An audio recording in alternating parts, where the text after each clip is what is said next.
Well, hello, hello. And hi, Rogi. Welcome to the stream.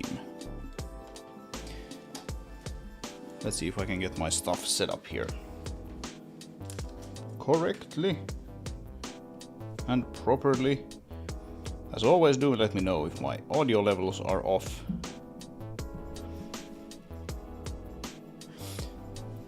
Unfortunately, my AC is making a lot of noise here. I'm hoping that the microphone doesn't pick up all of that, but do let me know if it's really distracting and I can try to silence it a little bit. Alright, let's load the level.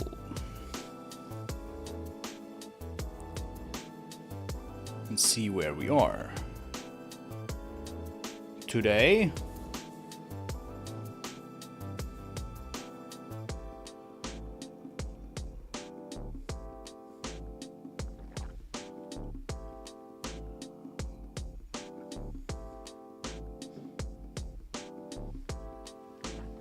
so yes, if you've been hanging around the Discord, you might have seen me post a few pictures of this new house that I've been working on.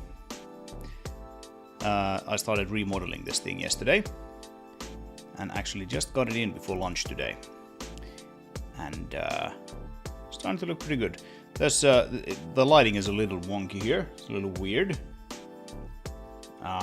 We have only like a small portion of the level actually light mapped. I basically just did a light map pass on this particular house. You can see the sort of rectangle here in the screen where we have light mapping going on. And we still don't have light probes in this area.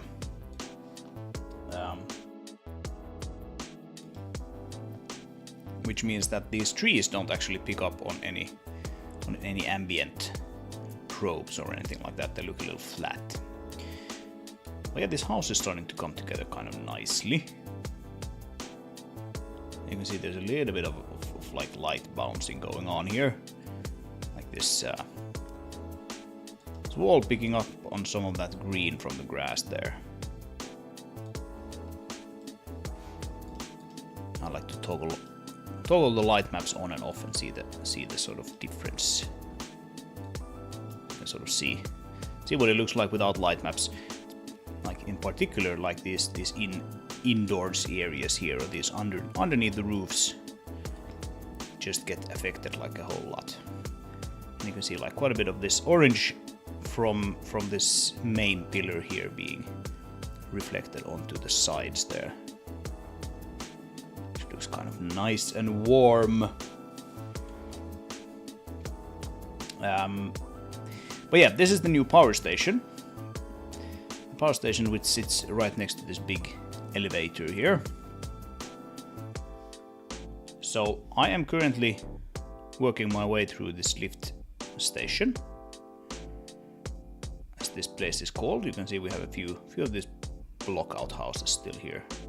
I think the power station was like the one that was like the least developed, so that's why I started with that. But we have these other houses here, still need the same treatment.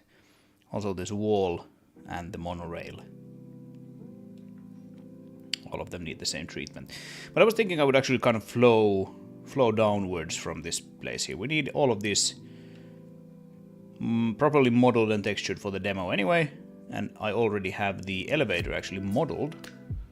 So why don't we actually just go ahead and texture that today. To get it to look nice. So we have a couple of pieces here. Actually we have like, I guess four pieces. If you count everything. We have this huge structure, which has the upside. You can see that actually the level has like a hole here. You're not really supposed to ever reach this top part here. That's the end of the level, essentially. So we don't need to pay like a whole lot of attention to how this thing looks like up here. We still have these kind of winches here. These are actually separate objects from this main one. so they will need to be textured separately as well.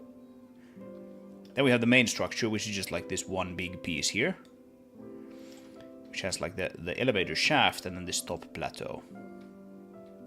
So that would be 2 pieces, and then we have the actual elevator car, so this guy here, this one that's currently green, and then the base, which is I don't know, light gray or whatever. And so we will have to unwrap and texture all of these pieces separately. Like this elevator shaft is going to be a real pain in the butt to unwrap because of all of these support pillars, but it is what it is. Can't be helped. But maybe we'll start from this base. I think this is probably quite good enough as it is right now. I'm trying to like not be super fancy with this. Hey Tutu, good morning to you. It's not really morning for me, but good morning to you anyway. Yeah, and you caught me right when I was about to start, so good timing. Yeah, I did spend like basically a full day on this house here. Can't necessarily do it on all of these things. It will take way too long to get this pass done on the elevator station. So even though some of these objects maybe might deserve a little bit more detail, I think I'm gonna have to basically live with how they are right now. Some of these houses definitely need more detail, like this thing here is just like wonky as all hell.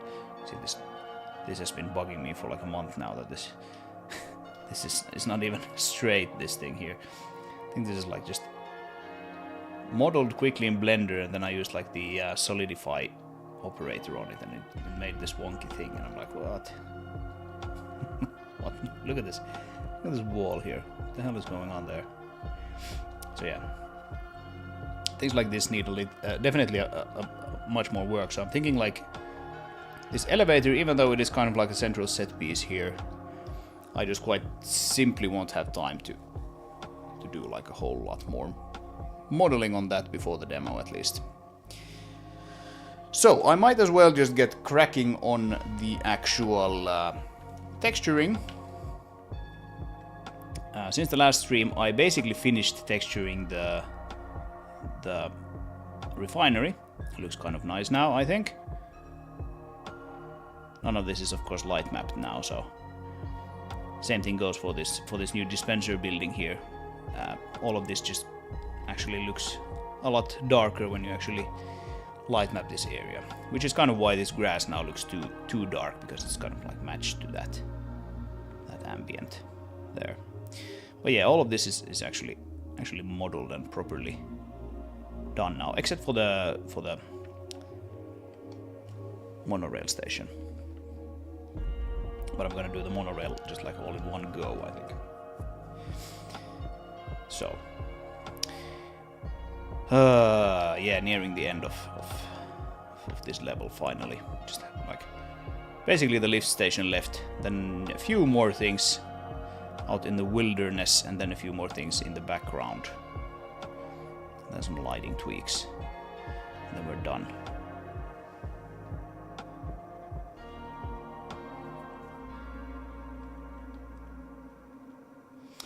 Some funny memories with cars getting stuck on invisible things, and music perfectly match that mishap. Yeah, there's one of the songs on this playlist. There's like a single lyric where they say "perfect" or something like that, and I remember there being something funny with that.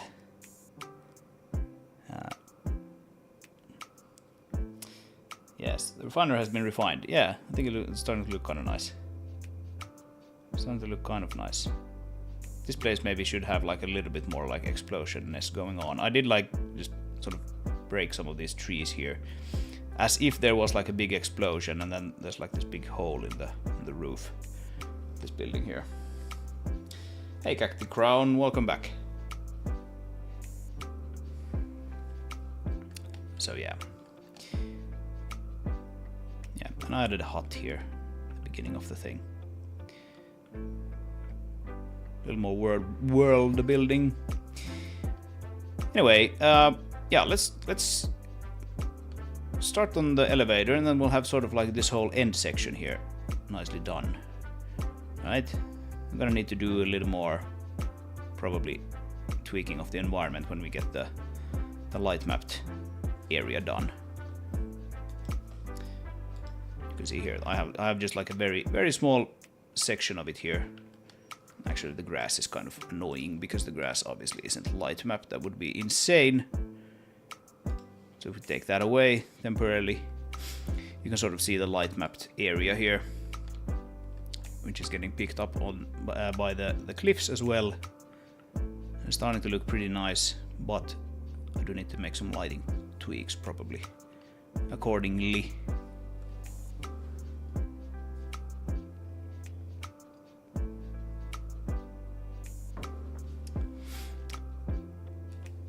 Righty-o. Let's put the grass back. I actually redid like the grass lighting quite a lot last week. Actually, not last week, in the beginning of this week, yeah. Where it sort of finally is starting to look kind of nice here in the ambient light as well. It has like a dual ambient lighting model now for far away, and then it kind of fades smoothly between those. Needs a little bit of hand tweaking in certain cases to look good, but at least I have the sort of artistic control now over this thing. So graphics look amazing. Well, thank you.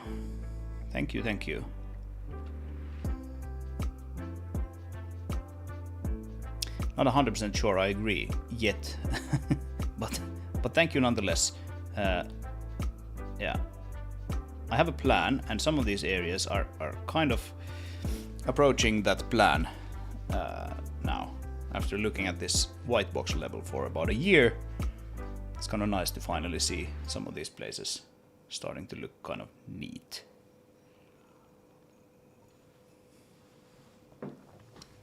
And yeah, you can see like these objects here are just like completely, they almost look like unlit now. That's because we don't have any light probes in this area yet. All of that will come. All of the dynamic objects. This one as well.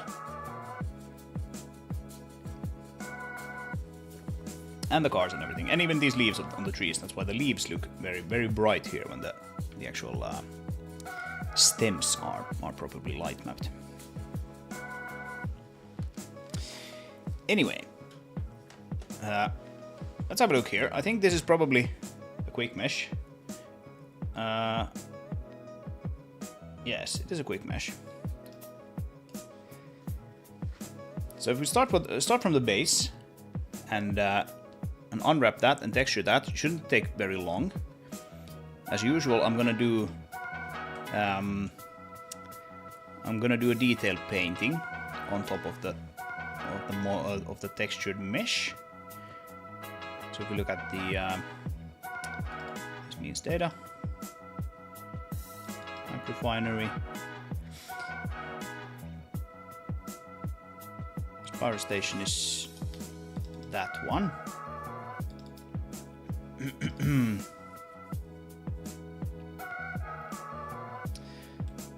All right, that's a that's a collision mesh. Look at the actual power station. You can see that I've painted a little bit of crap on top of this textured version here. So as usual, I'm not going to actually stream that because I need to use my drawing display for that. If you like toggle it on and off, you can sort of see the impact that the painting has. It's kind of subtle. It's not really like meant to really replicate any sort of real wear and tear or anything. It's just that without it tends to look super flat. And then when we turn it back on again, it gives it a little bit of sort of, I don't know, believability to have the dirt there. And that's something I'm gonna do on the other ones as well, but basically, like in the stream, we're gonna leave things at this level. because I don't want to paint with a mouse. That's just horrible. And so that's what's going to happen. I should probably close that. So we need to hijack that mesh away from the Blender sync system, as we've done many times before. So if we open this guy up, let's see what happens. Is it actually like orientated? Is it rotated? It is rotated 32 degrees. That's fine. We're just gonna take all of this and grab it out of Blender sync and move it into its own file. So let's actually add a folder here. What do we call this thing then?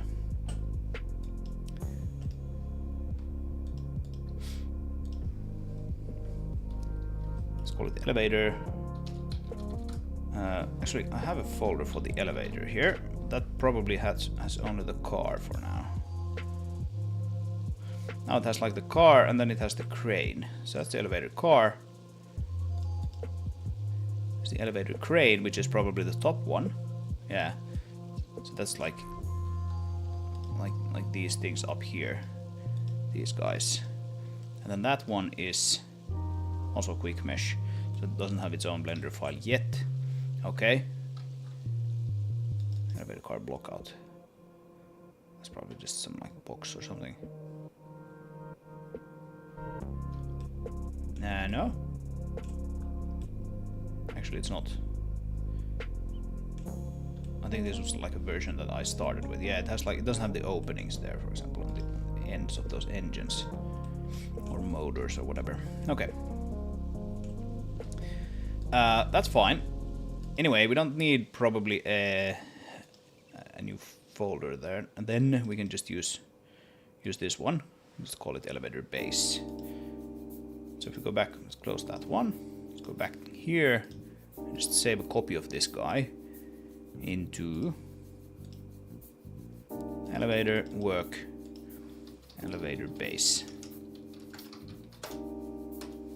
like so. And then we'll cancel this edit. And actually we'll just completely shut down the server. And now I can just open that elevator base just regularly. Right, so now this is a normal Blender file. Nothing special about it. So the very first thing I want to do is I want to reset this transform of the object, and we want to modify. Let's create a collection for this. Other stuff. Not sure we'll actually need. Oh, that's probably like -32, right? Like so. So now we have sort of like a portion of the level here if we need it for something. And let's go in here and just collapse all of those things. I'm gonna remove like 250,000 points. Like so. Sometimes it can be handy to have, even though we don't get any updates to this object anymore, that it's no longer a quick mesh. But it can still be kind of handy to see, like, okay, where's the elevator car gonna go, for example. But let's hide that. Let's hide all of that actually. And the very first thing I want to do is make sure that this is actually used in the game. So first of all, this doesn't look like that looks smooth, which is probably not correct. Do we have a single smooth surface on this thing? I don't think we do, so we can just quite simply shade this flat. There we go. Then we don't have to care about any sharp corners at all. So let's export this as elevator base. And I think we can actually probably use this as the collision mesh as well, because it's simple enough that we can probably afford that. And it's also one of the meshes that will get actually driven on by the player. Let's make sure the face orientation is good. Seems to be. So before we do any sort of unwrapping, let's just make sure this guy is used in the level. The pivot is a little strange when it's sitting there. Maybe we should move that. I don't know. We can probably do it. Let's select that face, cursor to selection. Then we move origin to cursor. Then we zero out that stuff. That means that we will have to match it. We will have to sort of place it again properly in the level. That's something that can't be helped. Alright, so let's go into the level specific blueprints. Just copy one of these guys. Power station. Sure. Why not? And duplicate it like this. Elevator base. And we probably have some elevator stuff here, don't we? No? Where's the elevated car? Elevated car sits in the refinery. Ah. It goes here. Okay.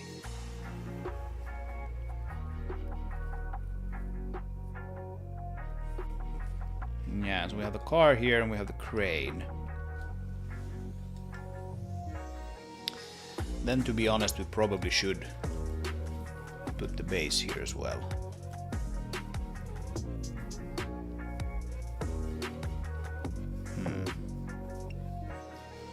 Yeah, doesn't matter for now. Let's put the base there. Right, so we can take... Yeah, didn't get saved, so nothing happened. Right, I'll just copy that. So, elevator base. Base, and we have the thing here. We need to make sure that we have collision data for it generated, so toggle the physics data tick box there. And now if we go here,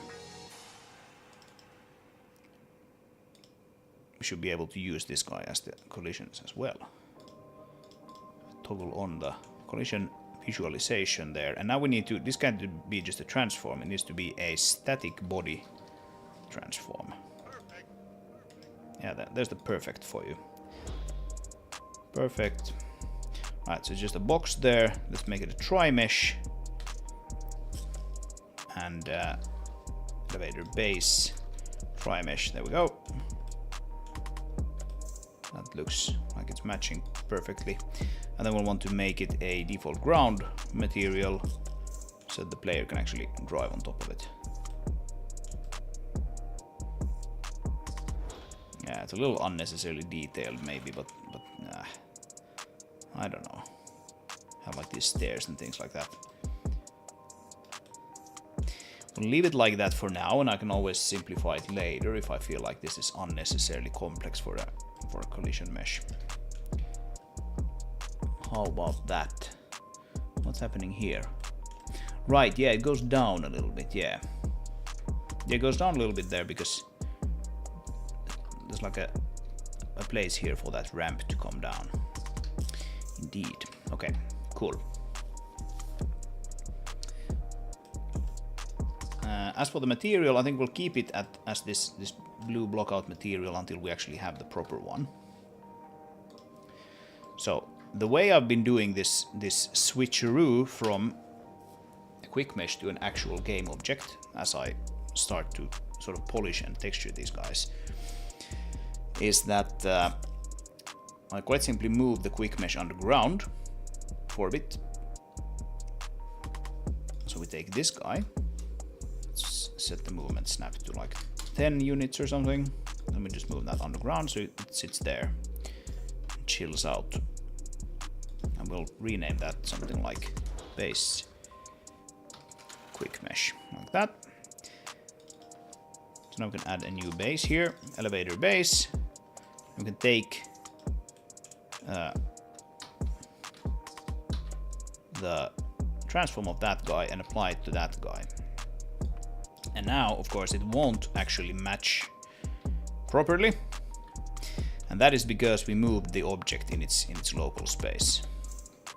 So we're gonna have to actually move these guys.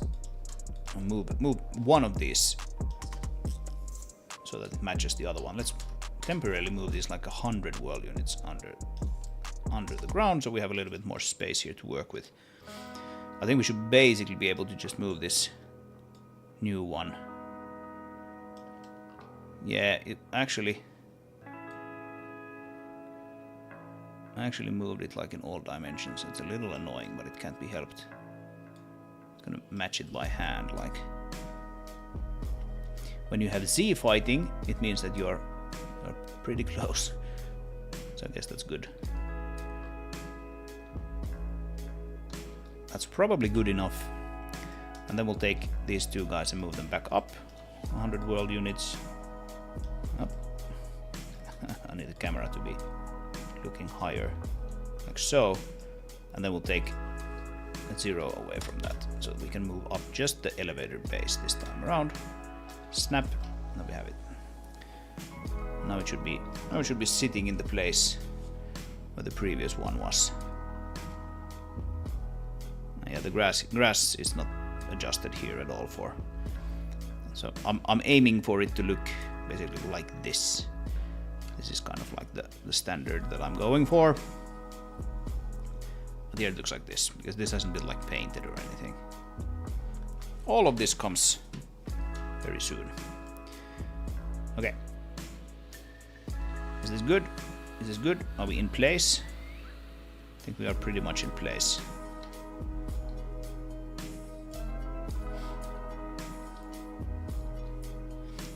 And of course, the reason why I'm doing this now, even before I've even started the texturing, is that when we have this here in the level, we can then hot update it as we go along and make changes to it to see how it actually works in the actual level.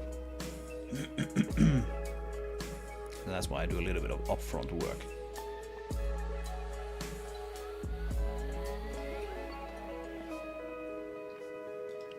Okay. So let's rename this back to elevator base, or maybe it was actually called just base, and move it there, and we can actually make this like a child of the proper one.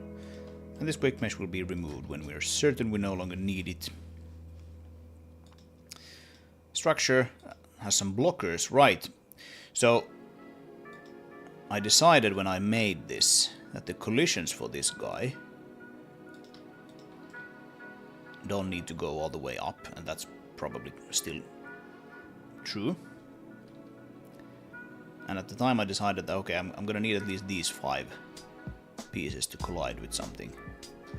Now I'm thinking I might actually just like go all the way up to this middle section here with the collisions, and I'll actually just create a collision mesh for it when we get to the actual structure from this base. So then these blockers will go away. And I'm actually just gonna name that structure QM for quick mesh, so we know that is what it is. Okay, so far so good. So I'm gonna go back here and actually unwrap this guy, and this should hopefully be a super simple thing to unwrap, because we don't really have any curves or anything here. So it should be a very simple thing. Before we do that though, I'm just gonna want to try to dissolve all the edges that I kind of feel I can. We're gonna have to think about how we actually want to split this up into UV islands.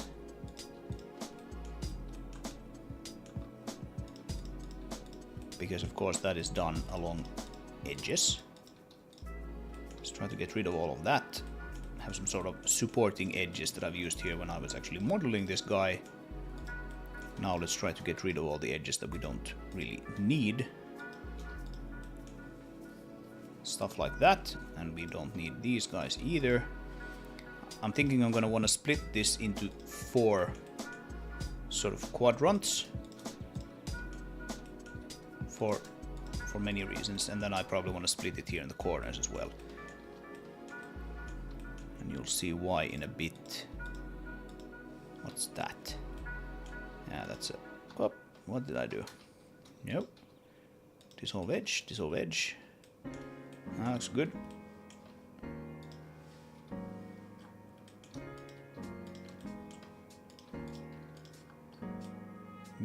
Yep.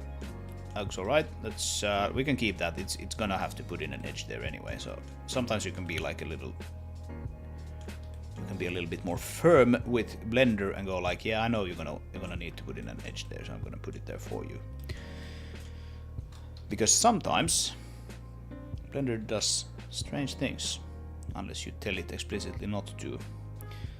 Right, so I can't do like an edge loop along the whole thing currently, so let's do some edge loops here where we can, and then actually sort of combine them. So just join that, and join that, and now we can see what is going on. That's wonky and funky. Yeah, there's something funky going on with all of this. Funkiest of lines. Okay, and that's okay. I think what we can do is put the cursor in the middle, take all of these guys. We'll set the transform pivot to be the cursor, and then we'll scale it along Y by 0, and that should flatten it. And of course this green one is the Y-axis, so we want to sort of make sure that they're they all sit along on top of the X-axis, which would be Y0. I hope that makes sense. Okay, so let's do that, and then we'll do the same thing in the opposite direction. I can already sense that there's going to be something similar here. Something funky.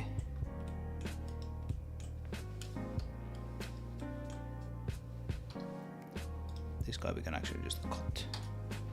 Like so. I could probably actually do that as well. Wouldn't have to really go through any edge loops necessarily. But doesn't matter, we're gonna flatten this one just the same. Flatten and scale X0. You can see that, yeah, some of these move a little bit. Okay, cool. So now we have some seemingly alright faces here, but this one, for example, is just gonna be super wonky to try to fit on a texture. So let's cut it up. I think I'm gonna cut it like this. So all of these will have sort of 3 pieces. It's not like necessarily the nicest way to have seams like this, sort of UV wise, but it's also not. I don't think it's really a tragedy. I mean, we have seams here in the middle of it as well, so it should be fine. Of course, these are diagonal seams. They are typically a little nastier to have in a place which isn't diagonal, but it's fine. Like I said, it's fine. Get rid of those. Yeah. Maybe even that one. And that one.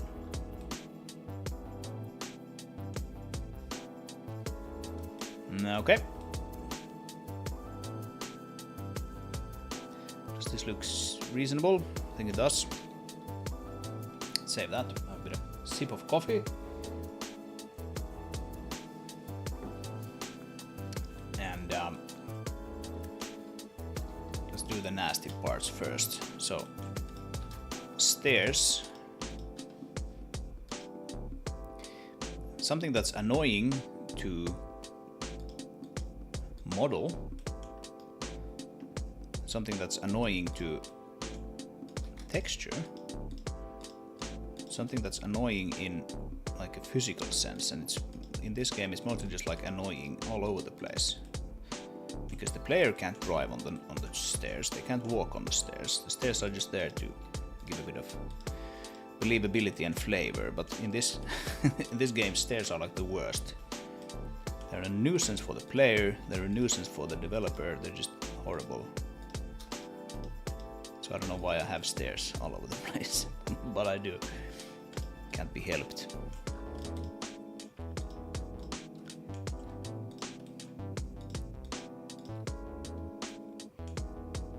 Right. Excuse me. I wonder how we let's maybe keep that as one, and then we'll do.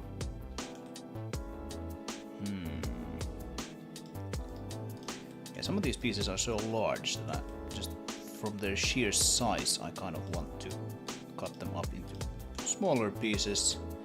See how that turns out.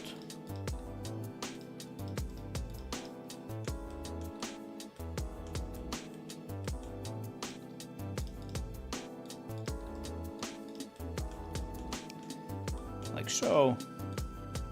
Luckily most of this is like super simple too. I didn't want that one. Oh, come on.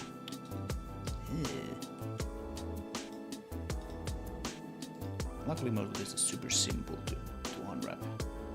Mark seam, yes, thank you very much. And we'll want to actually want the seam there, yeah. I want to probably have it this way. And that can fold out that way.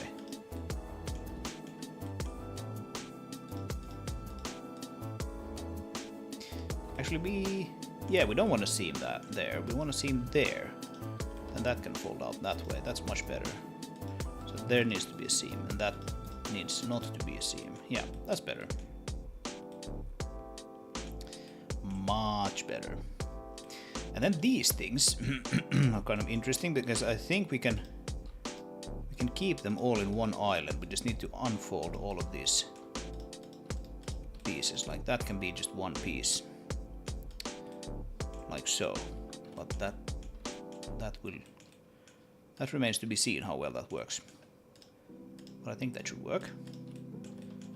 So let's keep it like that for now.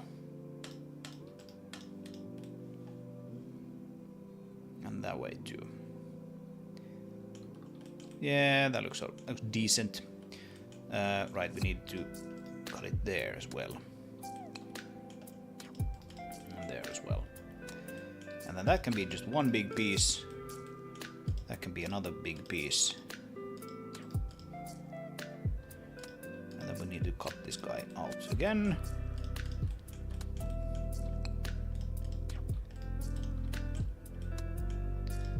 UV unwrapping is sort of like a weird thing, because on some level it's just like super annoying that you have to do this.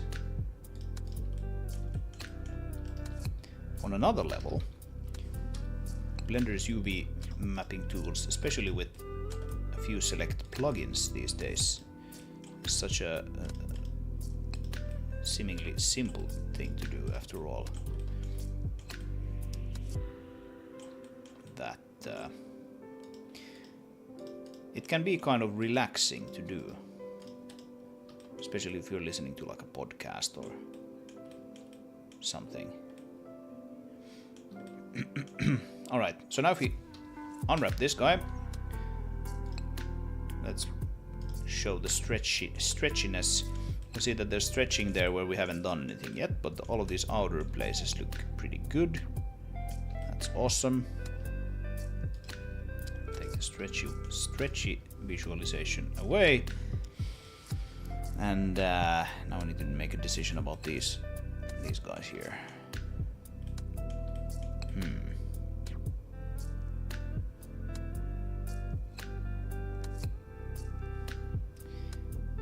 Yeah.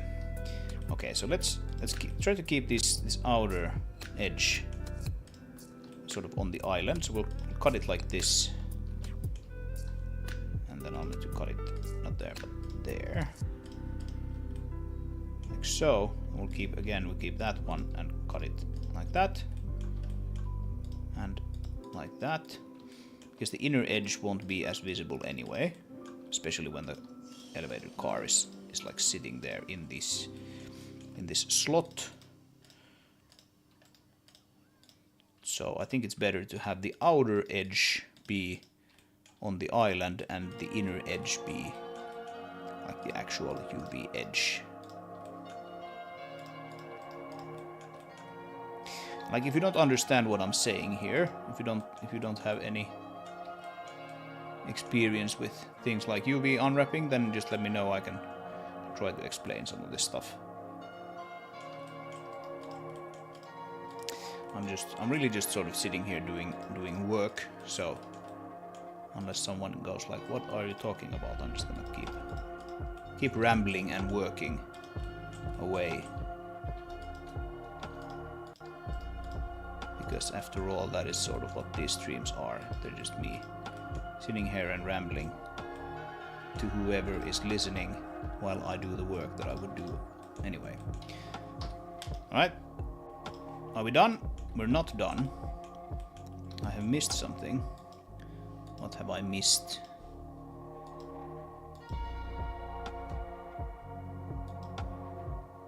How can that not be foldable? Maybe that's just because...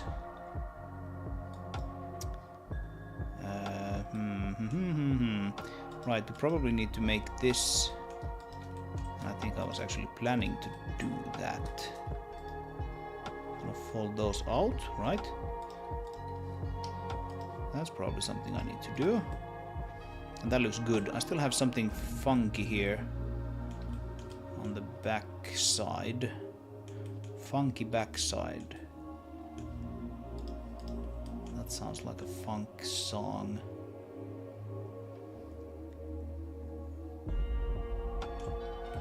I'm not exactly sure what is being stretched though.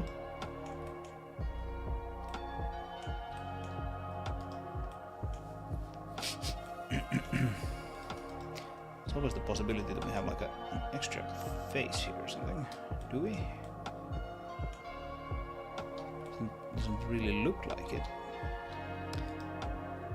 That was something. Yeah, there we go. Okay, there was one vertex that was just spooking Blender out and causing all kinds of stretching and wonkiness and funky backsides. Alright, there's this 3D print add-on for Blender, which I think actually comes with Blender, but I don't remember. This is really handy because you can highlight all the non-manifold edges, for example, and you can see here that right, the bottom side is non-manifold, like where we don't have like an underside here, so it highlights sort of like the edge of the mesh in some sense, which is what we want. But I seemingly also don't have anything here. And why would that be? Right, so those two guys aren't connected. So that's a good catch.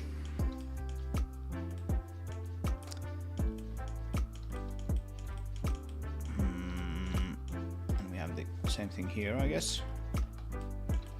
So it's in the 3D print add-on because when you're doing 3D printing, it's really important that your meshes are manifold, which just means that there's no like holes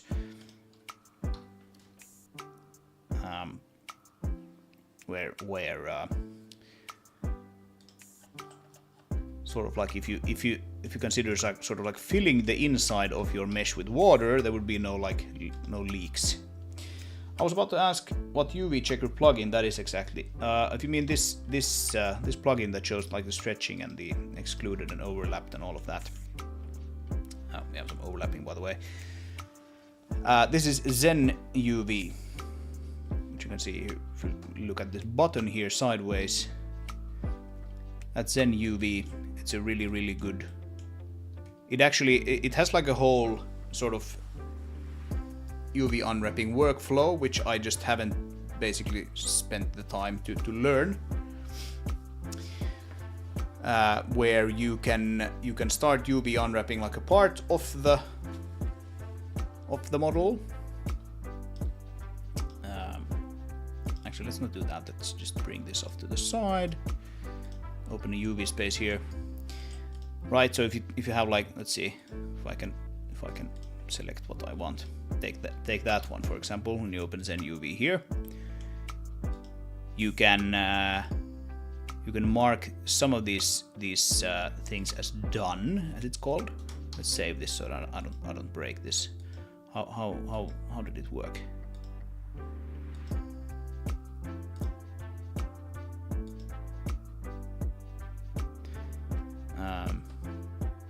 Well, like I said, I haven't really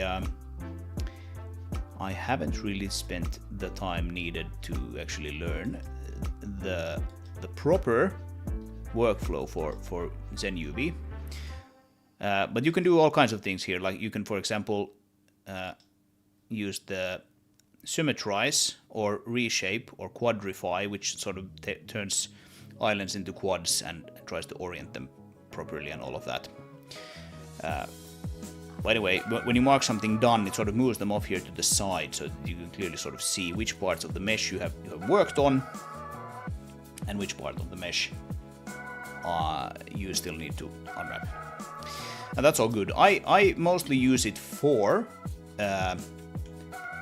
these nice overlays. And also you can very easily get a checker texture going here. Like it does go in and create a material, just like the normal Blender way. So if we go to shader editor, you can see here that it's created a Zen UV generic material 001. There's already another one there. Oh yeah, then you can just remove the thing and it like gets rid of those materials and all of that. Previously I just I had like a texture that I moved around with Blender, or that I generated with Blender, because when you create a new texture or image in Blender, you can just fill it with a UV grid. And then I just had that texture like everywhere. But with this is just super easy. You come here and you can even, if I remember correctly where it is.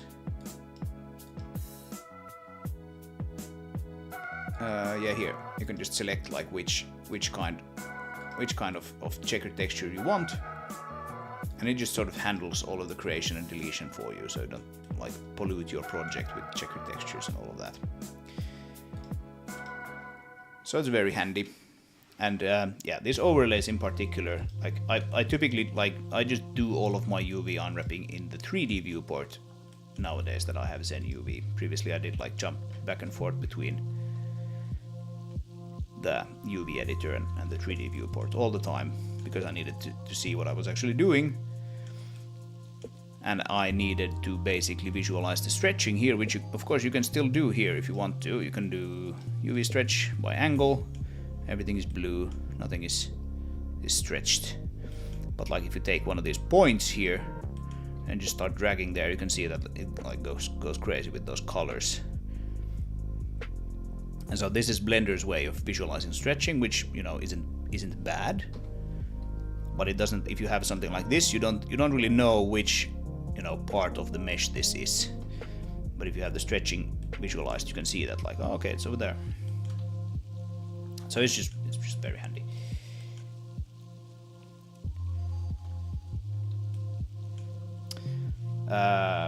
Right. So that's one add-on that I use. Another one, which is almost as magical and essential, perhaps even more so, is UV Packmaster. And UV Packmaster, which you can see here, it's not actually available in the 3D viewport. UV Packmaster, as the name implies, is really good at packing the islands. You can actually even, like one of these is like the packing tab here, right? I said that it's that one. No, that's stack. Trim sheet. Textile density.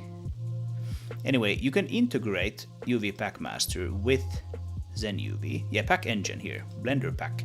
So you can use UV Packmaster here if you want to pack it through ZenUV. But I don't typically do that. I do it straight through UV Packmaster, and my favorite feature is this heuristic search. Turn it on. We allow fixed scales and the advanced heuristic, which I actually don't know what it is, but I just typically turn it on. I want a little more margin. This is a reasonably simple mesh, so we probably don't need that much margin. Let's bring it to like 0.008. And then we start packing, and it will try to find the most optimal configuration. And you can see the results here. We just leave it running for a bit.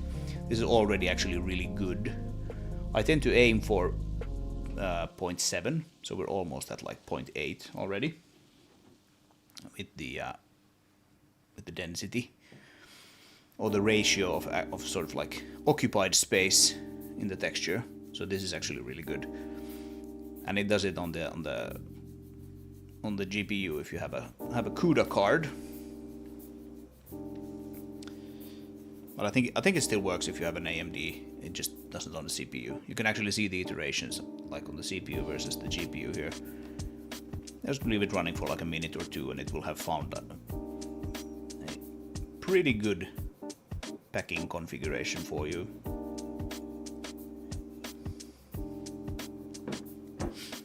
And also what I typically do, which is not really a case with this mesh here, but for example with the power station, it has an interior. I think this it keeps finding new ones, so I don't want to stop it. But I think we're at quite a good ratio here already. Yeah, that's probably fine. So just press ESC when you're done, and that's it. So if we open like the power station Blender file here quickly, it's not showing it there to me. Why not? Why not?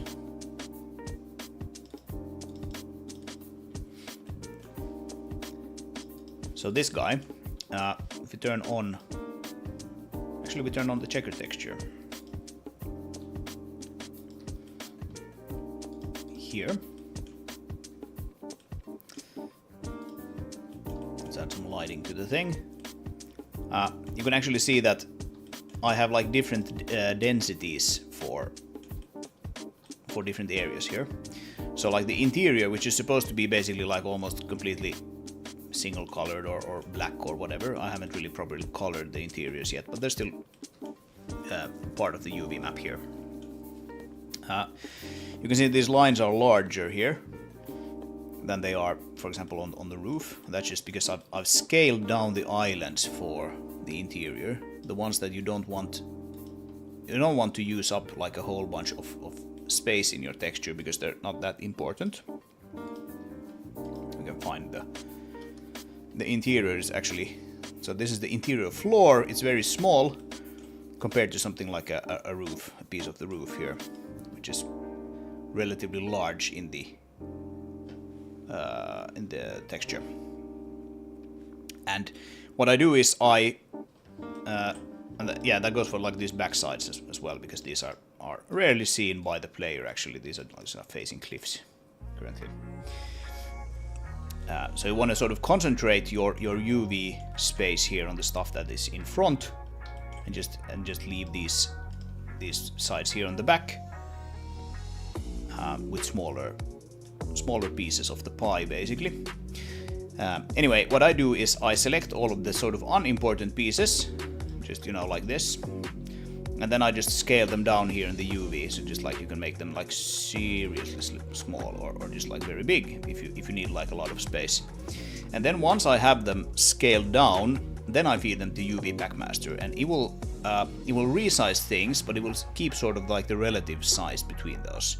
So you can see that the bottom here is filled up with these like really large like wall and roof pieces that go on the front, and then like smaller things are on the top, and like this is just utterly crazy to try to do this stuff by hand.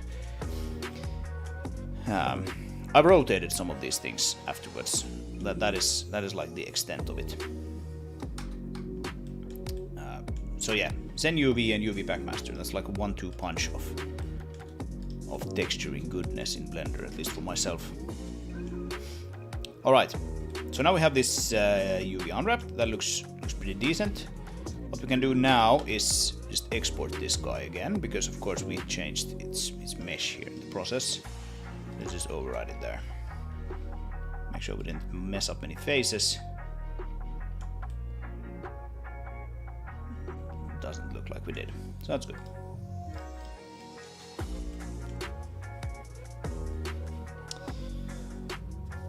Right. Now then, we'll want to create the textures. So this thing is not super complex, as we previously established. For this one, I use a work texture size of 4000, which I think I scaled it down to 2 or 4K. So I think I scaled it down to 2K in the converter. So 2048 pixels squared, and that means that if I realize that this is too small, I can then just bring it back up to the 4K one for the final game. But I tend to keep the details, the texture details in this game fairly sort of low frequency, so I don't need like huge textures. And basically I work with 2K, 4K or 1K textures. And I'm thinking this one can probably just use 2K textures. It's really sort of overkill to go with 4K textures, even for just the work textures here, because like the baking takes longer and all of that, so you don't want to necessarily overdo it. So I think we're gonna go with 2K textures here, and then maybe I'll even downscale it to 1K for the game. Let's see. So we'll call this elevator base. Let's copy that because we'll need it for multiple things. So we need a diffuse texture, and we'll put this to 2K. No alpha. Save it, protect it, and save it to disk. Yes, in there. So we need a diffuse. We need an edge highlights. Protect and save. We need a color placement if we want to use the standard or my standard material, which uses a texture to place different colors on different places of the mesh, which I think we probably want to do. But I think this will be almost single colored. And then we'll want to have a painted details texture as well, which will actually have an alpha channel, and we'll want to clear that to transparent. Protect and save. There we go. Yeah, you see the Zen stuff here that's being created. But most of these have like a 0 here, so they're gonna go away if I just do revert. Yep. Now they're gone. So that's good. Right. The next thing we'll want to do is bake the edge highlights. So let's come here to Asset Browser, Asset Library. Yeah, I'm started. This is something that I've started doing kind of recently. I have some materials here that I tend to use all over the place, and I also have some like windows and window sills here that I actually added while I was doing the power station, because I kind of want to standardize some of these sizes for this game. Anyway, we'll just want to grab this material edge highlight and drag it onto the thing. And we'll want to set this to edge highlights. Elevator base, edge highlights. And then we'll want to do a little bit of baking. You can't see anything here until we select cycles. And then we want to look at these edge highlights and see if they are good. I think they look pretty good. So we can mess around with this radius here to see what's what. I'll make it like a little bit thicker, and then we'll see if that is too thick, but it probably won't be. Okay. So then we bake into this elevator base edge highlights, and we bake an emission target. Bake.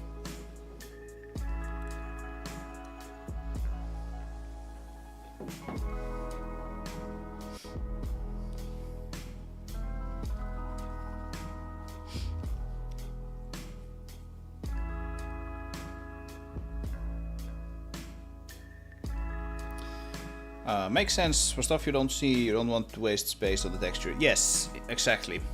And like what game artists do a lot, of course, is that if they have like a repeating pattern on a model, then they quite often just map several areas of the mesh onto the same area on the texture. That way you can also save texture space. I don't want to do that because currently this is something that can be adjusted in the engine, or the asset browser really, but still, or the material. Anyway, I use the same UV map for the light mapping currently, and so I don't want any overlapping for light map objects. If I want to, I can create another map, and then I need to point the material at that map. But so far I haven't really needed to do that, so I'm just gonna continue working like this, and we'll see if at some point I want to do that instead. Okay.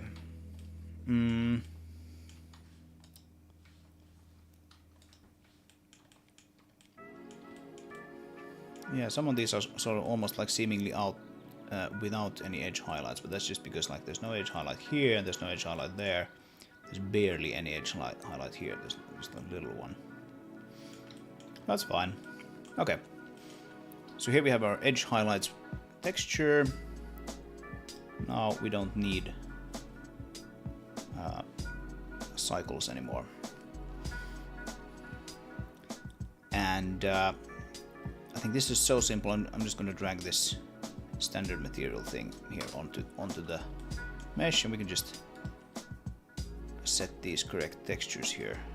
That'll be no, not that one. The diffuse one. Oh, the standard one doesn't have any painted details. That's annoying. Edge highlights. So we're gonna want to actually just move these off to the side a bit.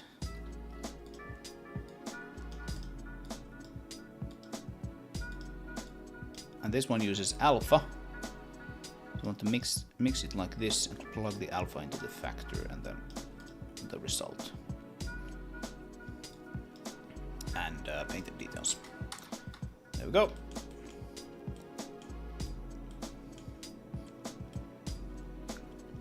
So here we have just like the base color, which is this one, which produces this sort of brown orange brick colored thingy, and then we have 3 additional colors, and then you can split the range in the color placement map into however many layers you want. Like 4 layers per channel is quite good, so then you have 4 times 3 with an RGB map. So we get 12 colors that you can place on different parts of the mesh, and then you can change them later on here if you want to tweak those colors. And if you find that none of those colors are actually what you want, you can then just paint them directly onto the mesh in this painted details map.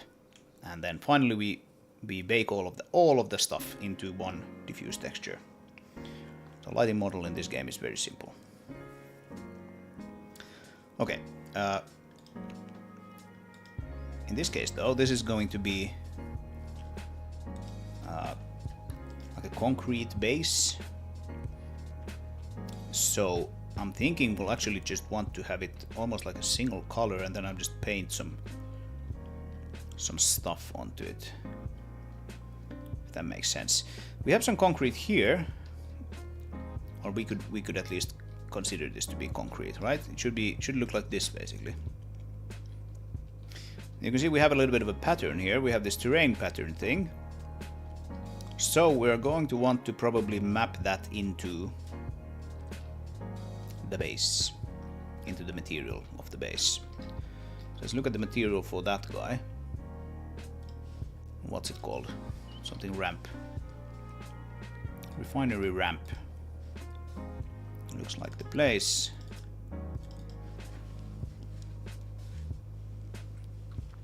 So maybe we'll actually want to have this after all. So what do we do here then? Right, so we have a base color. We then have in the red channel, there's the red channel.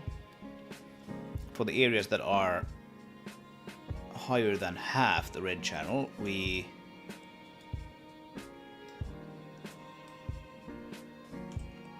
sample the terrain pattern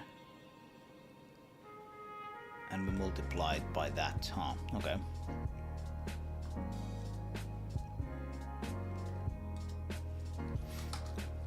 I wonder where that gray is coming from. Is it coming from like that? This is almost white. You can see it just has this pattern thing in it. But where's the gray coming from? Yeah, that's really not affecting it at all. Neither is that. Right, so it's all just that one. Okay.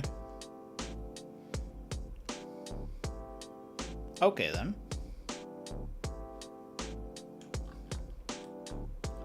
Can I copy this thing out of this? I don't think I can. Okay then. So what I'm gonna do is just like I'm gonna manually do that. I could copy the whole material and get them that way, but I don't want to do that. So I'll take the darker texture here, plunk it into the terrain pattern thing, open that one, put it there and protect it.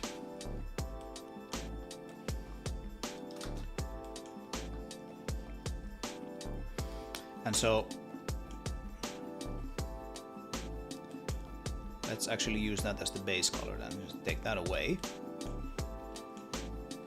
I don't think we need that at all, so let's just remove it. So we'll want to have a UV map node, which we will need to scale. So we'll do a, what is it, vector math? Yes. Plug that into there. Then we have an image texture, which will be the pattern. Terrain pattern, darker, plug that in there, and then color math. Oh, what's it called?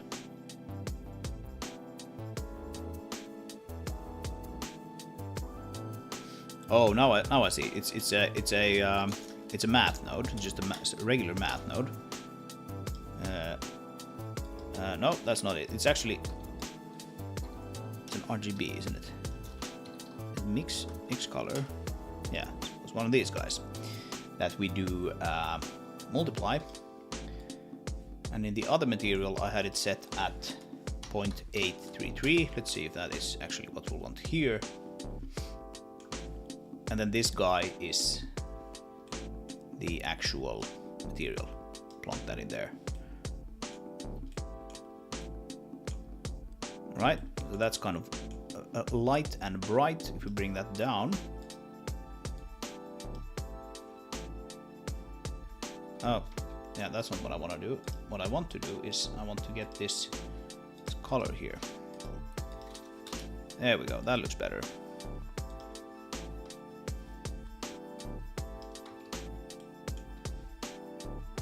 So that looks okay, but of course this pattern is like very, very large now, so that's not good.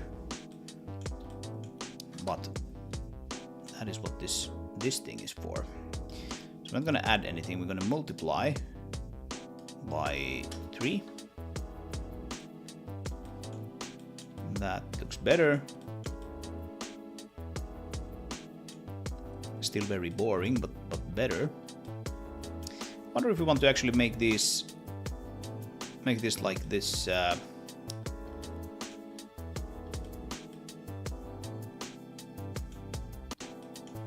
What do we even call this? Anyway, this area, this thing that stands up here, like railing or whatever this is, slightly different, just to add some visual interest here. Maybe we'll do that. We have the color placement texture anyway, so it's kind of simple to do. I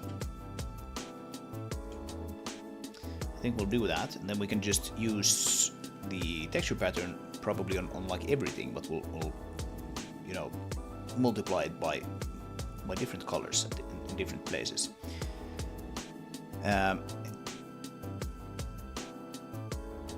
However, let's start by going to edit mode, so we can select like those, and then just select more. And I want to select basically all of this.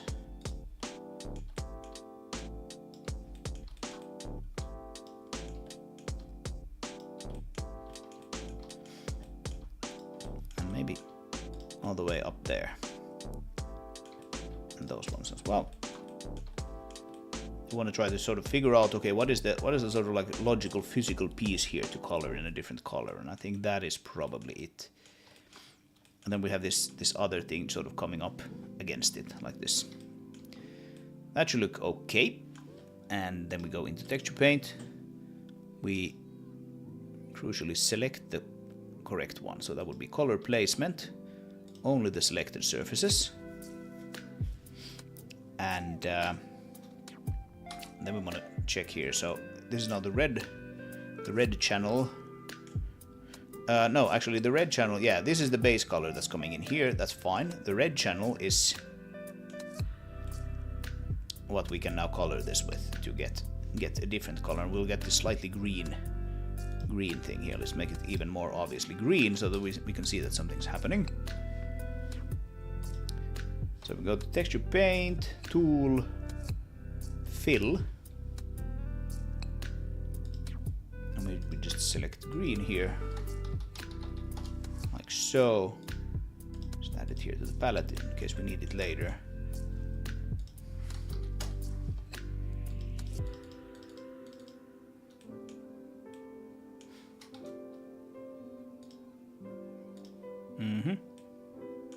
Oh, that's warehouse. That's not the one we want. It is this one.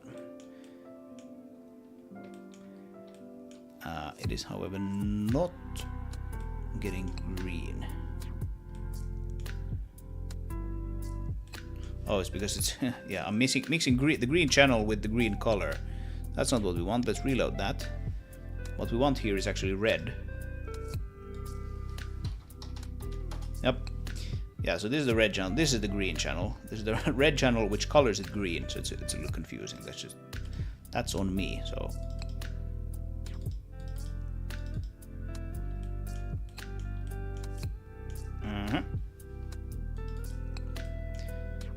Yeah, still not coming through though.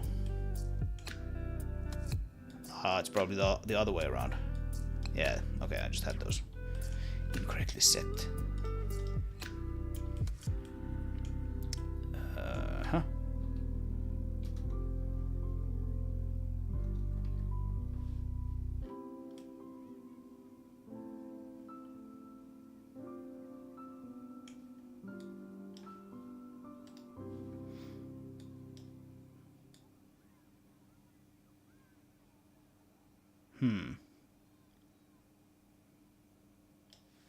Okay, this is a little confusing.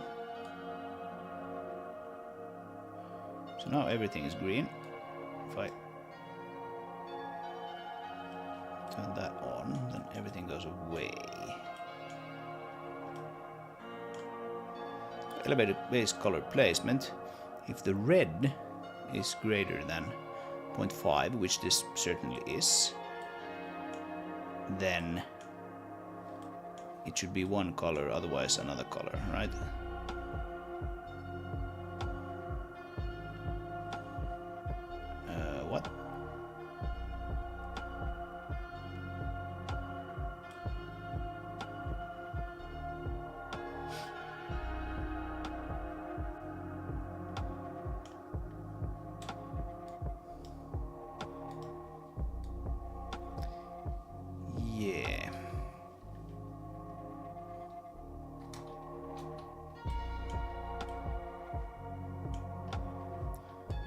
it's clearly not that though. Oh, that's not what I wanted to do.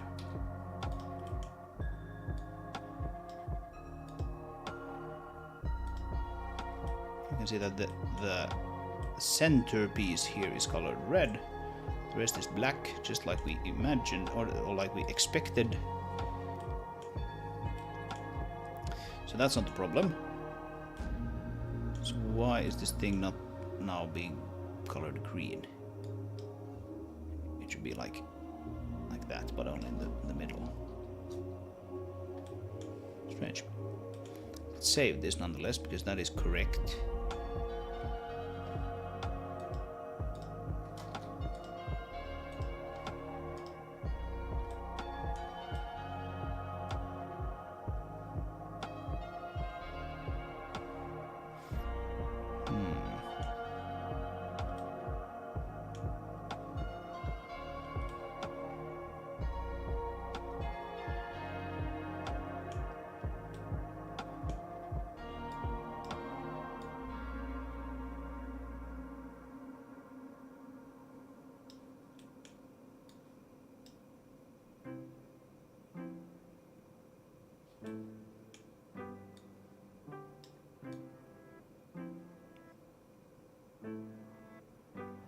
Oh, we just weren't at the correct threshold yet. So if I click a few more times here, like 1, 2, there we go. Oh no, now we're painting the wrong painted details. There should be color placement. Okay, there we go. I just wasn't at the correct threshold. Anyway, this is what I wanted to achieve with this thing. So now that we have this, what's going on there, by the way? That looks strange. It's almost like a mishap with the edge highlighting, edge highlight baking. Well, Blender isn't perfect. I was kind of expecting it to be able to do that baking almost perfectly, because this model is so simple. There's almost just straight or 45-degree angles here. Evidently missed something, but it's fine. We can fix this. Well, anyway, now that we have this placement set up correctly, we can actually take this guy. So we have like a base color here, and we have another color here,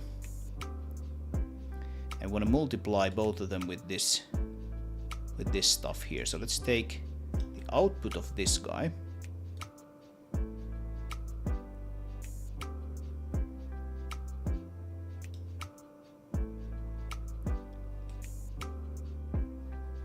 yeah, that will go in here. And then the output of that will go in there. There we go. So now we have the pattern applied to both of these things. And of course, we don't want the center to be green. Actually, we want it to be something else. So here we can name that something like center color, and that would be base color. So RGB. Like that. Well, what was that actually? 6566. Okay. Plug it there. And then this would be the center color.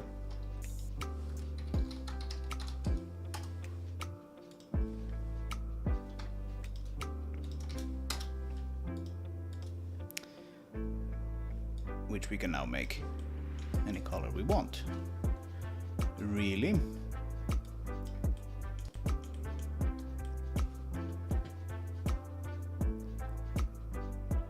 And the pattern is maybe a little strong there, but that's fine. We're going to be able to change it. That is the nice thing with working like this, that you can then change the sort of composition of the color very easily, however you like.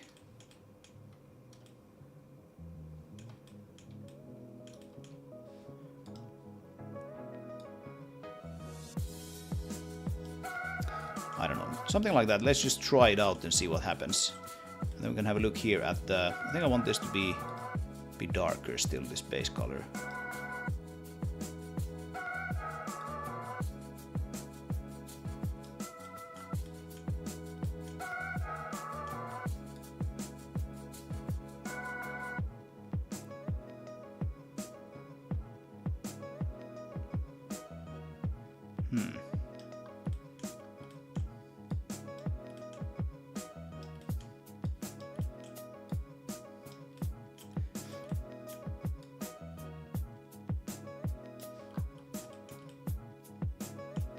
Yeah, I don't know. Let's see what it looks like in the game, because it won't match this anyway completely. Always looks a little different in the game, no matter how much you try to tweak the materials to sort of match what you see here. And that is easy. Now that we have all of this ground sort of setup work done, just bake a diffuse, not the indirect or direct, just the color. Save all the images. Bake that to that. Press bake.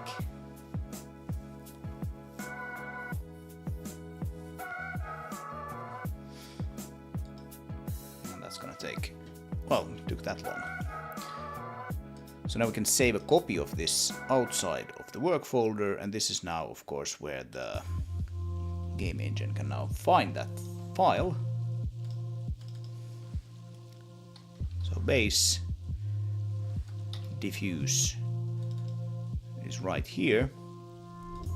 I'll make sure that's BC7 compressed immediately. We can see that it is 2K, and this is where we can now lower it at the conversion for like during the conversion to the runtime format if we want to. We can keep it as it is for now. That's fine. So now the only thing we need to do is create the material. Right, so we don't have any materials here yet because we quite simply haven't textured anything related to the elevator yet. Just go to power station and take one of these materials and copy it here and call it elevator base.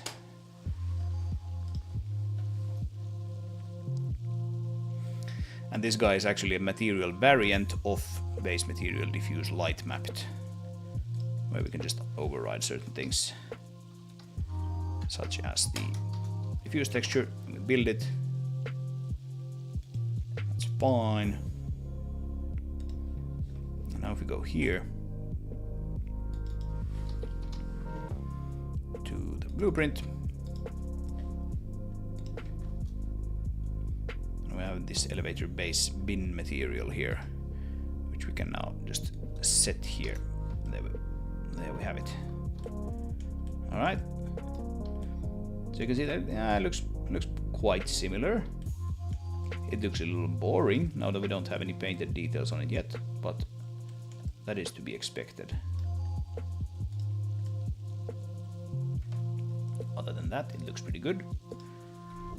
Still won't show like that in the editor because we've actually changed the blueprint.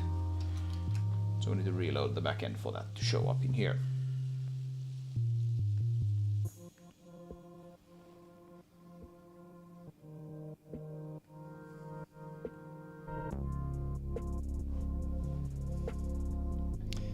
Alrighty then.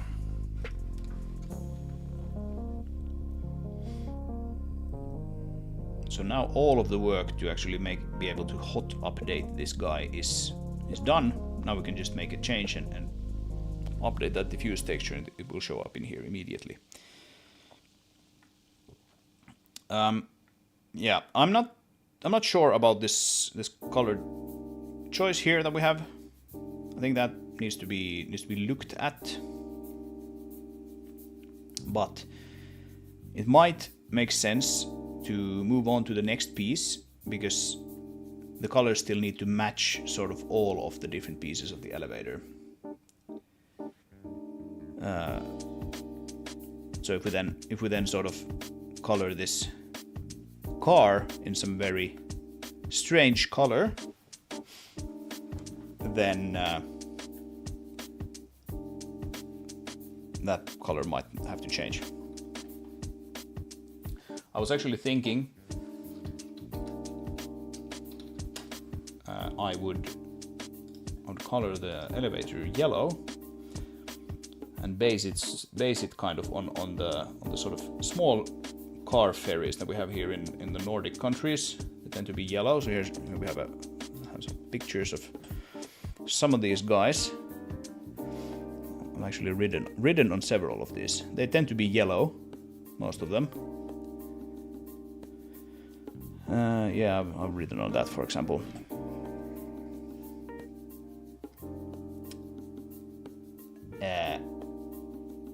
And actually, like I've kind of like used these guys as a little bit of inspiration for that car. So I was thinking I might want to make this yellow, but I don't know. That might look bad, and then I'll change my mind. So we'll see.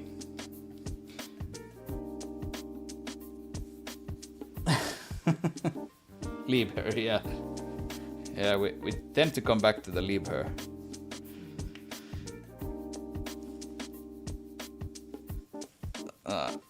Ferries have a neat yellow color too. It's a little sort of in your face, right?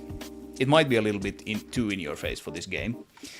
I tend to use lots and lots of desaturated colors, as you know, is kind of maybe obvious just from looking at the thing. If you look at the mother vehicle, this is probably like as crazy as any yellow is going to get in this game. The ferries, the yellow of the ferries is clearly sort of just like they're painted that way so that they're super visible. And yeah, maybe I don't want that to be the case here. We'll see. We'll figure that out. But yeah, I'm thinking the next piece is probably this huge structure. After all, it's going to take quite a bit of time to unwrap, I guess.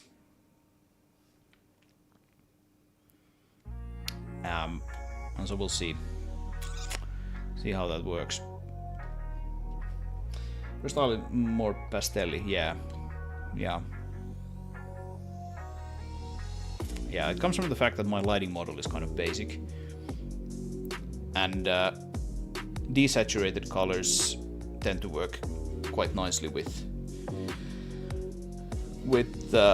more basic lighting models.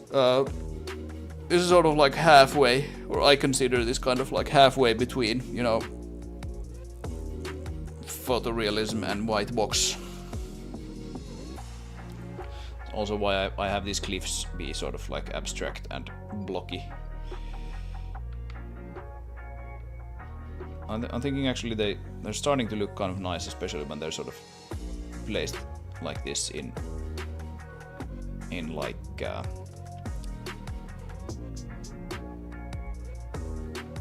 sort of tastefully put into the terrain, and some grass and some meshes around them. They tend to look kind of nice, but I mean this hardly looks realistic.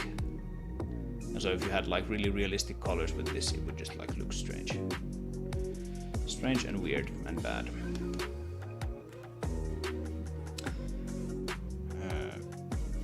Right.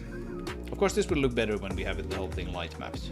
Right? You can see a little bit of more interest in here with you have a little bit of this yellow from this tree, for example, spilling onto that cliff there. Right? That just makes it look like it's sort of part of the same world, much more than it otherwise would. Totally done enough. You can see that being the case.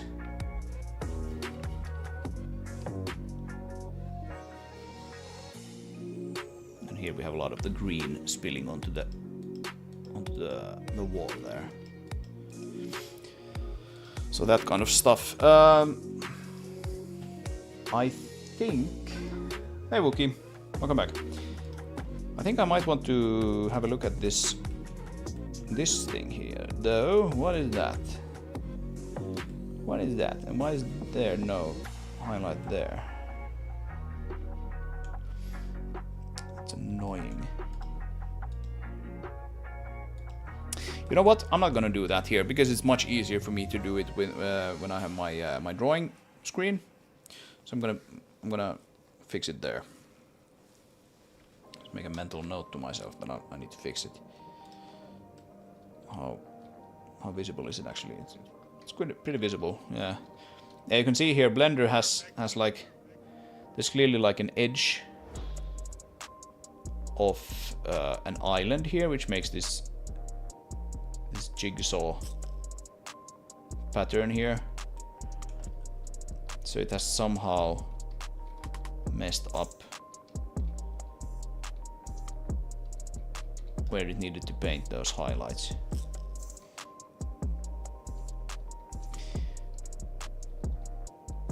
Yeah, Blender sometimes does these strange things. I don't know exactly what happened. Normally I would suggest myself that I did something wrong, but of course I didn't do anything except just click the bake button, so maybe there's like a setting that makes that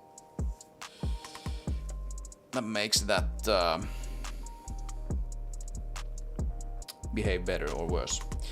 Code Slasher. Hi, how do you create the light maps? I do it in the most silly way possible. And you should probably not copy me.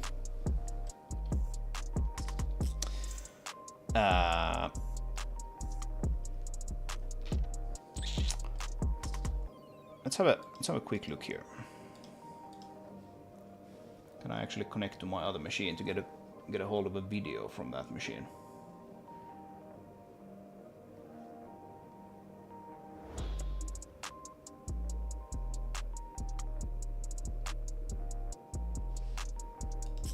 Let's see if I can find it.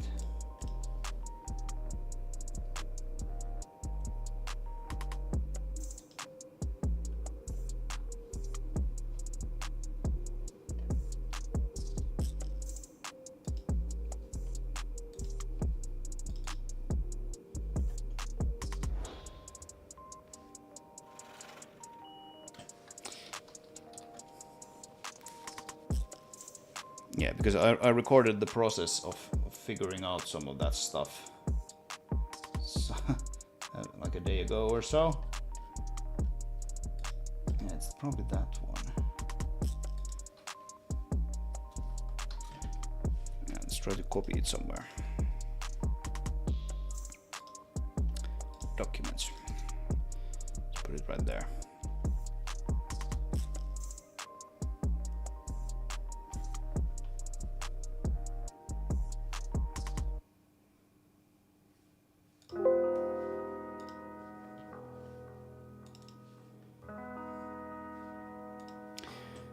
Right. So what you're looking at here is my sample collector collecting samples from a mesh.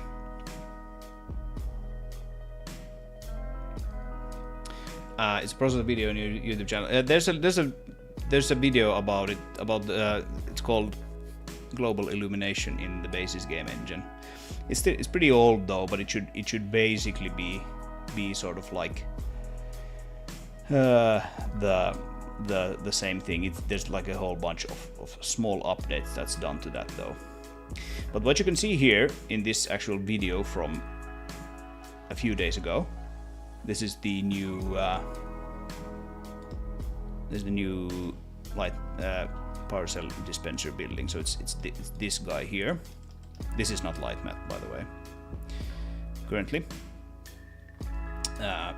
Anyway, you can see I have something called a sample collector, which iterates over all the texels in the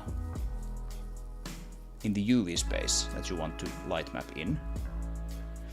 And I just said previously that you can select which UV space that is. I currently use the same UV map as I used for the actual color map. And it goes through, and for every texel, it does like a reverse UV mapping. So, you know, when you're rendering something and you want to render a texture on it, you have a point on the mesh, you have a position, a normal, and then some other stuff. And then from that, in particular from the position, you can map it to a position on the texture, right? You get a U and a V coordinate, and that is where you sample the texture. what I do here, and what this process is showing, is my sample collector going through and doing the reverse thing. So it's iterating over all the texels in the texture, or specifically in the UV space, but you can sort of consider it to be the texture. And it's figuring out the position in the local space of the mesh, as well as other things about the surface, such as normal, things like that. And that's what you're seeing here. All those small axis crosses that get rendered onto the mesh is the result of the sample collector having found a point. So what I'm doing here in this video is just like debugging my sample collector, because I had like a bug in it. You can see there's like a black square here in the beginning of it, which is basically like I tried to figure out why it wouldn't find something in that place. And so basically you get a bunch, you get a big list of positions and normals, and each one corresponds to a place in the UV space. So then what I do is, and this is now the stupid part, I don't do any sort of like luminosity or what is it called, radiosity tracing or anything like that. I just use the same renderer as I do to actually render the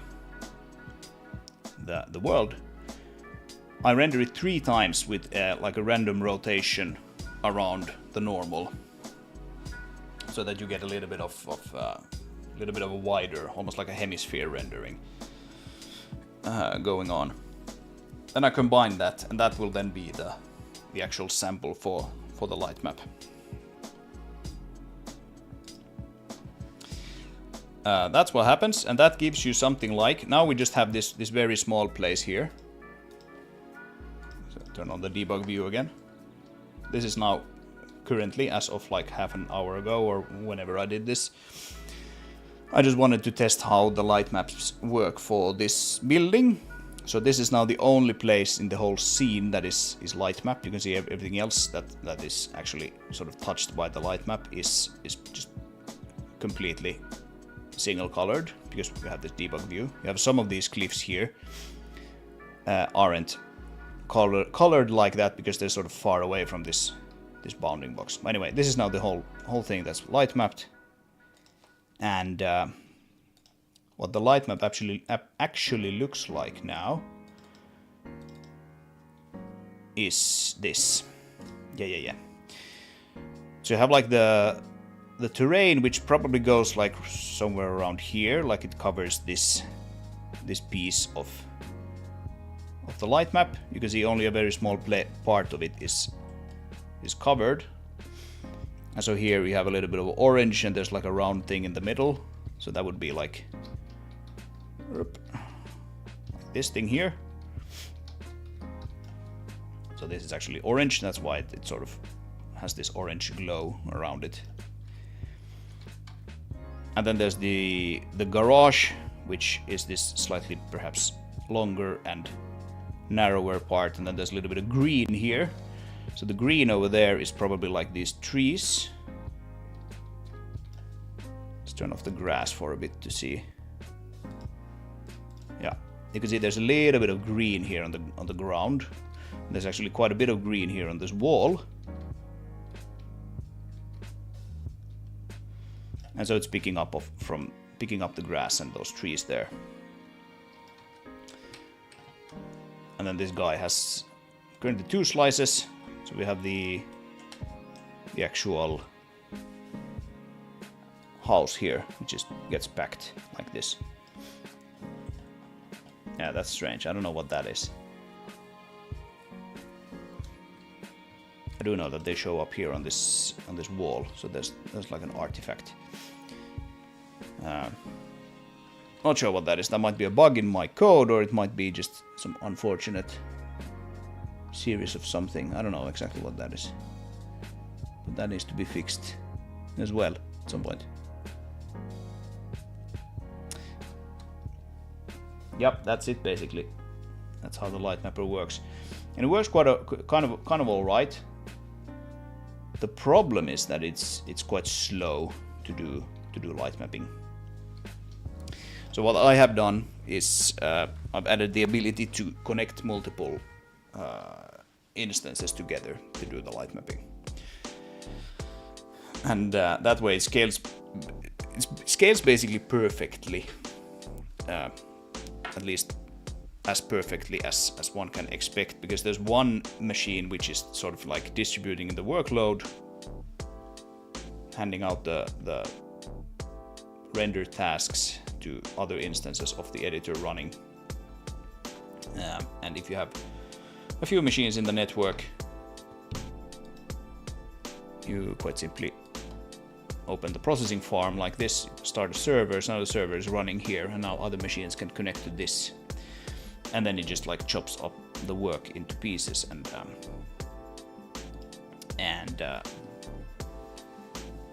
distributes it to different machines. As long as they have the same binaries and the same level, it will work out just fine.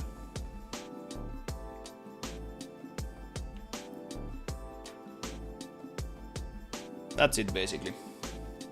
But that is probably not how you want to do light mapping, if we're being completely honest here.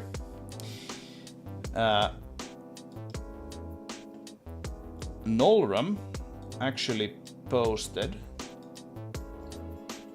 a pretty interesting, let's see if I can find it. Yeah.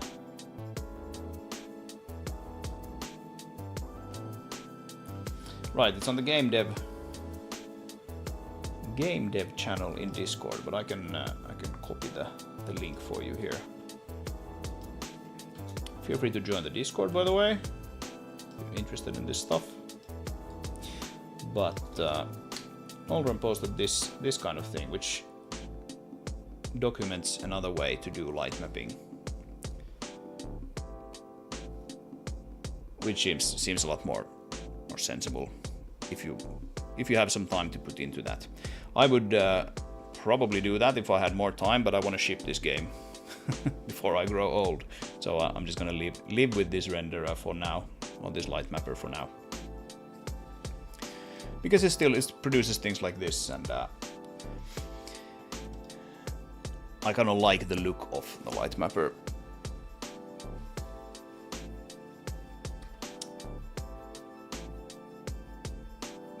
Yeah, you're welcome.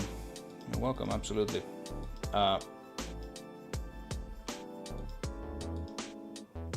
Yeah, if you want to know more, then by all means do join the Discord. There should be a link in the description, I think. Yeah, there's a link in the description for this video, or this stream.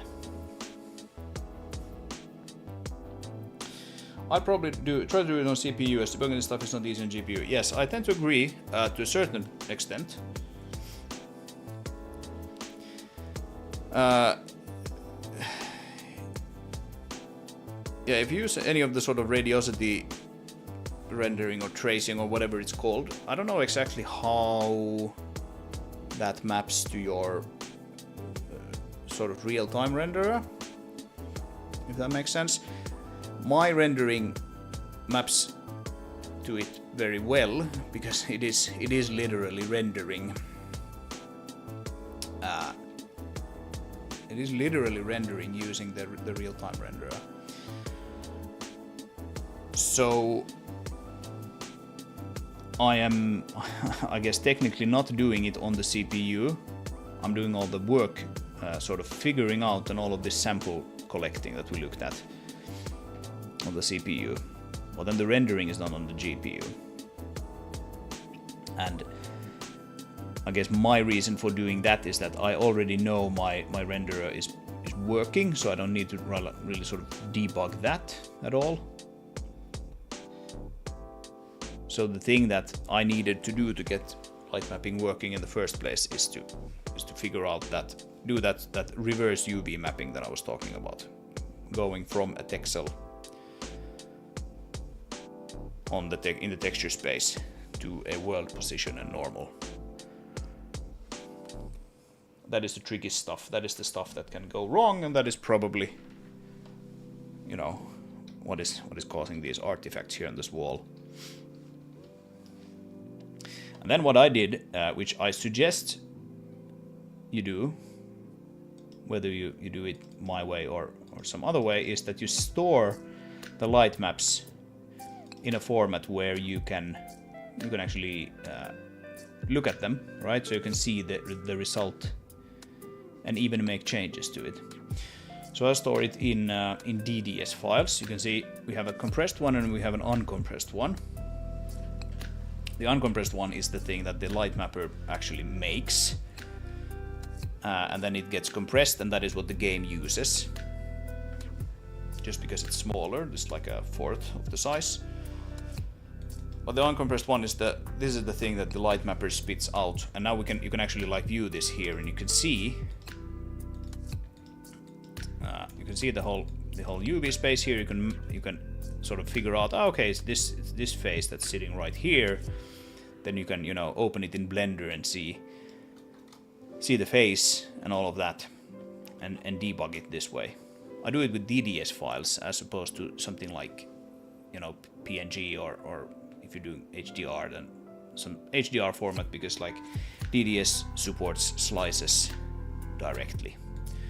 So it allocates as many slices as needed, and you have them all here in one file. So if you go to another of my projects,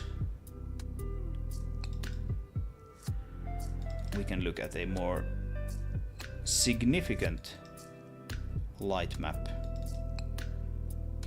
So this one here.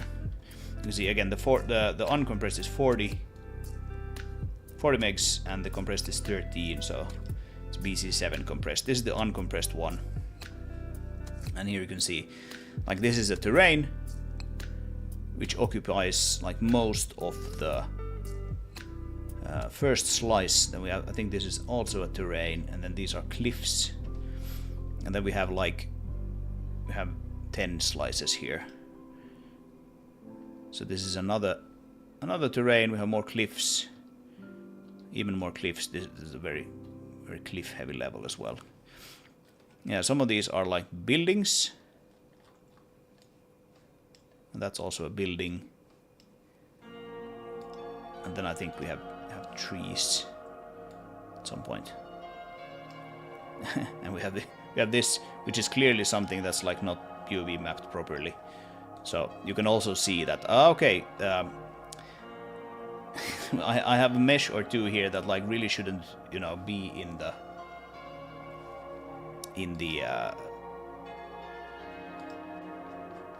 light map. And then these are those are rocks, these are trees. I recognize this pattern.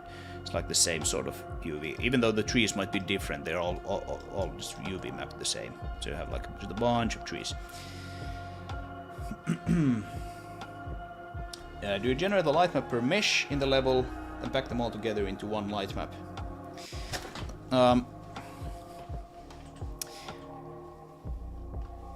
Yeah, sort of, yes.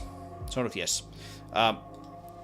What I do is, you know, if you look at one of these objects here, this is the one that we were just looking at. The mesh component here can be toggled to be either dynamic or not. This is not dynamic. If you have the GI type here set to auto, then it will automatically try to light map this guy, right? Included in the light map. It can be set to none if you don't want any light map or light probe. So if you have light probes for moving objects, and you have a light probe mesh in the level, then it will use that. But if it's set to auto, then it will try to light map it if this is static, so this is not toggled, and if it is dynamic, it will try to light probe the object. And this is like per type, so you can have, you know, 10 different elevator bases in the level if you want to. And then in here is the actual base, and this is the only one we have now, but but still, this is the one. Here we can still go and override the GI settings. If we toggle that on, we can still set it to like, okay, you know, I don't want any GI for this. For example, you have a cliff here, which is up here on the sort of out of the bounds. I have this set so that I don't actually generate any light map for this guy, because it is so far away that we're just going to be wasting the space if we light map that guy. But this same cliff, if I can recognize this cliff, yeah, it's this same object. This cliff here will get light mapped when I light map the level, because it is set to, you know, be light mapped. I actually override the settings here as well, but I wouldn't really need to do that because this object type is set to be light mapped. But that is one important thing, that you can sort of toggle off light mapping for certain instances if you place them in a spot in the level where they really shouldn't be ignored. At least that is important for me. And then finally, an important thing here, and this is probably why this particular cliff piece here has the overridden stuff, is the light map resolution multiplier, which defaults to 1. So based on the size of the object in world space, it gets some size on the texture. Right, so you can see here that the terrain gets the largest size. Then we have some things here that get like slightly smaller sizes. Then we go to the last slice here. Then these trees, they get just like a very small size. There's some other things here as well. I don't even know what these are. There's something. But if you, or at least if I determine that, okay, this object here in this particular spot in the level, like such as this one, it needs a little bit more resolution in the light map. I can just bump this, and it doesn't need to be an integer. I can just bump it to like 1.1 or 1.2. And again, this is per instance. And yeah, this is where you can actually set the UV channel if you want this object to use some other UV channel. And then there are some other options in here. But that's how it maps to goes for sort of from game objects to game object types to game object instances. I'm just gonna unload this, not save, because I don't know what I have touched here, so I don't want to mess up my level. And then yeah, one step of course that you need to somehow solve is how to pack these guys. Basically you end up with a bunch of objects, each with their own light map, and then you need to somehow pack them into a texture like this. And there are libraries out there for that. Like this here, for example, I'm almost certain that this like half or a fourth of this second slice is the terrain, because the terrains currently always get a spot in the light map. And so this building here then got the next spot, the next free spot in the light map array. So it probably determined that it won't fit in here. Like I think this space here is free in this first one. But yeah, then when you actually light map the whole level, then all these places tend to get filled up. And then in the end you get one, in my case, one texture array, which is used for all the objects in the level. And I also spit out a txt file. So here we can see what has gone where. This is not used by the actual game. The game knows what goes where from this layout file. So this layout contains like the coordinates and the name hashes and all of that to be able to like then assign the correct slice and the correct coordinates for a given object. but this is just like an informational thing for the user that, okay, Atlas 0, this was the first slice, pretty significant part of that goes to the first terrain, and yeah, the Atlas 1, just like I said, a fourth of the next Atlas goes to the second terrain, and then we have the lift station, so it's this power station thing here, and then we have some cliffs and some spruces.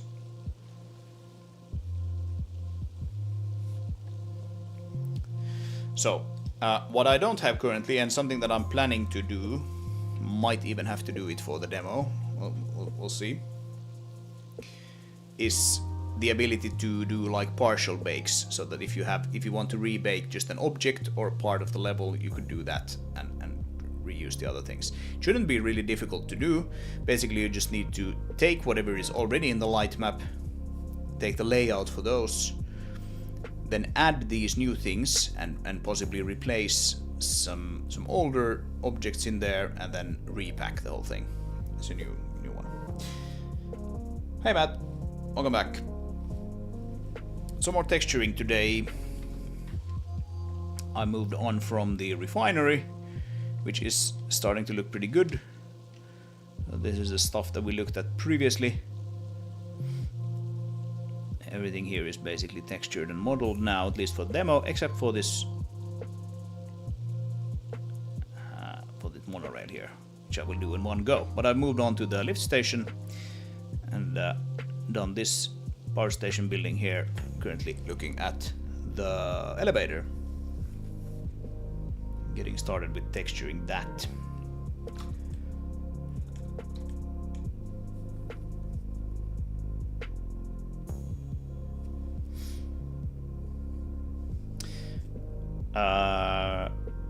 Yeah, I'm getting some warnings here about like bitrate problems, so let's hope that goes away. Let's hope the stream is not affected too much.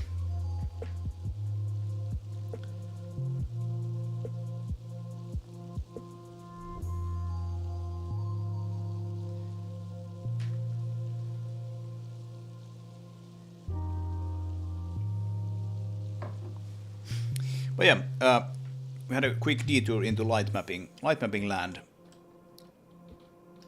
I hope that clears up any confusion about how light mapping works in the basis engine, but that's not necessarily how one should do it if you were to start researching the thing. Stream was struggling for a second, yeah.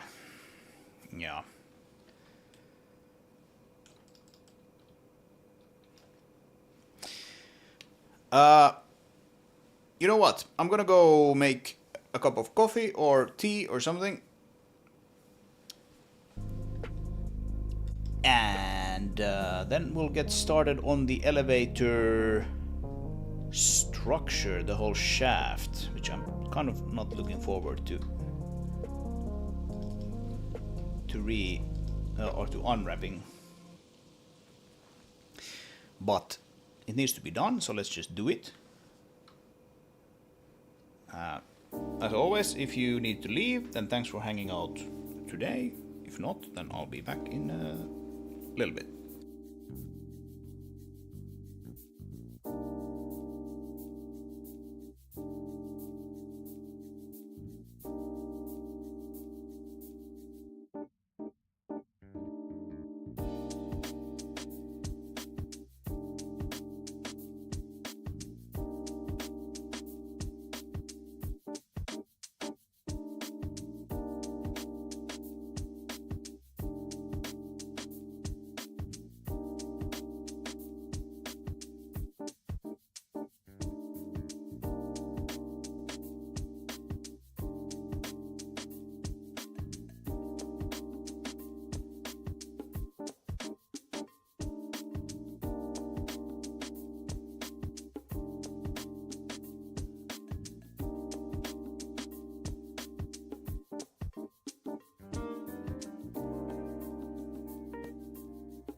Alrighty then. We are back. So hopefully the stream should stay up a bit better now. Actually switch to another ISP during the break.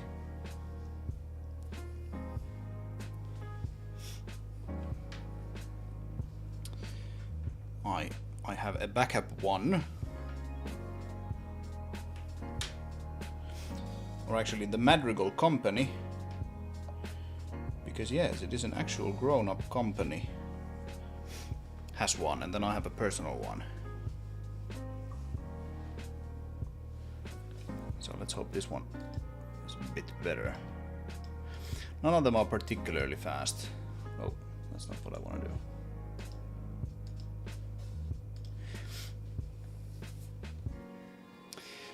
So, while I was away, I started thinking about this, and it's not necessarily super tricky to unwrap this. But it doesn't necessarily need to be super tricky to unwrap this. Because we don't have that many sort of angles here. We don't have many curved surfaces. It's actually kind of similar to this base here. We have a bunch of probably intersecting geometry that we didn't have for the base. But other than that, yeah, shouldn't necessarily be all that tricky. But I guess we'll find out. So, let's just get cracking, shall we? Have the elevator here. So I'm gonna wanna actually create a new Blender file for that. So hijack it just like the other ones. Don't want to keep any of these open. Not necessarily. Just close that one. And save this one. Yeah. Save that one and save all the images and close it. Sure, save, yeah. Blender is weird in the sense that you're planning to close a file and then you save everything. And then once you've saved everything, you try to close it and then it goes, do you want to save your unsaved changes? And I'm like, that's the last thing I did. What has changed? But sometimes it does that, I don't know why. So let's hijack this guy and bring it into its own file. It's grabbing a significant portion of the level out along with it.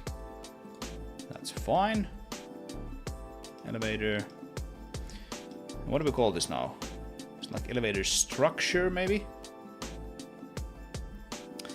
It's sort of like the elevator shaft, but it's also that top plateau. So let's just call it elevator structure. That's fine. Cancel edit. Shut the server down and then probably open it properly, like so. And again, we have a bit of a rotation going on. So I'm gonna rotate the whole environment, and then we're gonna rotate or reset this guy like that.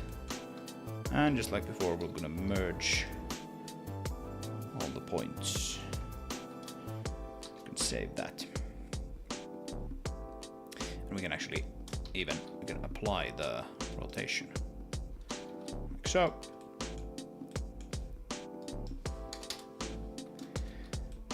There we go. Yeah, I have some previous stuff here as well. The really old one with the round pillars here. Crane. Okay. Legs. We can keep them around, and they don't want anything to eat. Other stuff. And then that would be structure.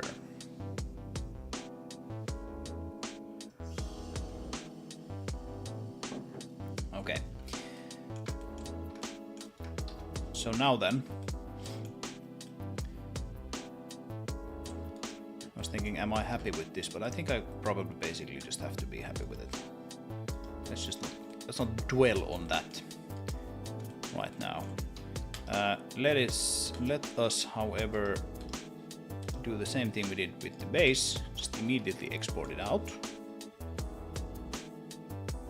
Oh, actually, before I do that, I'm gonna want to do a smart UV project on it,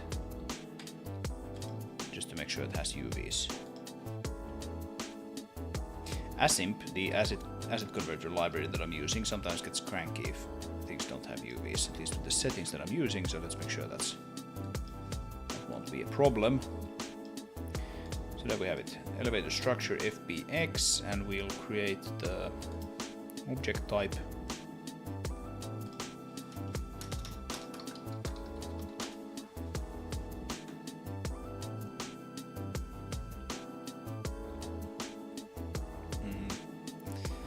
This one we don't want to use the same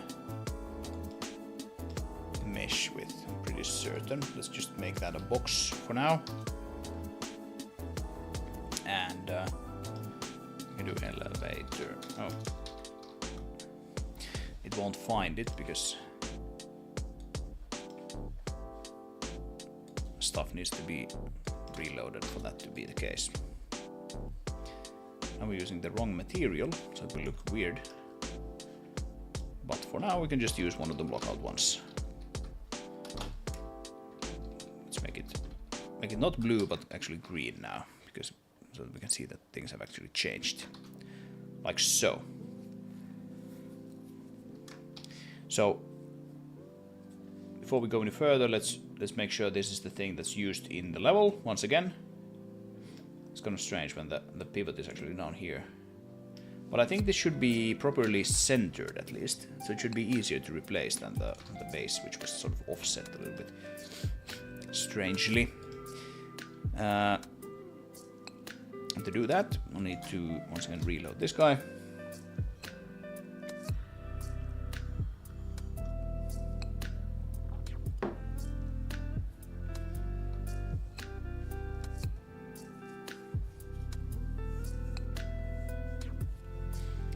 And we can take this structure and just move it underground, just like we did with the base. Gonna have to move it quite a ways underground. 200 units. Yeah, there used to be just like a graveyard of things down here some days ago, before I did a bit of a cleanup pass. Just had all kinds of quick meshes, which is not necessarily good, because you'll be rendering like double the geometry all of a sudden. Anyway, with this now we can copy the transform for this. Just put in an elevator structure and paste the transform. It goes on top of the old one, and then we'll move it up 200 world units. Not that. 100. So 100, 200. And it should be sitting exactly where the previous one was. And it looks like that is the case.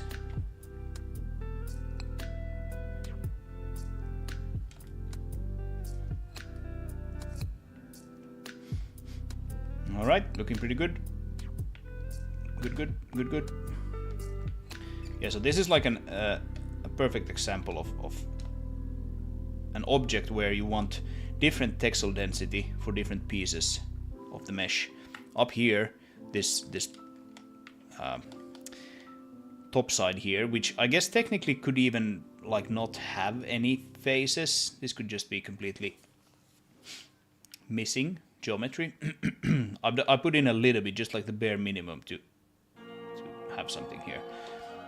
But like at least in the demo, we're not ever gonna like see up there.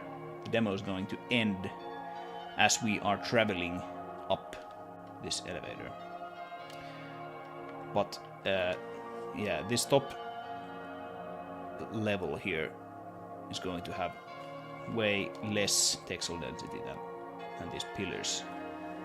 for like the same surface area,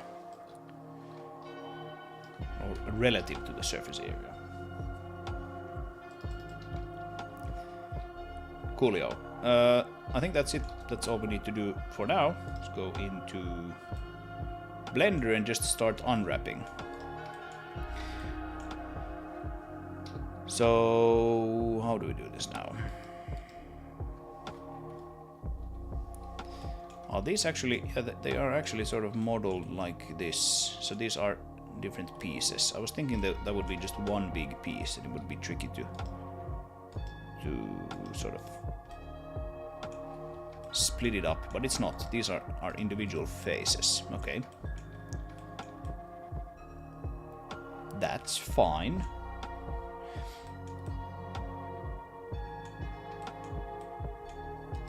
There does seem to be quite a bit of these like extra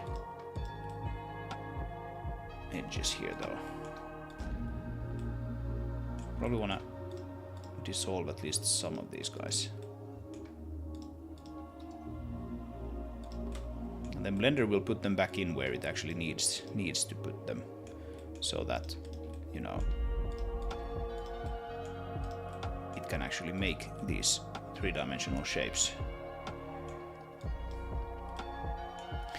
Like sometimes you're looking at something in Blender and you want to dissolve an edge and it just doesn't go away, and that is typically what happens when like you can't physically remove it while keeping the shape intact. And then Blender just won't remove it. Sometimes it's annoying, sometimes it's enlightening when that happens. Right, so that would be one side down there. Like these for example, technically we don't need these edges here to be able to represent this shape, so I might be able to just get rid of that stuff.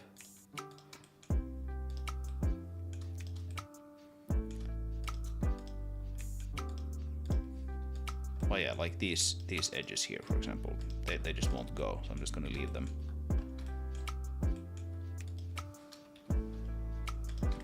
Annoyingly, it goes that way. It goes sort of out onto that. So if I take that away now, it was one of the edges that wouldn't go on the other side. It is possible that we need to have some other. Maybe it was this side. Yeah, okay. So this top edge, it just won't go. Probably the same thing with that, yeah. So we'll leave them there. Okay, that's good.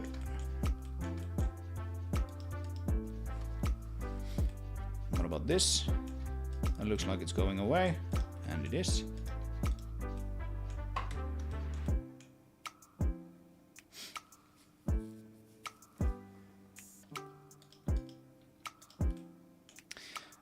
You're just removing all edges you can dissolve then. Well, not quite. When you want to unwrap something, obviously you need edges so that you can split things into islands in a sensible way. And so you definitely want to have edges, even though you don't necessarily technically need all of the edges there for sort of geometrical purposes. I mean, I should probably preface this by saying that I don't know anything about what I'm saying here. Just take everything with a grain of salt that I'm saying when it comes to 3D modeling. But what I'm doing typically is that when I'm modeling, I just tend to have like a lot of sort of helper edges everywhere, even though I technically don't necessarily need to have them. Okay, again here we have two edges that just won't go, and it kind of makes sense. Like you need, when you have a face like this with a hole in it, at some point you probably need to have an edge to sort of close it, right? I don't know, maybe I'm thinking about it wrong, but Blender doesn't seem to want to remove it, so let's keep it there. You can look at the stats there a little bit to see how we're doing. Anyway, yeah, like I was saying. Oh, here we actually have intersecting things. Yay! All right. Yeah. Yeah, like I was saying, when I model things, I tend to just have lots of edges that I technically don't really need, but they might be sort of helpful when you're shaping things. And then later on, Blender will triangulate my stuff when I want to put it into the game. Anyway.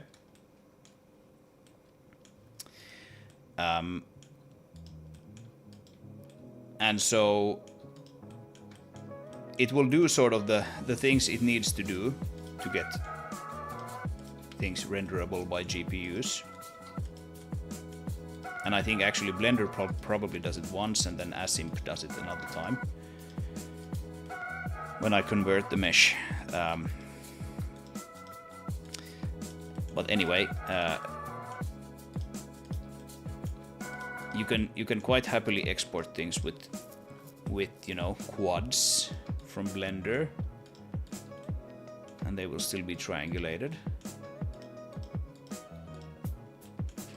And so what I'm doing now is basically I'm just removing all of those edges that I kind of don't need, and that I don't want Blender to you know, forcefully put in. If I have it like this, there will be an edge here where there is an edge now, even though I don't really need that edge to be there.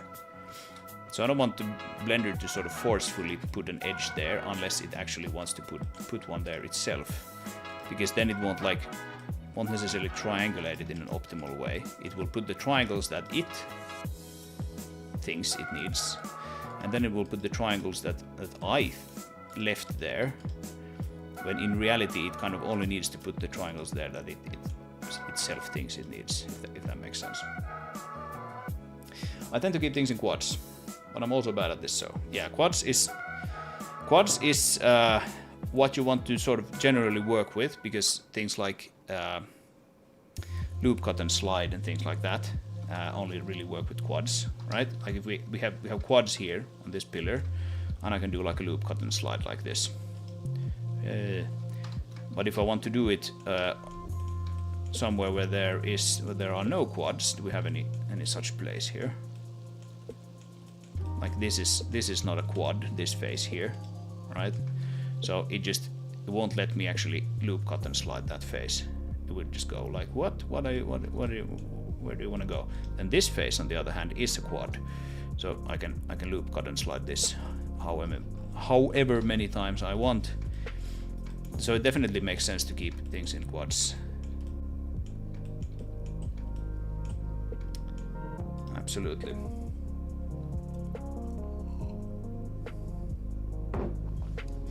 I guess it's not an issue for hard surface stuff like this. It is not going to warp funny from animations.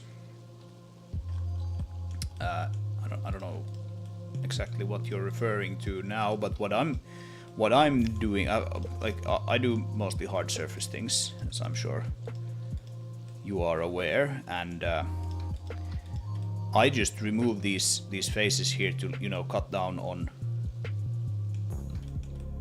the number of edges and triangles that get, or points and triangles that get sent to the GPU, basically.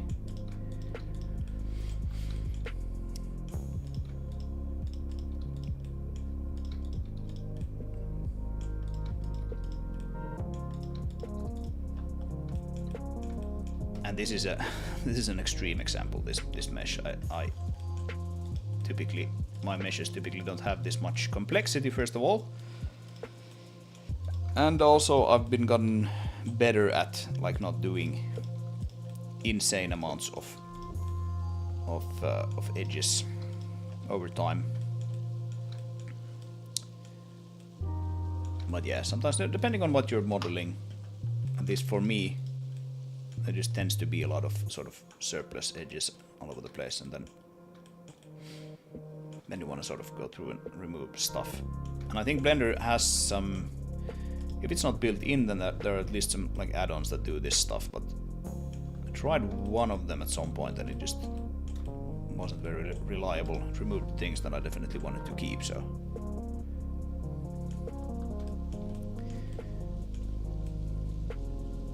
Alright, so those center pieces there seem to be pretty good right now. It's probably fine.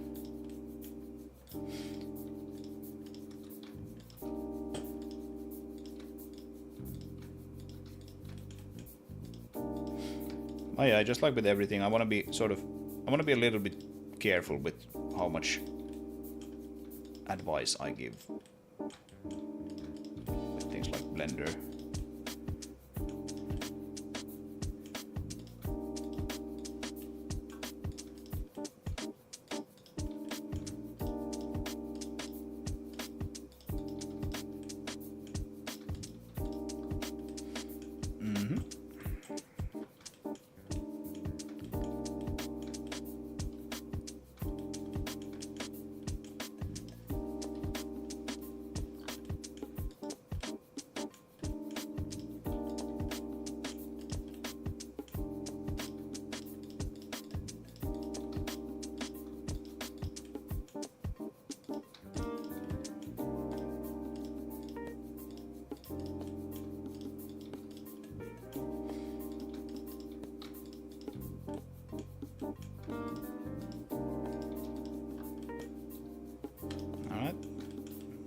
Some edges that I don't want to go.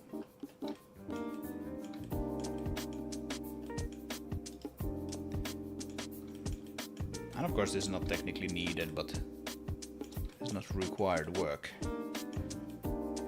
But it's probably nicer to do it now than to do it afterwards. I guess some of this stuff could even be done after the UV mapping has been done, because this should really kind of live in the middle of the islands, in the center of the islands, so they shouldn't really necessarily change the shape of the islands or anything like that.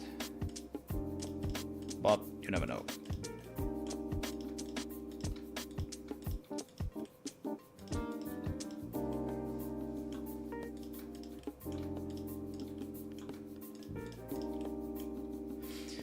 And then of course it's worth keeping in mind that the player will mostly see this thing, at least up close, from inside of it.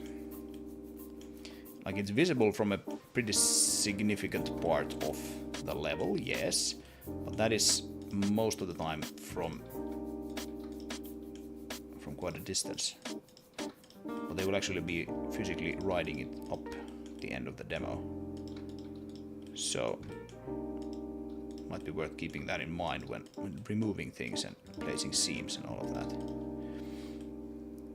The good side should be facing inwards.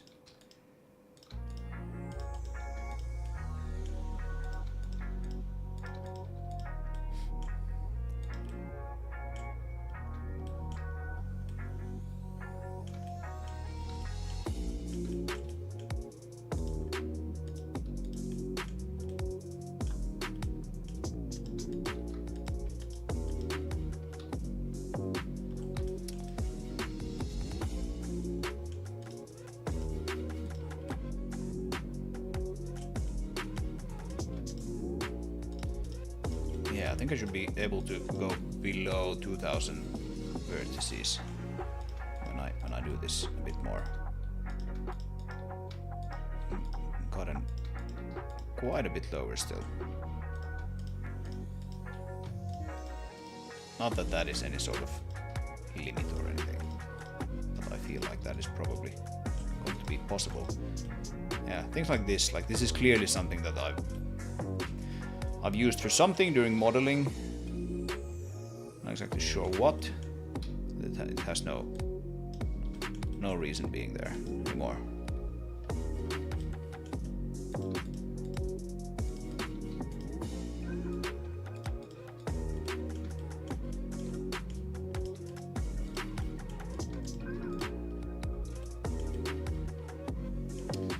Alright, so we're reaching the top on one of these legs. Another one of these.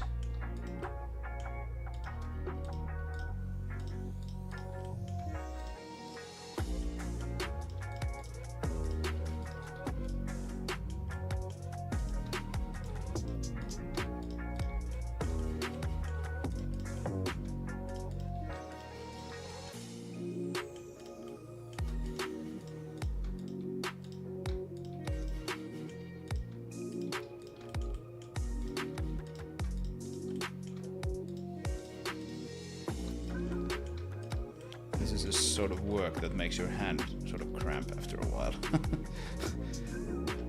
Just very sort of rigidly clicking on things, trying to be very precise about it, but also try to be somewhat quick, because this stuff is kind of mind-numbing. Alright. Let's save that. If Blender crashes, Blender tends to be kind of stable. But now that I said that out loud, I'm sure it's gonna crash within the next 5 minutes. So start your countdowns. So that was one leg. Let's move on to the next. Actually, that was more than one leg. But now we have one leg fully simplified.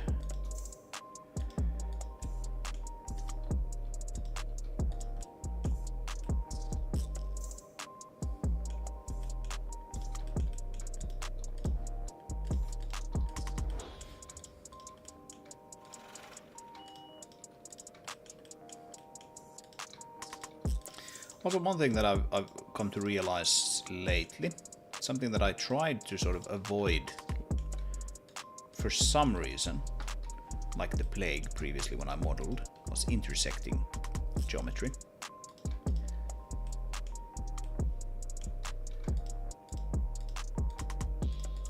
I don't know exactly why I tried to avoid that.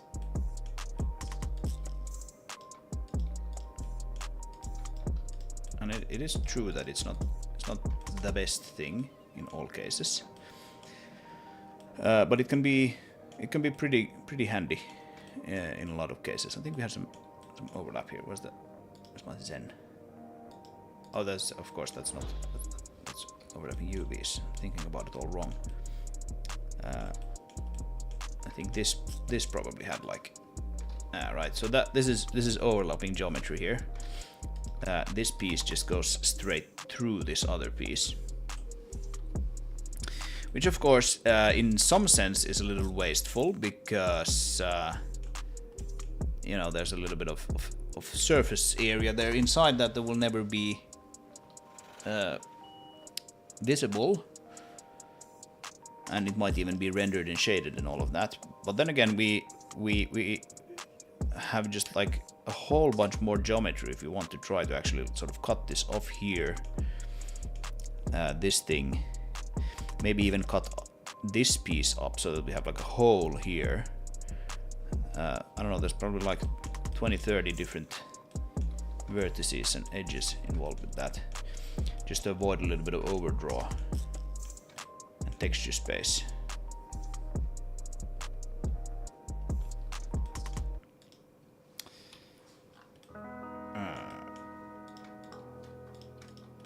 So lately I've just been doing like a whole bunch more intersecting stuff, if it makes sense. You know, like these panels on these houses here, things like this.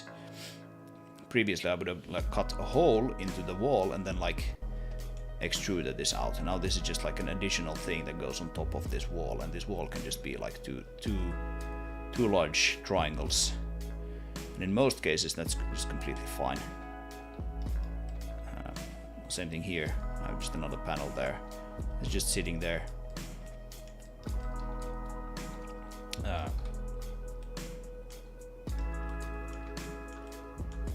Transparent aluminum. Whoa. Sounds sci-fi, all right. In fact, I think if you build this kind of structure out of aluminum, then you're sort of setting yourself up for failure.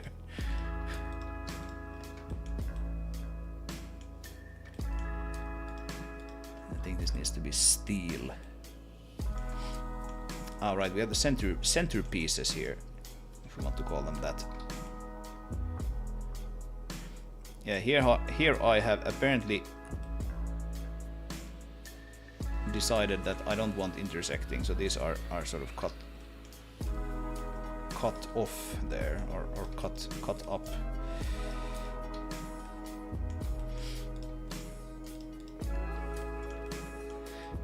It is an alien planet, yes, it is.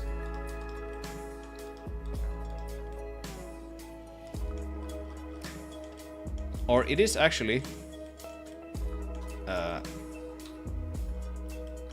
it is an actual planet that exists.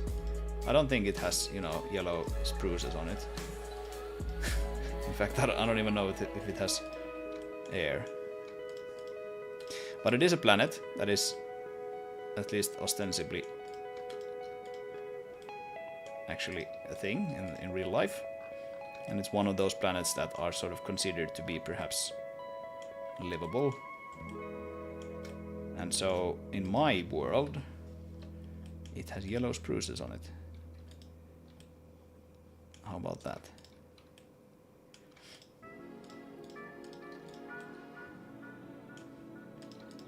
You know, the Halo rings in Halo can have spruces on it, and my planet can have yellow spruces on it.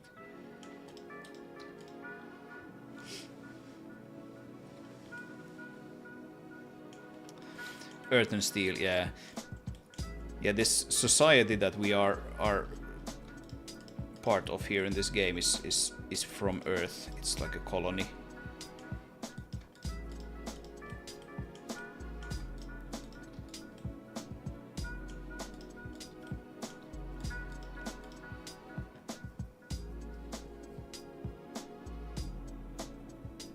Transparent wood. That sounds crazy. Yeah, I'm sure there are all kinds of things like that.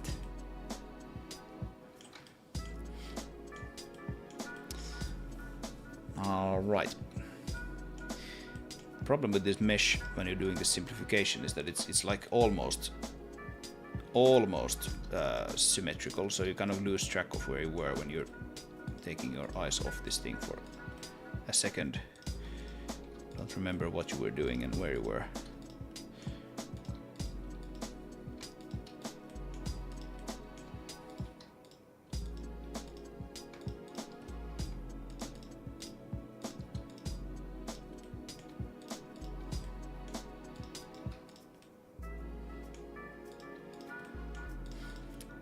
I think like in a little bit we could do an export and make sure that we haven't broken anything. Actually export it to game. Just because there's like a whole pipeline of things that happen when we export to game. First we export the mesh to FBX from Blender, and the FBX file gets read by Asimp, which transforms it into its own representation and then does a bunch of simplifications and stuff on it. And I think it actually recalculates the normals even. And then we turn it into Basis's own mesh format.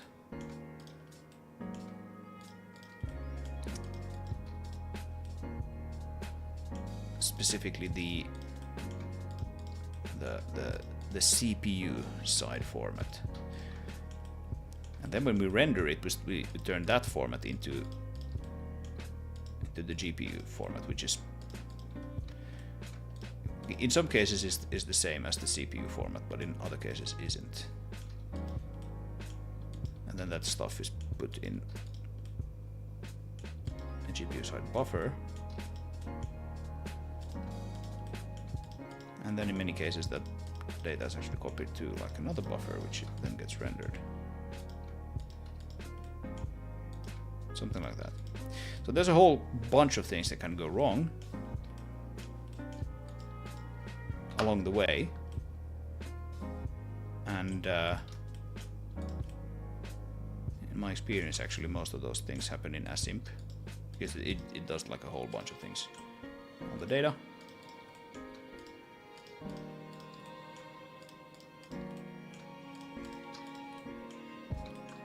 But I found and reported some bugs to Asimp through my use of it in Basis.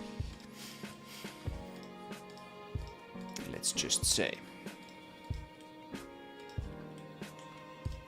That's also why I tend to do like a smart UV project on my meshes, even long before I even have any textures applied to it or anything like that. Because Asimp tends to sometimes get cranky if it doesn't have UVs.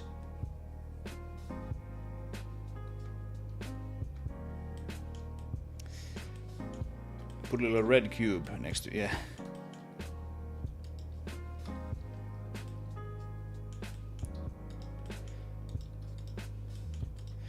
Yeah, you're not really distracting me. I mean, yeah, enough to have me read the text, but this is kind of like autopilot stuff. I don't really need to think about what I'm doing at all.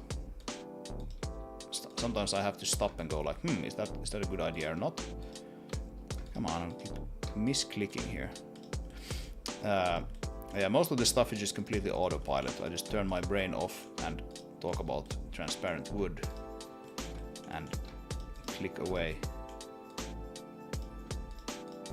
Doesn't really need any sort of brain capacity. It needs like 1 brain cycle per second. 1 blops.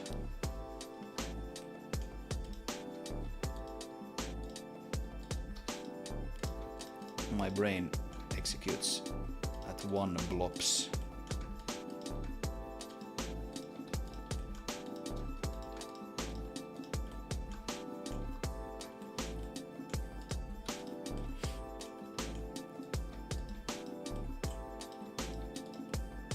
Yeah, this isn't really what I planned to do in this stream, to be honest. I was thinking I would do actual unwrapping and texturing. But now that I saw this, I was like, oh, okay.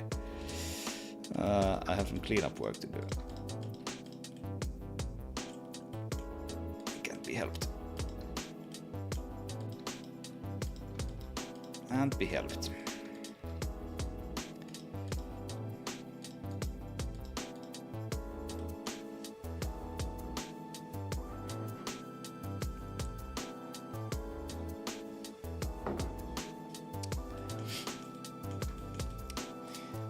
I can hear the rant section in the game credits already. I could have made it better, but chat kept distracting me with wacky stuff, which made no sense. Absolutely, yes. It's all your fault when this game does badly.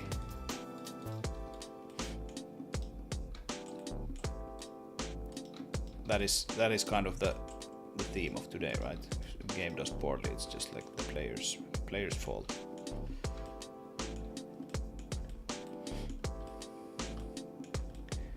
You're not a real game dev if you're not complaining about the gamers.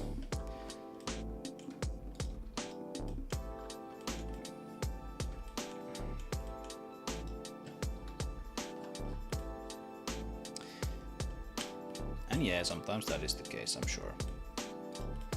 But it's kind of an easy cop out for many people, I guess.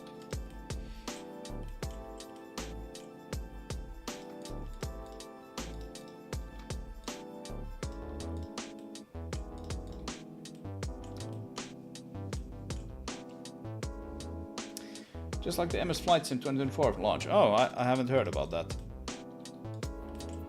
What happened? I guess I can look it up if it's like a long thing. Not because I like seek drama, I've been thinking about getting that myself. Played the original quite a bit. Not in any sort of serious sim capacity, just with an Xbox controller, but still it was fun.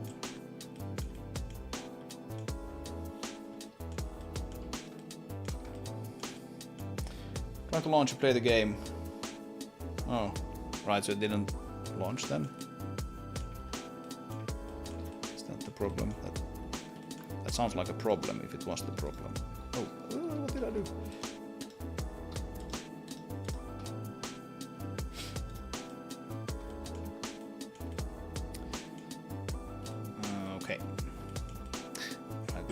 We're almost under 2,000 vertices already. There's like, I think we were at like in the high 2000s, so we've gotten rid of like almost, you know, a third of the geometry and like literally no visual change. So yeah.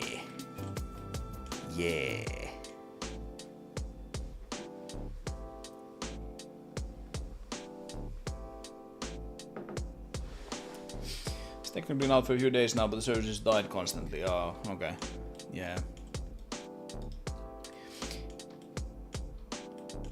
Yeah, I will say though that the server requirements for that game are probably like basically unlike anything else in the gaming world. I can't imagine what kind of server infrastructure there need to be to support that. Just like streaming in the whole world. It sounds like there's a lot of data. Maybe that's just one of these problems where there's like, it sounds like it's super technically complicated, but maybe it actually isn't. It's just streaming data.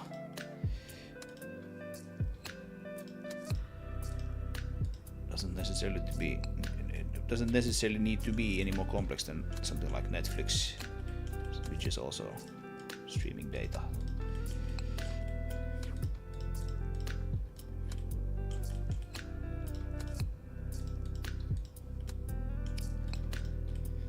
Well, yeah, it's annoying when game launches get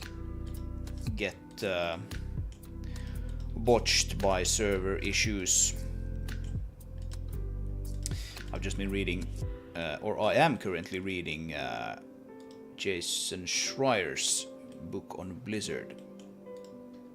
It's called something like Play Nice or whatever it was called, where he's chronicling the history of Blizzard and their different phases, and there's the Diablo 3 launch debacle with the server 37 or whatever it was. And I remember that thing being a big problem.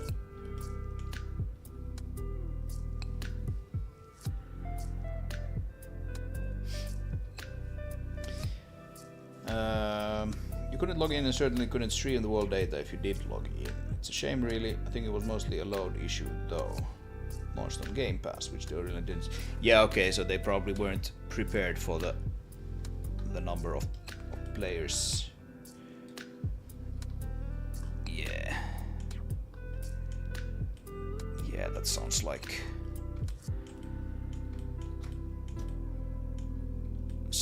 something they could have maybe prepared for.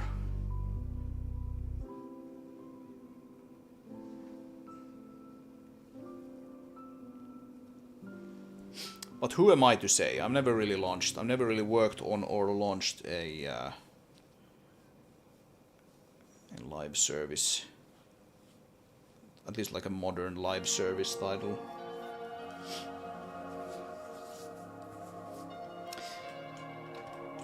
Yeah, I guess my code might be in one which is being developed right now, but I'm not like super deeply involved with that myself.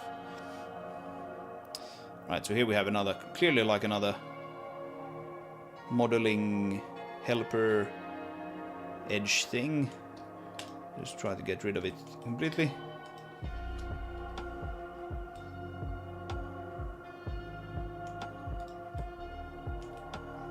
Like so.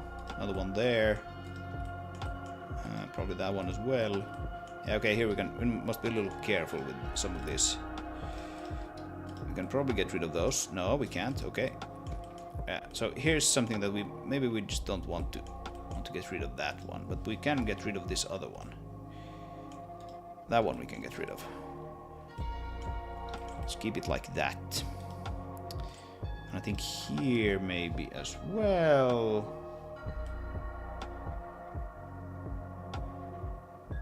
Yeah, I don't know.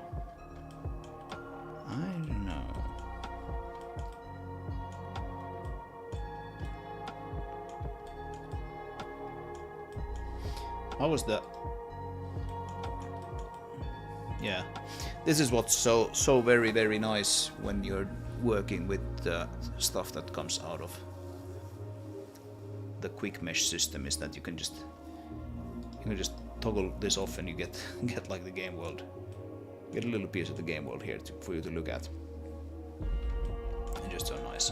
You can see here my sort of question was, okay, how much of this underside is actually visible? Quite a lot of it actually. and the stuff that isn't is really just like one big face. So it's fine. Let's not do anything about that.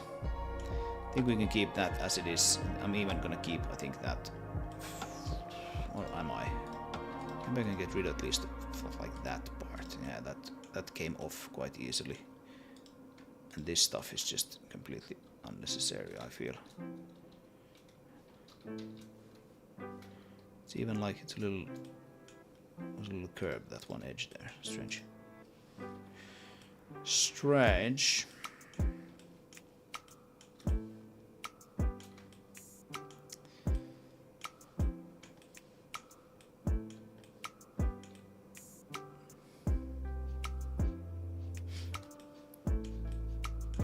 Yeah, I think we're gonna keep these guys around.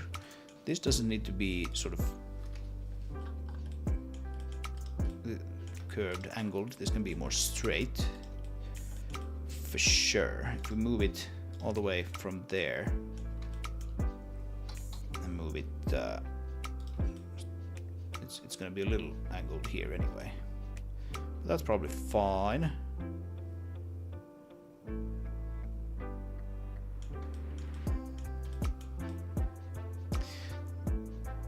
Like this is an actual place where there's actual geometric importance to this edge. I mean, maybe we can dissolve it and it will still keep working. It's just as important as one that would go here. Okay, well maybe we can just dissolve it then. Let's think a bit like that. Let's hope that will actually just come clean off. Looks like it did. Okay, so then we can do the same thing with this side. And I think like in the past, I kind of considered some of these edges like this to be sort of so important, obviously very important, you know, because they're going to like an edge like this. But then sort of you have like another one right next to it which just doesn't have an edge going to it. So Blender clearly handles a lot of that stuff for you in the background anyway. There's really no reason necessarily to keep these things around. Oh, now I can even take those away. Let's take away what we can.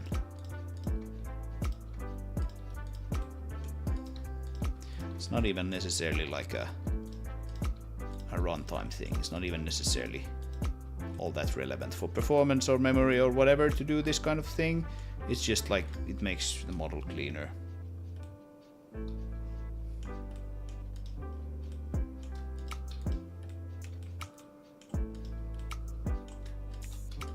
It's just nicer. Makes you feel like you did a good job. Those ones I'm gonna keep around because they actually change the shape of the mesh if I take them away. I'm just gonna go ahead and trust Blender that it actually needs them. This one though, I might be able to remove. Let's see. Yes, just came clean off. Nice. What about this one? That one comes off, and that one comes off, I assume. And I think this one probably will as well.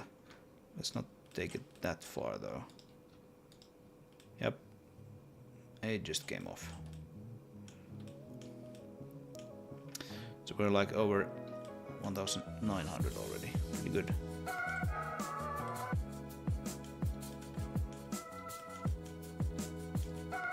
And yeah, like arguably there's like unnecessarily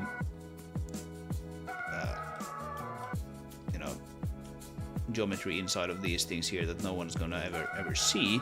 But of course, if I have this thing here and I decide to use like at least like a piece of this somewhere else where the player gets up real close to it, then it's nice that it's kind of properly modeled.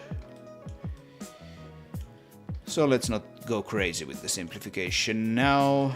Maybe I can get rid of those. Yes, I can.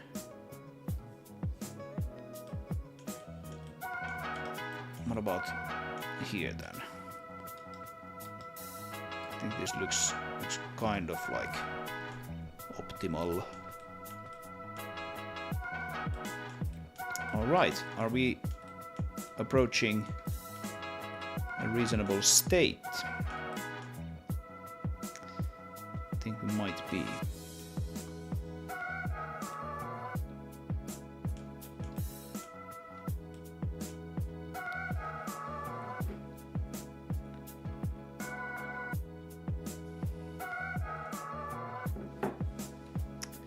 Okay, so let's save this and let's export it, and then fly around it in the actual level a little bit, see what's what. If we've broken anything really bad.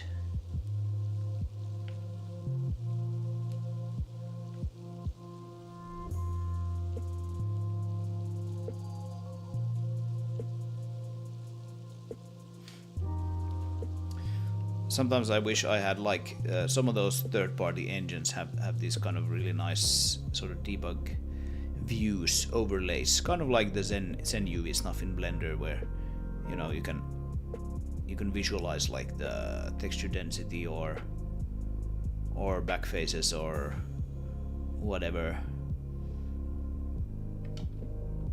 directly in the scene. Sometimes it would be nice to have some of those.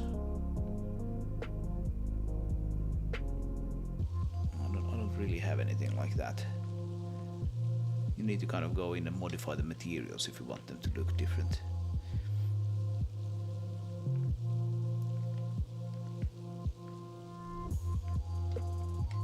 Alright, this looks reasonable. We got rid of almost half of the geometry. I can simulate like a first-person shooter up here and go like, oh, run and gun. Hello, sir. How are you doing? This would be a cool vista in an FPS game.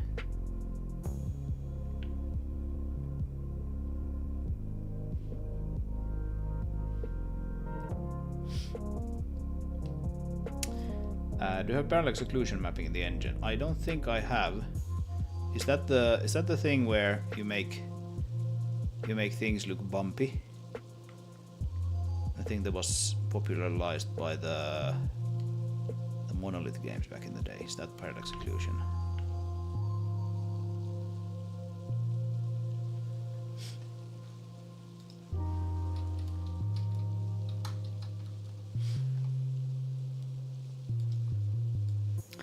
Parallax occlusion mapping.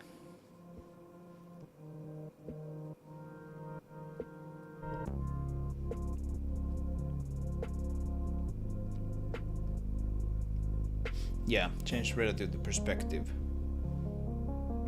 Fake the depth. Yes, exactly. No, I don't have that. I do not. And even if I did, I probably wouldn't use it in this art style. Right? Like I don't even use normal maps in this art style, and I do have support for normal maps. I do have support for normal maps. I do have support for what's it called? Specular maps. Well, I mean that's just something that you do in the shader, and then you have support for it. But but still, I did use both specular highlight maps and normal maps in Slide, so in the earlier incarnation, but I don't use them here because it's like not worth it, and this art style doesn't really need it, or maybe it does, but I haven't used them so far. So I don't think I would use them even if I had in this game.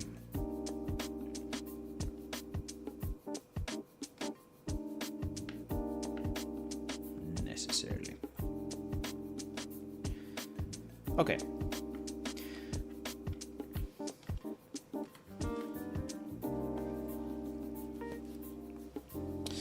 I was thinking it would be good for making vents and such without needing to model them.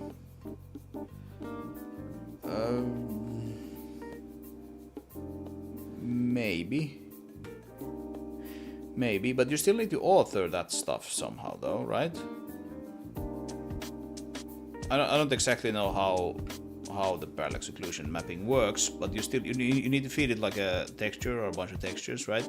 And then you need to generate those textures from something.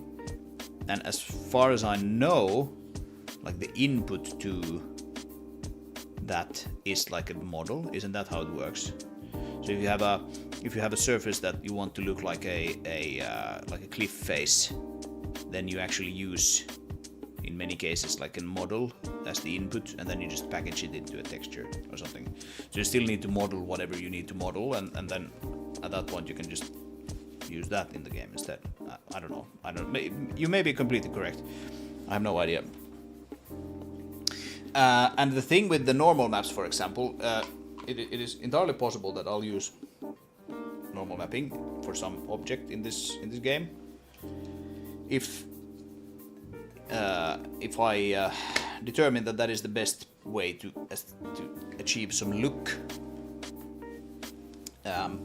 but I haven't done it so far because doing normal mapping tends to be a lot of work on the asset side, right? You need to generate the normal map somehow, and often that involves actually modeling a very high detail version of something and then doing retopology on it to simplify it, and then baking the difference of the high detail onto the low detail, and the output of that is the normal map.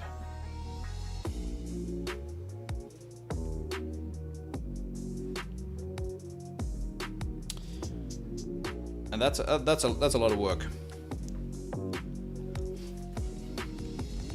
at least in my experience. That's a lot of work.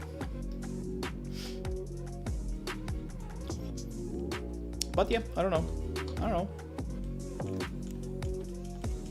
What do I know? Okay, let's get cracking on the unwrapping. So, I don't exactly know how to do this, or I have no opinion on how I actually want this to behave now. What am I saying? I don't have an opinion on like the best way to do this, is what I'm trying to say. So these two back legs, their seams should probably be on the back side. I think that makes sense. For these other ones, I don't exactly know. Let's start with the back legs.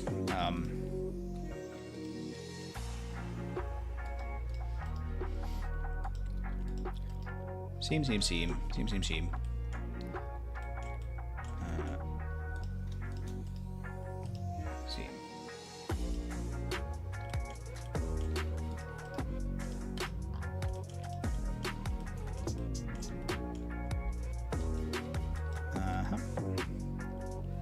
Yeah, that needs to be a seam. Why does it not? It is because of these annoying edges here. I can't do like a select edge loop sort of thing. How annoying is that? And the answer is pretty annoying. Oh well. Yeah, so here for example, I did remove a lot of these kinds of edges, and there probably used to be those kinds of edges here as well. So what I could have done, and what I maybe should have done, if we're being completely honest here, is leave one edge here and another edge here, and then I could just do the seam over there, right? Now I need to do it like over here instead. You know, if we're being completely honest, that is probably what I should have done. Now though, I can't be arsed. So I'm just gonna do it like this. It's gonna be marginally worse. Now let's keep the seams on in the same place for this. Yeah, that kind of stuff. So you don't want to remove seams willy-nilly. Especially when it comes to unwrapping. Because, or sort of edges. You don't want to remove edges willy-nilly when it comes to unwrapping, because edges are really the only tool you have when doing unwrapping.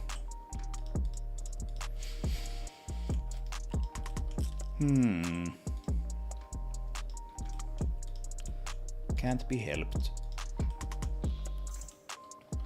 Yeah, I'm in a little bit of a get shit done mode right now.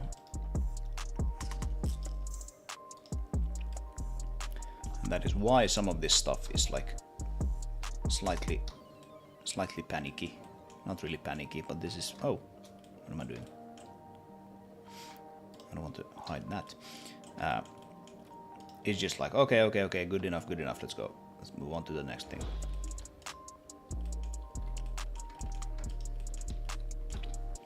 My production realities are giving me a reason to just get stuff done. Can I make a shortcut to mark a seam in Blender?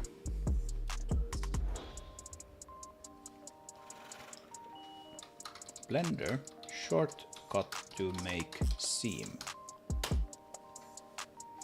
To mark edges of seams, press Ctrl E and click mark seam. But I don't want to click mark seam. That's the whole thing. Yeah, you can do like this and Ctrl E, mark seam. But what if I just want to mark the seam without clicking anywhere? Mark seam.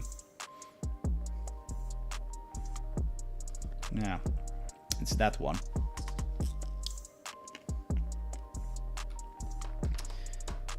Well, aren't you annoying?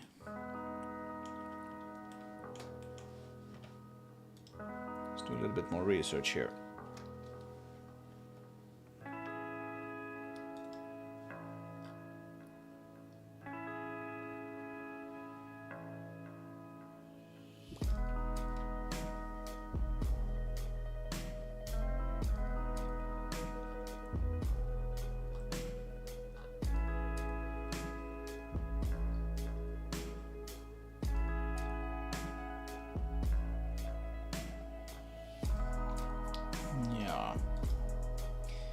I think you can rebind everything.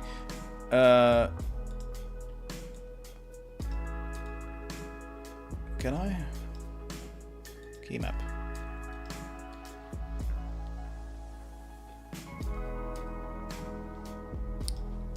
Seam. Mark seam. Control E.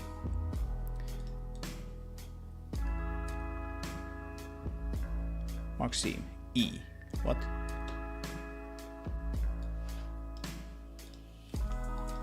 So if I have that edge loop there, now it's an edge loop. E. No, that's extrude, obviously. Yes. Okay. Yeah,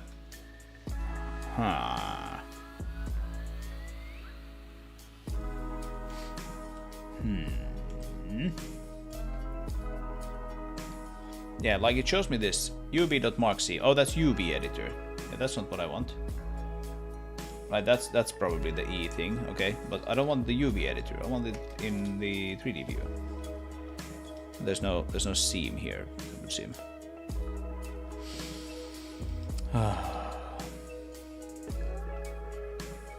Yeah, Control E is this one. WM call menu, and then it gives it this sort of whatever this is, attribute, parameter. The thing is that like there is no shortcut for that, right? If you have this and then you press Control E, right? Some of these have shortcuts, like Control B is the bevel. Yes, I use that all the time. I use Control R all the time to loop, cut, and slide. Some of these don't have, like Mark Seam is over here. It doesn't have a shortcut. Alright?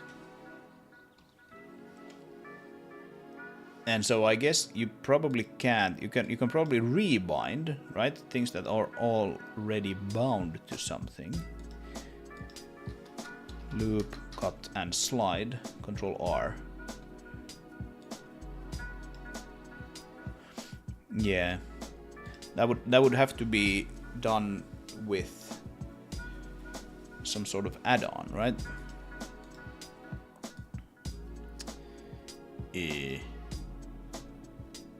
What is that? Let's see. If I do Control E, and then I right click, and then I do, no, that's edge crease, that one. Add to quick favorites.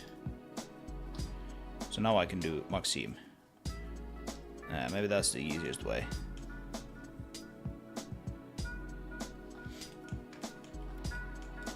So now I can do like, I can select an edge loop,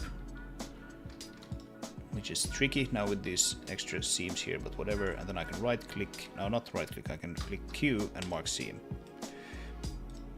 That's pretty good. I have just this other one here, make planar faces. I can even remove that from my quick favorite. There we go. So now my shortcut is Q and click. That's better, I guess, than having nothing.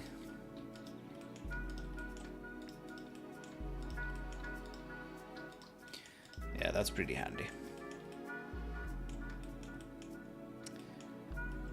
That will have to do for now, at least.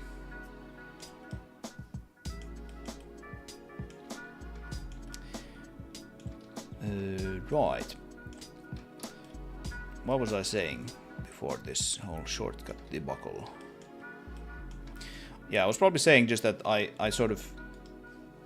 currently work in sort of a get shit done mode, something that I don't necessarily always do. One might argue that I should do more of it. One might be correct in that assessment. But that just means that I leave some things here that I'm not necessarily 100% happy with, but game needs to be done. There's no other way around it.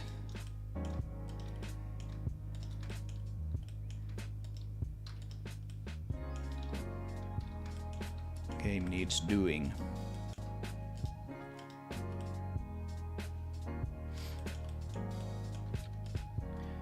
Yeah, I was correct in my original assessment of this. This is a pain in the butt to unwrap for sure.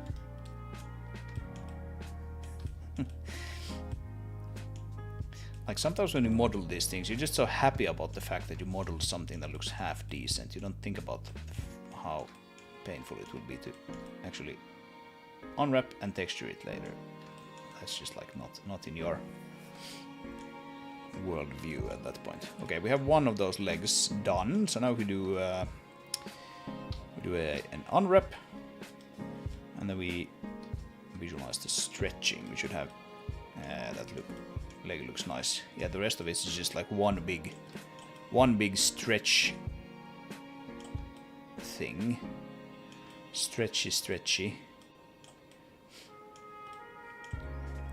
It's very stretched, except this guy, which is probably something we could just do all in one go now.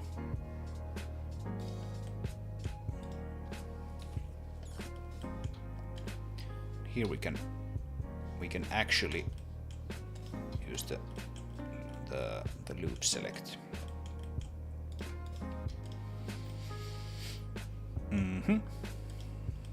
Maybe that one as well. And that one. And I guess that one.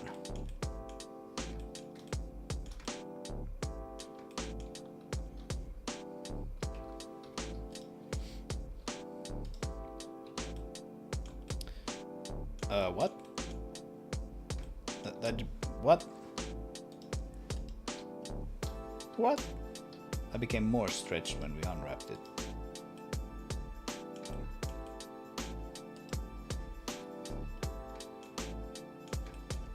Oh, is it? Ah, right. Okay.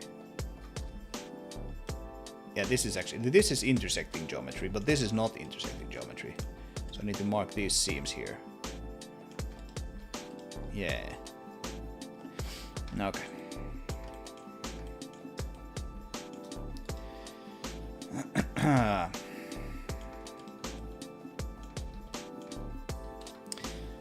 Does anyone like UV mapping? I feel like even the pros find it boring. Yeah, I think so. I think the pros find it boring.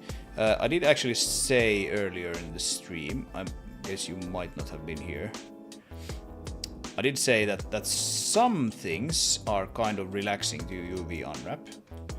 It's not that often that you find something like that, but some things aren't all that horrible to UV unwrap. It's sort of like doing like a puzzle, right? You have to find the solution to, you know, unwrap this thing. I know quite a few game artists, and I've never heard anyone say anything like pleasant about UV unwrapping, so I have a feeling most people dislike it very much, yes.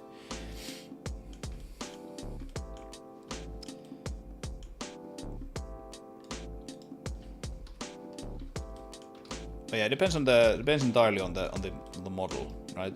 And of course your overall sort of workload and everything. But at least for me, it depends entirely on the model. This one is just not very fun to unwrap. The base, which we unwrapped, or I unwrapped earlier in the stream, no, that wasn't that bad. It was kind of nice. Because you can go sort of like a puzzle. You can go like, oh, but if I'm clever, I'm gonna do it like this, and that will give me this or this advantage. That sort of thing. Yeah, this quick access menu is actually pretty good. I recommend it. If you don't know what that is, you can just click anything. Control E here. You can just right click anything. Screw here, for example. I don't know what that does. We have screw. Just right click it and add to quick favorites. And then when you press Q on your keyboard, you just get those. I'm just going to remove that screw there. But yeah, I tend to have the FBX export tied to my quick favorites here in object mode.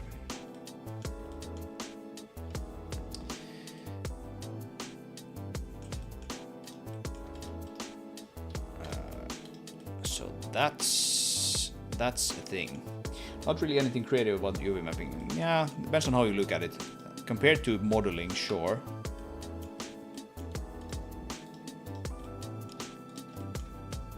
Yeah, like I said, I tend to think about it more like a puzzle.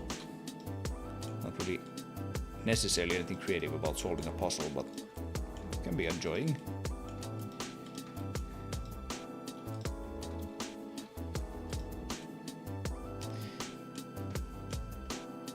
Oh, we have some BS here. Some BS that I've forgotten to take out or missed.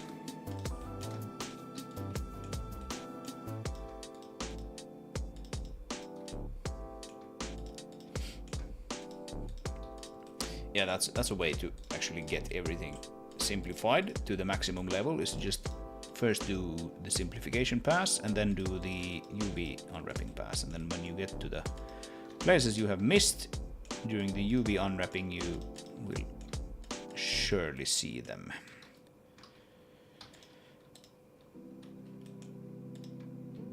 Right.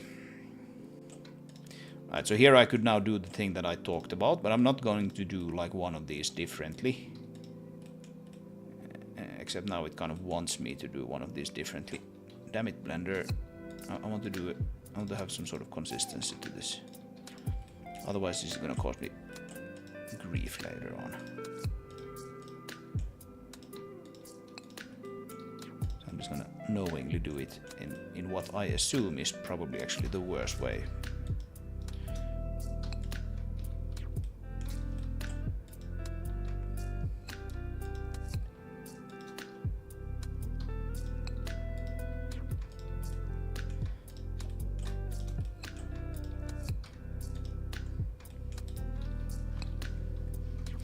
kind of like working in a code base where you don't really agree with the coding standard or the like code formatting rules and all of that.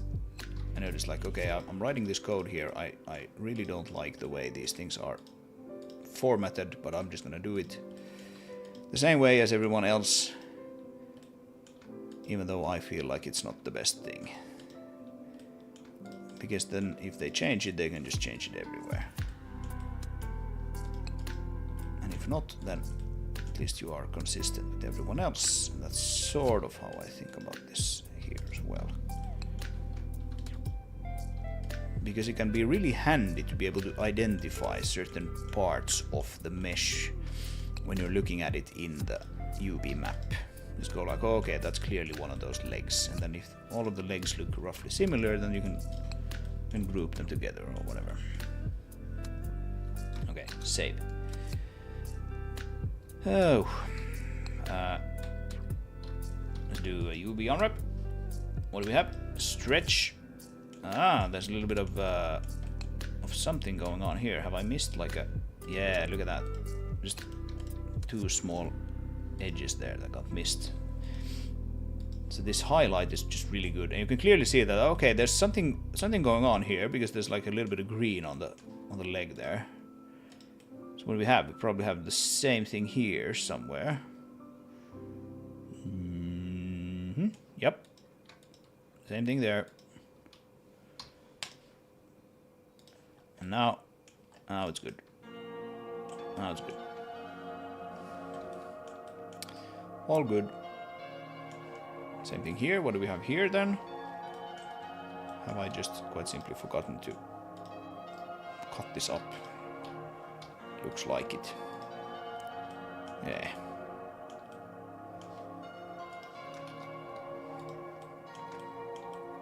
Alright, so this is the rear end. The one that goes against the cliffs, as you can see here. This is the front end, front side. You can see it from this support that runs sort of along there, along the front. And so, how do we want to unwrap this now? I think we're gonna do it here probably. We'll put it here. Yeah, let's do it there, and then we'll do it symmetrically on the other side. So let's maybe I'll do it all the way up this leg first.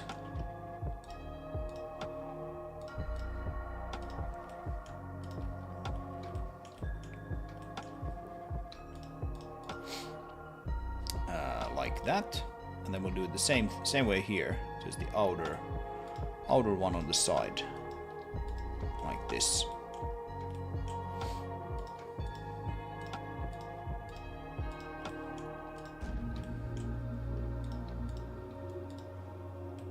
There we go. How did I do it in the... I did it the same way, at the very end. So there we go. And now it's just a matter of continuing with this crap.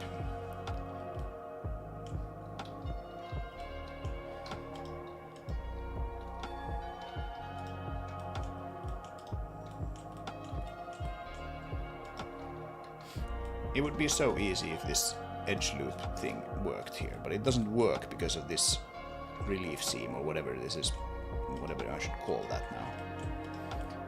Blender doesn't know which way to go, so it just stops. So sad. Oh.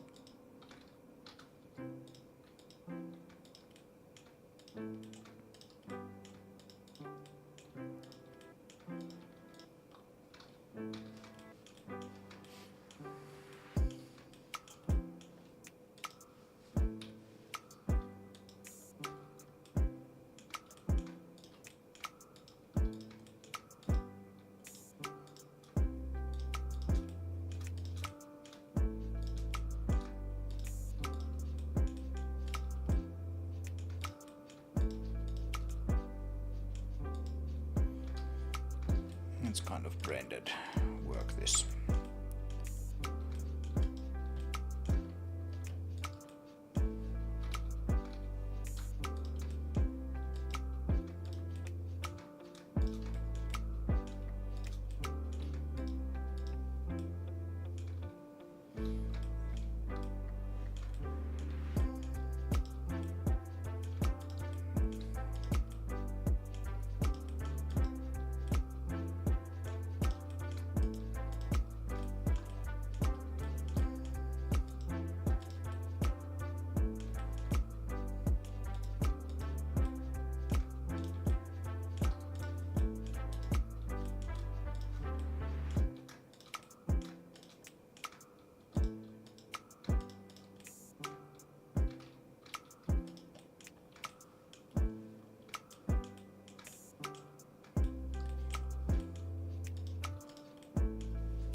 like an experienced game artist might have been able to tell me that, hey, if you're gonna build a model like this, it might look good, it might run fine, but it's just gonna be a pain to actually make it, build it.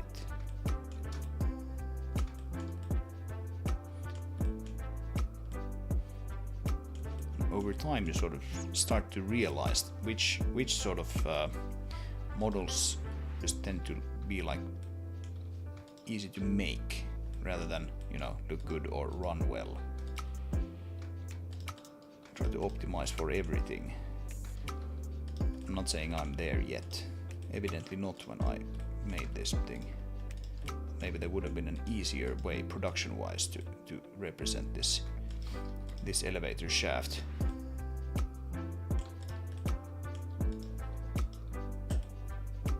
I don't know.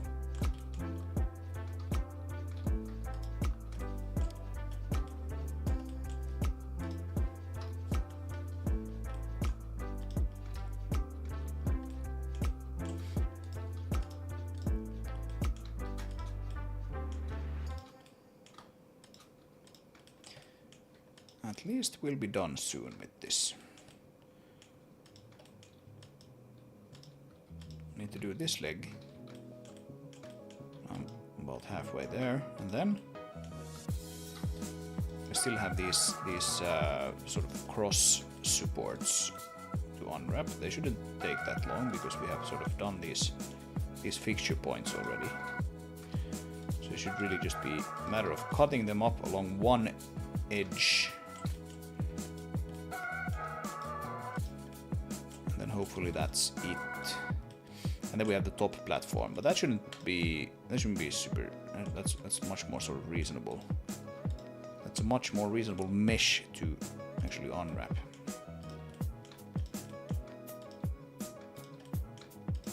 Oh, actually, yeah, it's not. There's one additional thing. We need to do this with every this and then that. Every single piece. Ends, since the ends are actually not intersecting geometry. It's just that one place that happened to be for some reason.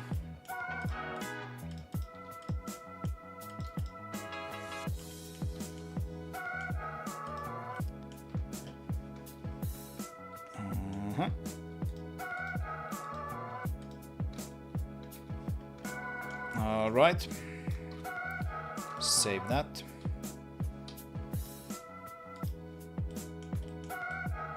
So we have the vertical legs now kind of done. Okay, so let's get cracking on this thing now. If we cut these up here at the end, we basically need to select the top part for every one of them. Now if we unwrap this whole thing should turn blue. Okay, it's not doing that. Alright, we have another one. I have two of them here. The same support. So let's see now. Stretched. Yeah, now you can see this is blue, but these actual supports are not blue. So let's fix that up. But that should be just a matter of marking that and going unwrap, and now still something, but it might just be because of this end here. Okay, so what do we have here then? How do we unwrap this monstrosity?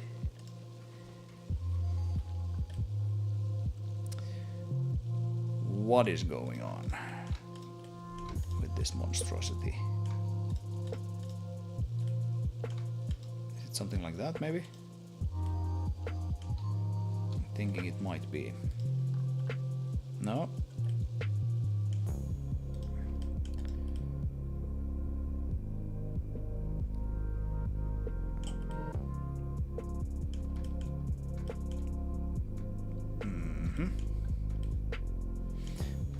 Actually, I have an idea for how I want to do this these front faces here. So if I let's see, if I cut them, I'll cut them off like this, not like that, but like that, and then I cut each and every one of these down,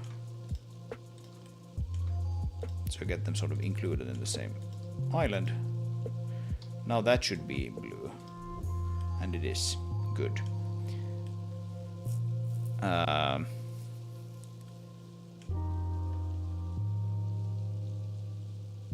And actually, I might be able to do it like this. Take that away, clear that seam, and clear that seam. No, actually, don't clear that seam, but clear that seam and mark that seam, right? It can fold out like that. I wonder if there's any point in doing it like this.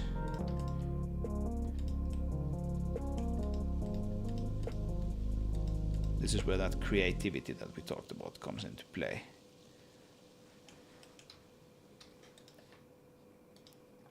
Yeah, see, now that is blue.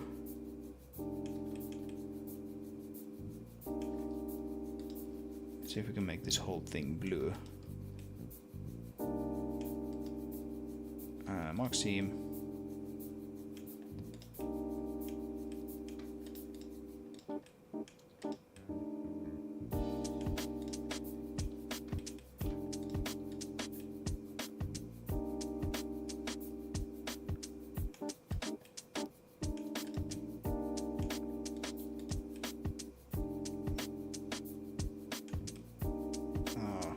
What did I think when I model it like this? It's just way too complicated. Oh boy. Who thought this was a good idea?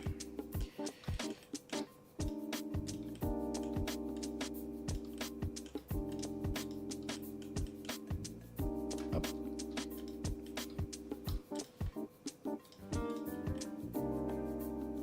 Okay, so now it's starting to come together. Now we can see this one support here is finally becoming blue. We make all of these, cut them up like that, unwrap, and visualize. Right, that's still not good. Why is it not good?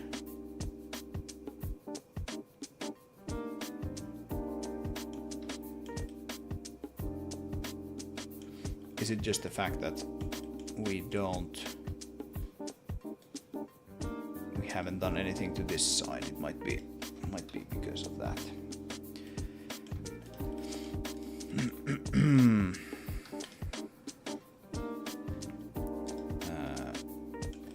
Yeah, it's cut all the way through that. That's good. Okay, let's try that.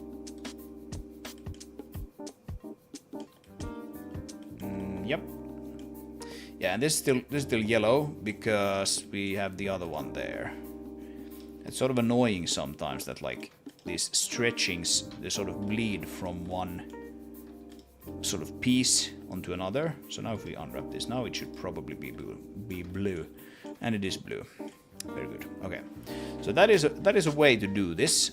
I'm curious how that center piece now looks here in the somewhere there.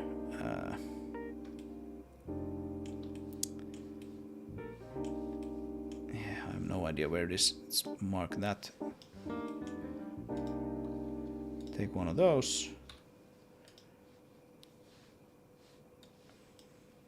Okay, it looks like that. Yeah, okay. I figured it would look vaguely like a flower or star or something. Okay, well, that looks like a reasonable way to do this. So now we have a plan. I think I'm gonna do all of these lower ones in one go. If I jump between doing wildly different kinds of things all the time, then I get confused. So let's do all of these in one go.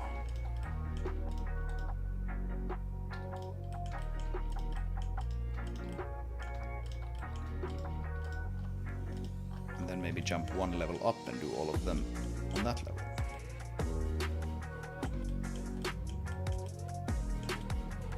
Alright, I think we have all of them down here. So let's jump up one level and do all of them here.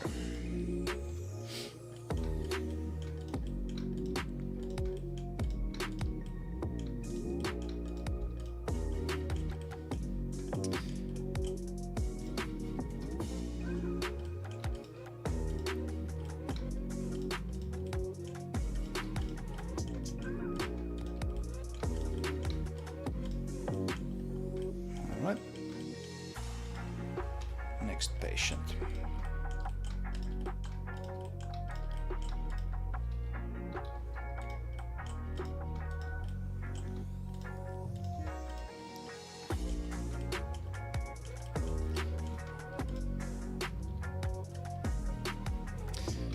So I've been streaming for almost 4 hours.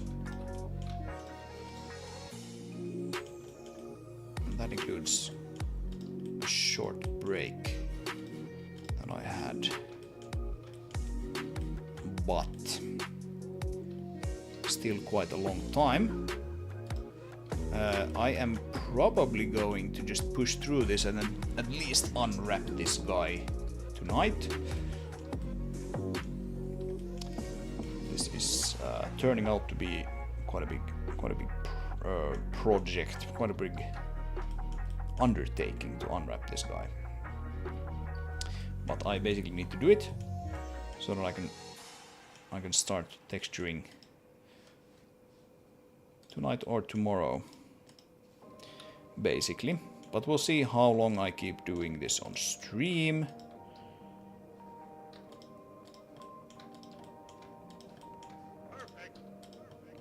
At least for a little while still. But yeah, looks like we won't have time to start actually texturing this guy on stream. Today there was quite a bit of cleanup that needed to be done on this, but it's good. It's good that it got done. Needed to be done anyway. Even though I didn't quite remember that was the case.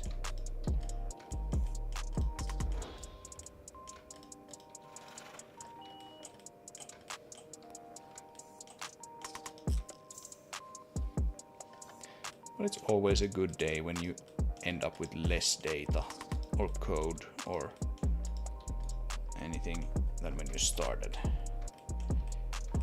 That's just a nice thing.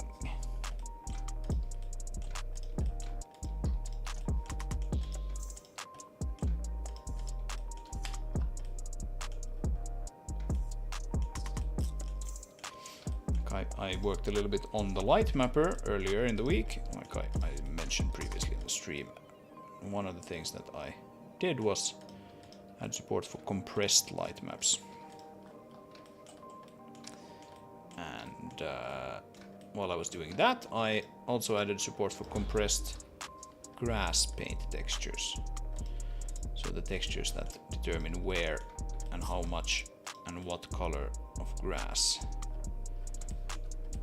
you get in the level. And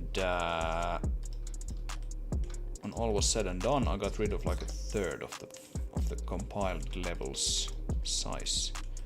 Went down from about 150 megabytes to 100 megabytes, roughly. So that was a very nice thing to do.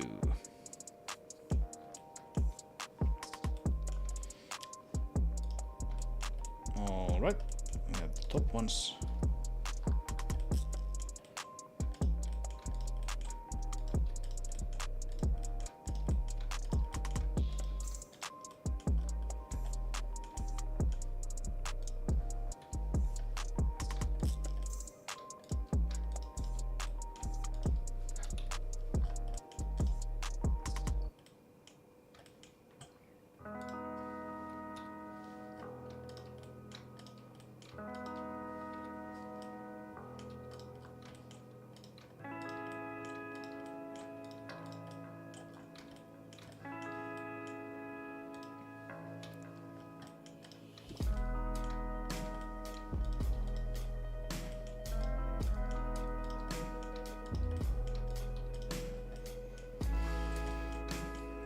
right.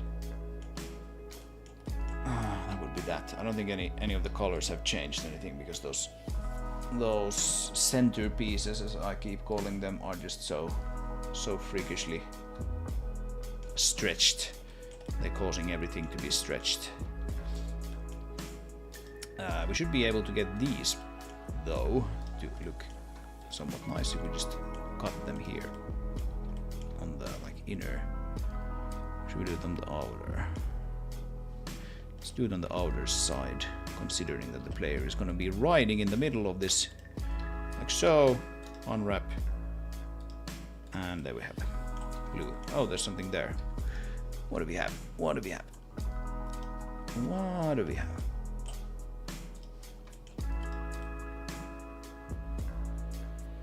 There's some kind of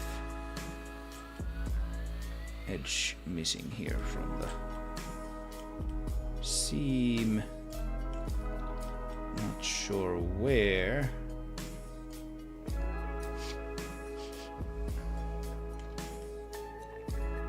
Oh, it's the actual, yeah, it's the actual.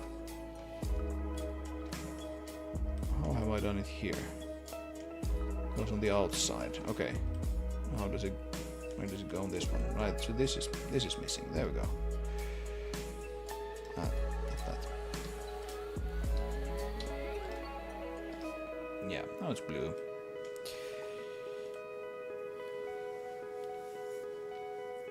All right. I think the only thing we have left now are those center pieces. If I can remember how to do that. I have 7 of them left. So by the end I will definitely know. But I think the idea was this, that I cut into there and then let's do like both sides while we're doing this in one go. Like this, and then cut in and then outside again. And then cut in and outside. That should be it. We get this sort of weird plus signs here. So we unwrap that. Then we unwrap these inner pieces like that.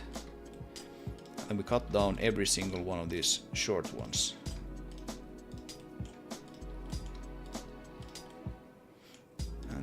The other side too. Cut, cut, cut. There. And now the only thing we need to do is cut these large ones. And how do we do that? So they get cut on the outer side. These 4. There we go. Let's see. Was that it? Yep. That's it.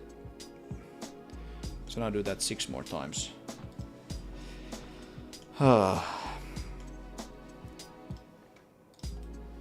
Start with these ones. I'm gonna do all of these now in one go.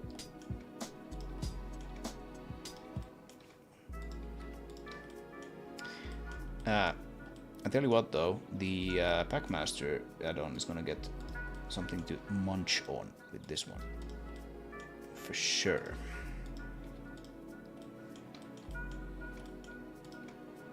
I'm so very happy I don't have to pack it by hand. Or even like semi by hand by using some of Blender's built-in solutions, because they're quite simply not good enough.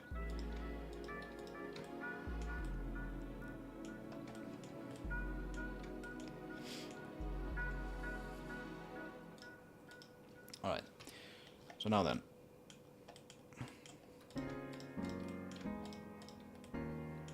Maybe if we do it like that, it'll be easier.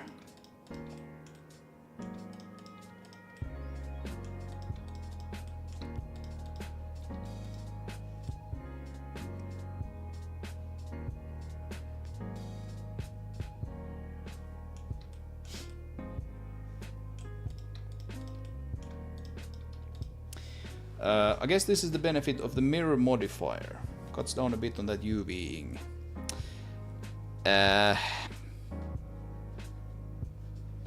No, not really though. I mean, I use the mirror modifier quite a lot when modeling, you know, the cars, for example.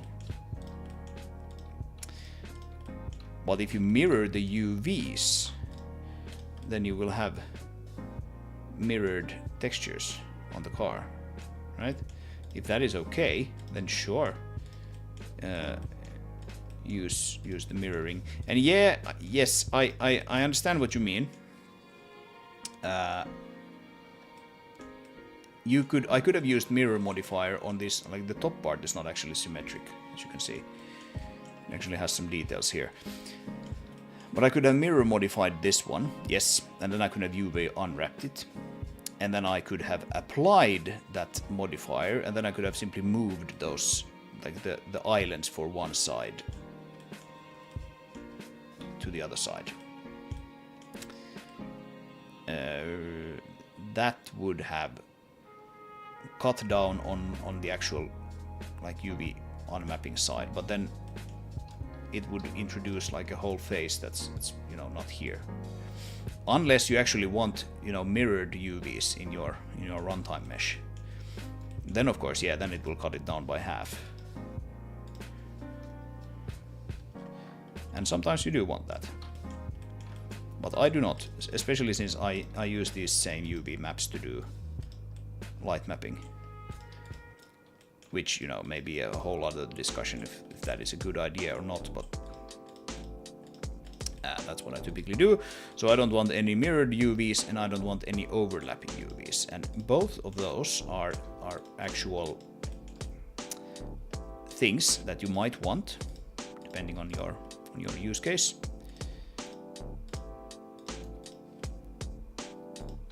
They essentially give you more UV space for free, in air quotes, since you use the same UV space multiple times.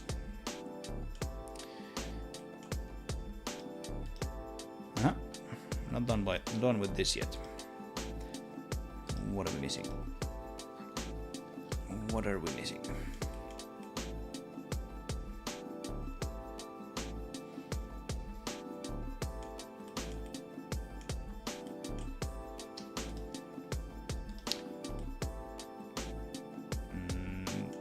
I'd say it looks like it's coming from over here, but I'm not sure.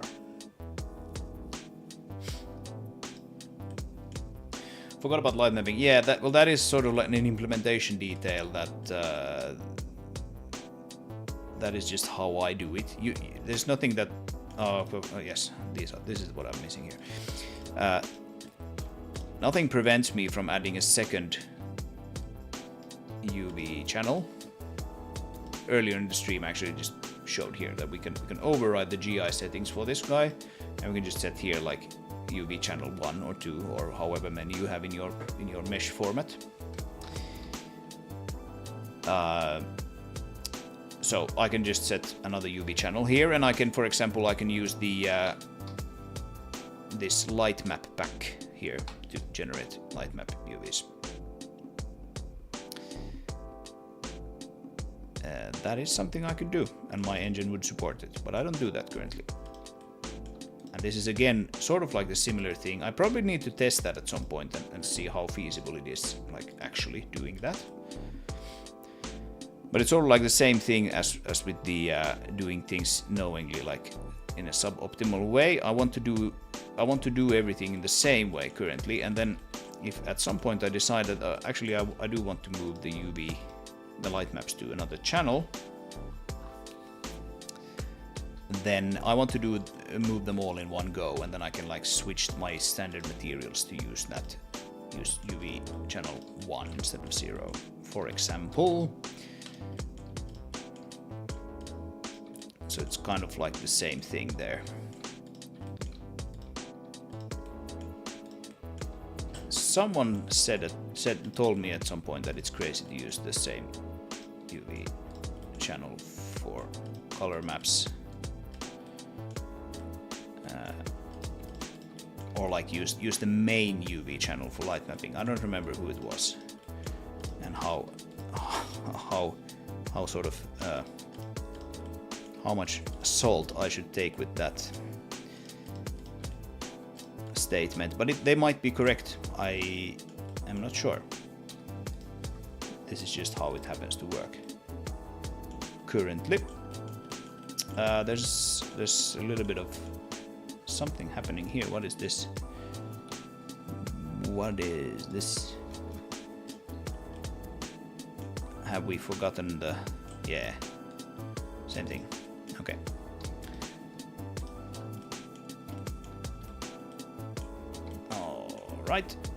All right, three more. We can do this. Let's go.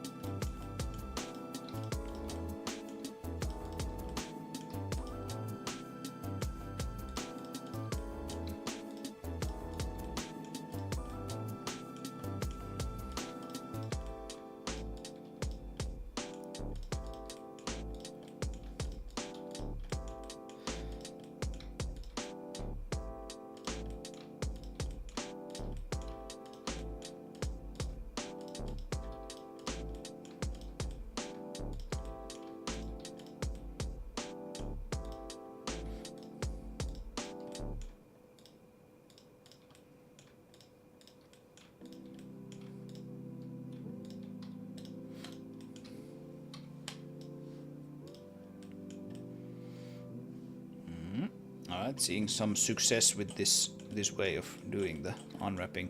I think we have the same thing there again. Probably just forgot like for a whole leg to cut this up for some reason.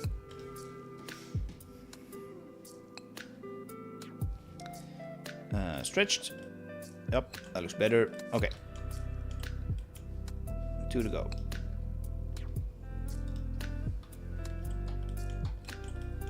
And then, of course, we have the whole upper platform. But I have a feeling that will feel like a walk in the park compared to this monstrosity of a thing.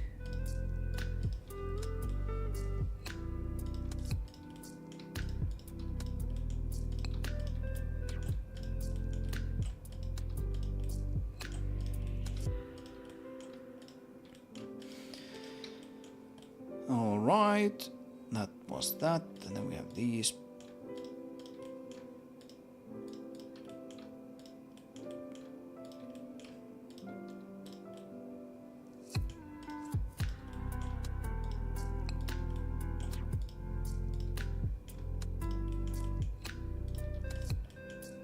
Alright, are we done? Yep.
All right, are we done?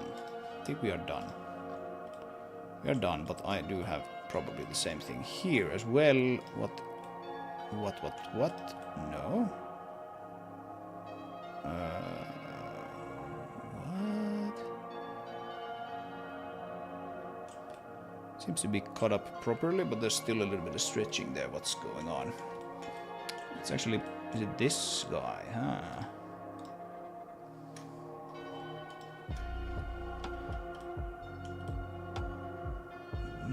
That's weird. What is missing here?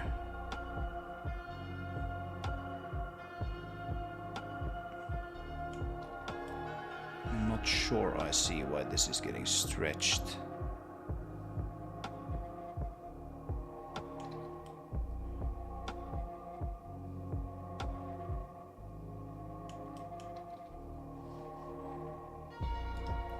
It kind of looks like it's like the connection between these two that is somehow getting borked. What's happening?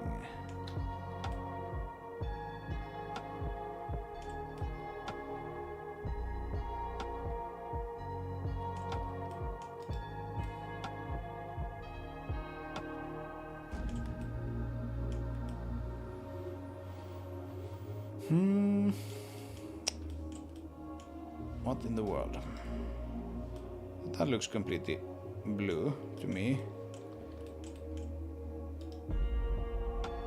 Okay, let's have a look in the UV editor.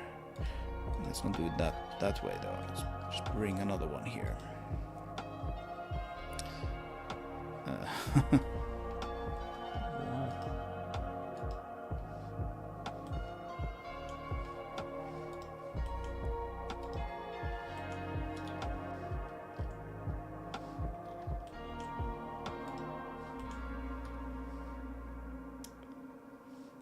Yeah, this is strange. I have a feeling there's some sort of false positive here almost in this now. This doesn't look all that good.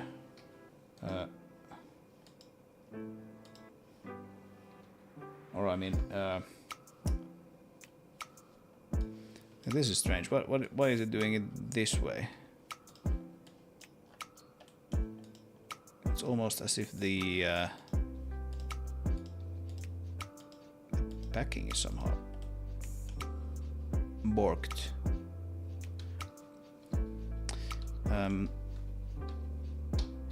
Unwrap. It puts them back there. Why? Why do you do that? So if we bring everything in, the top side is going to. It's not actually all that bad. Now there's a little bit of stretching there, but that's to be expected. This is really strange. I don't know why that is happening. Let's hide that for now. So save this, and that's the thing that's getting stretched. Do we have some sort of extra geometry here? Is that the case now? Kind of seems like it might be. Let's hide that. Right? What do we have here? There's really nothing there. There's really nothing there at all. Okay, I'm gonna start deleting geometry here now to figure this out. Let's delete this entire support. Actually, before we do that, let's see if we have anything to. Yeah, but there was something to actually fix there, so maybe that fixes it. Stretching. Yeah, okay. So we had some duplicate points, and that was just causing things to go complete bonkers.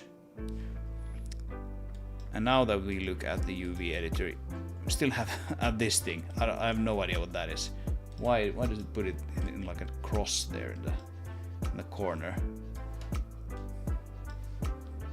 Anyway, that is what Packmaster will handle for us. We're gonna have some overlapping stuff here, for sure. Let's not care about that though. I know we still have the top side to do, but let's just pack this right now. The stuff that we have.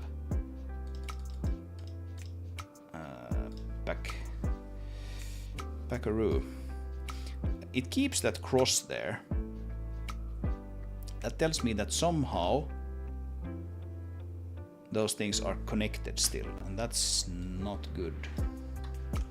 That is not good. We still have, yeah. Okay, so there's something here that needs to be fixed on this guy. What do we have that's missing? Oh, we have these things. These things are missing. Right? At least like on one side. Yeah, that looks better. So now it looks like this. Okay. Okay.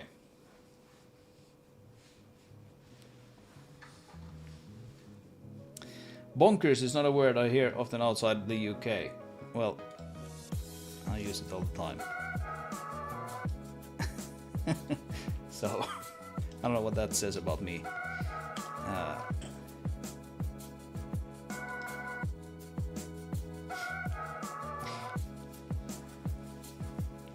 Maybe I've just watched too much Monty Python or something.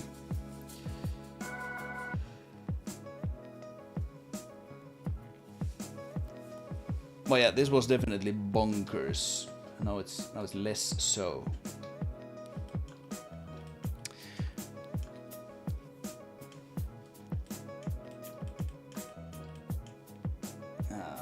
It's a great word. Yes, it is. I think.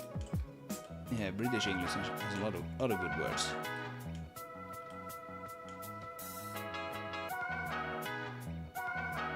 In my opinion. Okay, let's see. Save this. Go back here.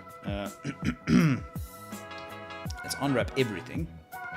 Unwrap could not solve any islands. Any islands? What? Right, okay. Unwrap failed to solve one of 160 islands. That sounds more like it.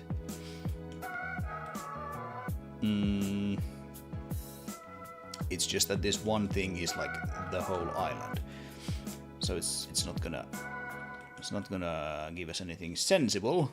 Now if we look at this in the UV editor, it's just gonna be complete bonkers once again. Darken the image. It's not even here. Like, yeah, okay, it's probably like all just sitting in a corner somewhere. Okay, well, it doesn't want to play with us until we do something about it. That's fair. Let's hide everything else except this one now. And I guess now we can just start debonkify this guy.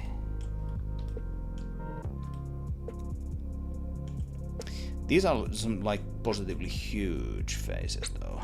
Do we really want to keep them this huge?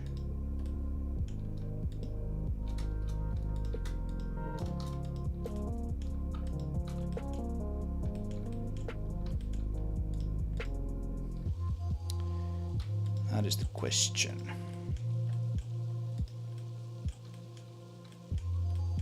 That is the question indeed. I do not know the answer.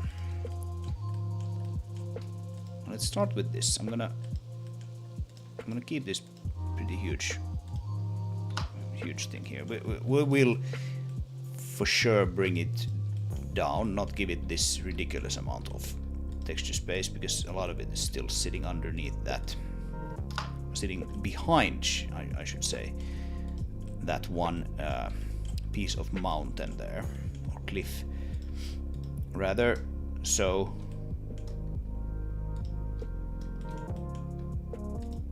let's be realistic about it and like not give it too much space. I'm gonna do that actually. Clear that seam. Mark that seam.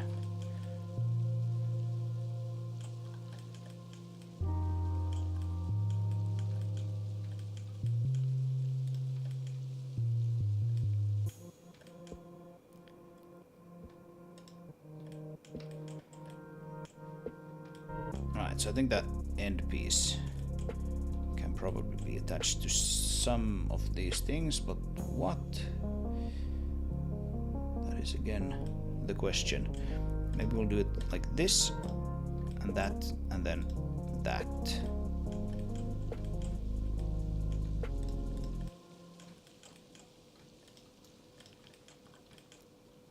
Yeah, I think that should work. Stretched. There's gonna be all kinds of stretched things, but once we get started on this, we get to a point where there are stretched areas and not stretched areas, and then we get a lot more benefit out of that stretched view. Currently it's just all green, so we don't really get anything out of it.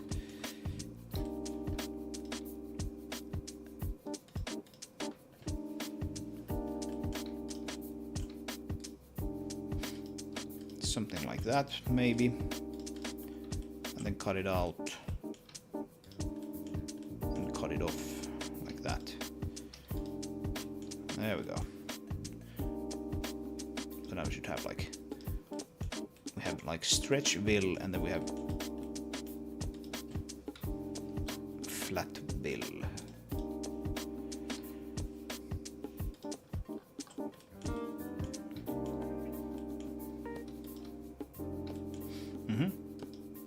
Still something stretched with that. What is stretched? Ah, okay, it's probably that one, right? Can't fold itself on itself. It has to have one more seam. There's so much green here that I don't see what's going on. I think that should work. So let's just move on, quite simply. Ah, right. Now I remember why I had those two edges there. They weren't necessarily all that good though. Let's cut some new ones into here. I'm gonna put one there, and I'm gonna put one there, and then we'll put a seam there for sure, like that, and there, like that. And then maybe this guy can run like all the way here and there and there and there. Actually, it will get the honor of running slightly differently. It will run like this and that, so then it can fold itself out on those sides. That'll be better, like so.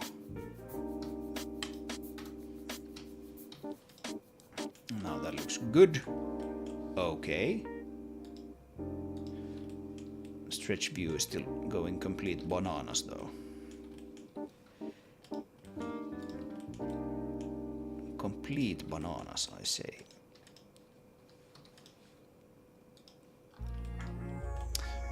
Okay, good. Now we can finally start to see that stretching is being gradually lessened.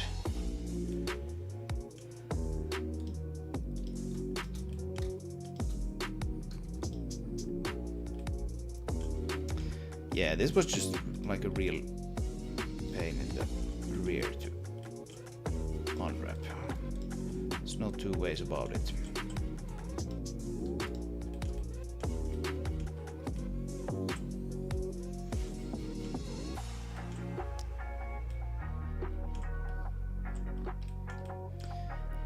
Should I maybe... this is a weird island. This is sort of like almost like a U. The letter U, and it's quite large. Packmaster is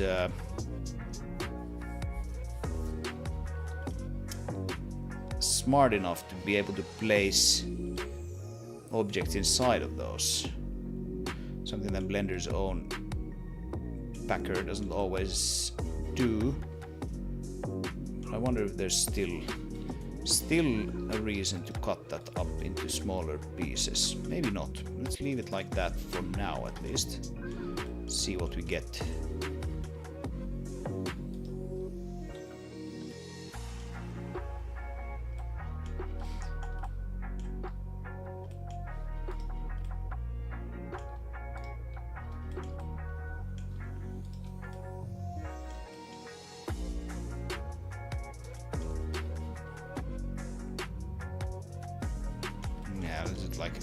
I have no idea if this makes sense to cut like this, but let's try it, see what happens.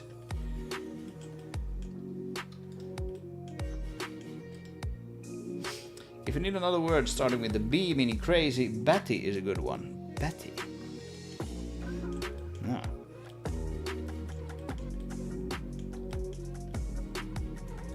I mean, you always need more words to describe things that are crazy, right? That need doesn't go away.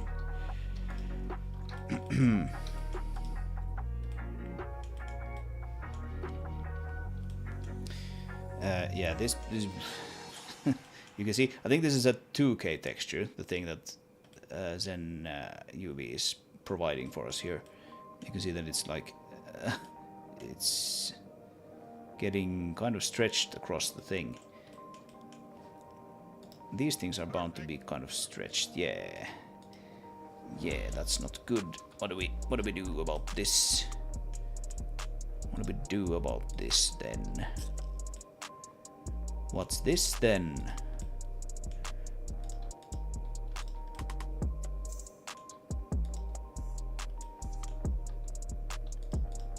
To use some of the British saying. I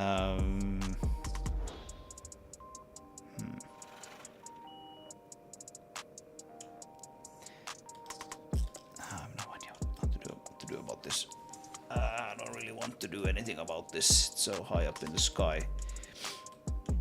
But I know if I don't, I'm gonna feel bad about it. So let's try something like that. And then let's try that. Alright, what does that give me? It's maybe the stretching there. Why is it... oh, I didn't... okay, I effed up. Quite simply. Like so. Now. Is that better? That looks good. Okay. Okay, I need to try to mirror that onto this side now. Oh, but we don't have it on that side. Yeah, that's the thing that's not symmetrical. Oh geez. Okay. All right.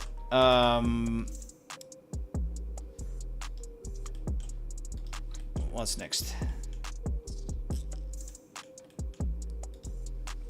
We probably want to try to... yeah, this gets kind of sort of squished together in a not that pleasant way.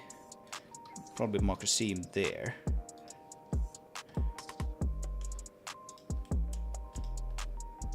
Right. I'm thinking, and one over there as well.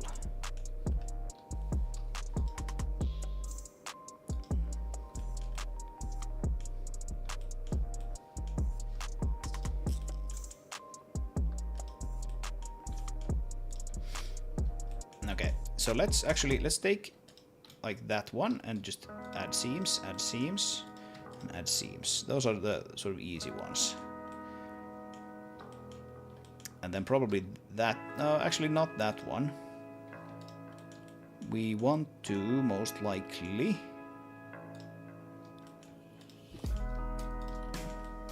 go all the way up here, seam, and then back the other way, seam, unwrap.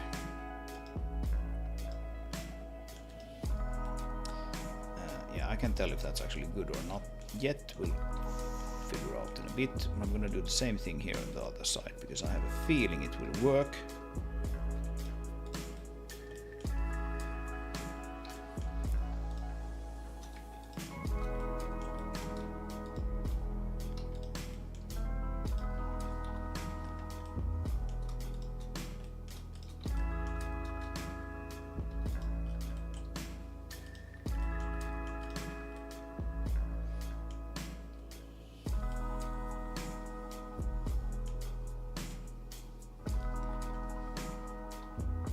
What does that island actually look like in UV space? So what? What? Yeah, that looks pretty good. Looks pretty good.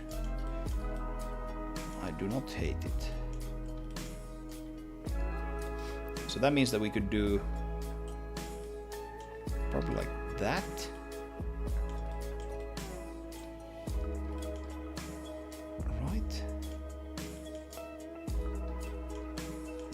thinking probably that, and then and then we go down here to there, and back the other way, like that.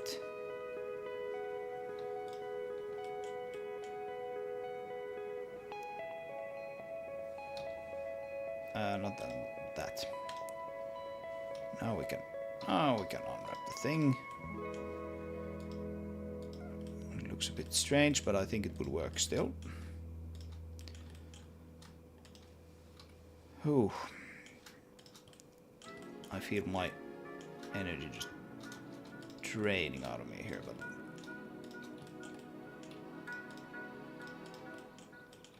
there's not that much left. Let's get it done. Okay, so let's cut it there. And then I'm gonna have to put in some relief seams here. Not even really relief seams, but like small islands here on the corners, I think. That's just how it is.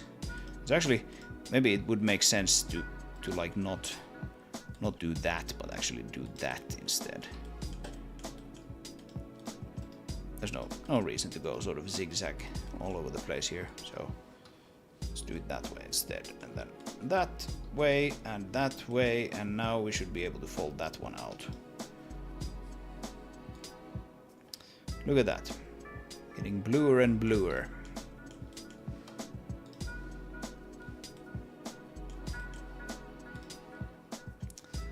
Okay.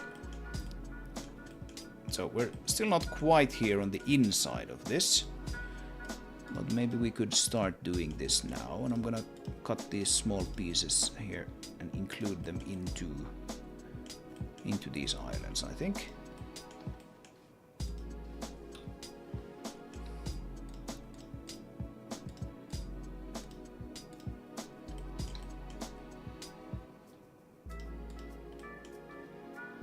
Like so.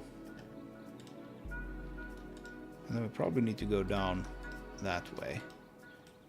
So let's cut it like that. And just like on the outer side, we can just cut down to here and it should fall neatly out.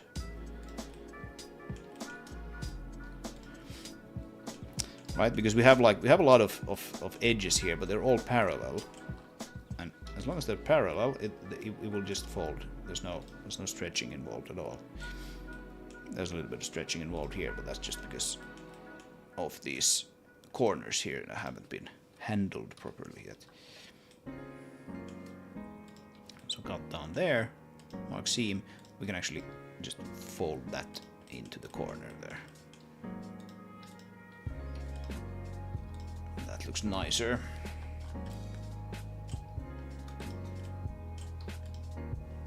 Oh, what did I do? Okay. Now I can see there's no stretching there at all. A little bit of something there though.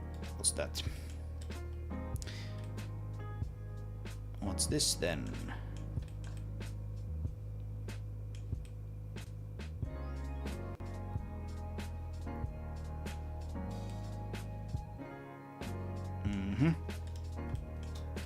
I have no idea how to unwrap these sensibly. So let's do it unsensibly.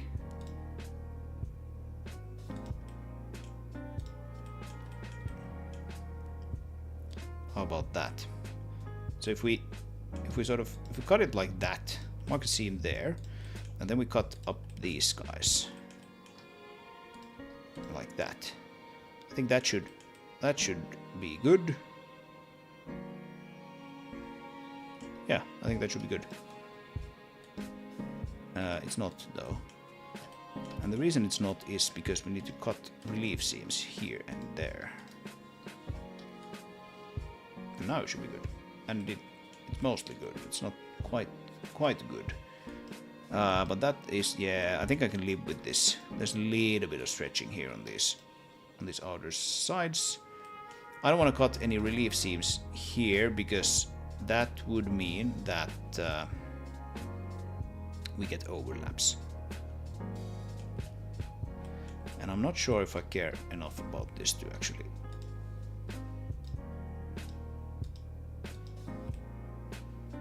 make that like a thing.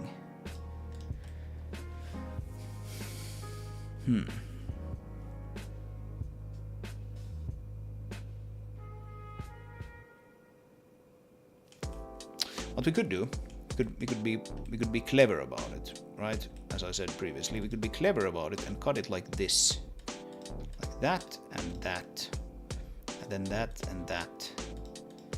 Remove those seams. Is it better now? Relief seams there and there as well. Yeah. Now there's no stretching at all. That's a pretty complicated setup. But yeah, that works, because like then this piece here, this guy, can fold out neatly on this island. This piece can fold out neatly on that island, and then this folds out as well. The seam is a little nasty here, but I guess that's basically how we have to do it if you want to do it without any kind of stretching. Oh Jesus. I need to like take some snippets out from this to actually see what I'm doing here. Let's take one like that.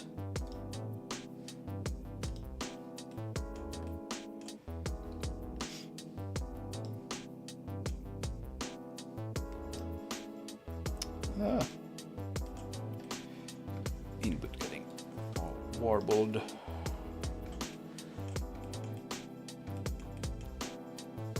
Right, so that needs to go and that needs to go. Clear those and then route it that way instead. Or route it, or however you say that word. And then needs to be relief seams there and there. Right. Where did my image go?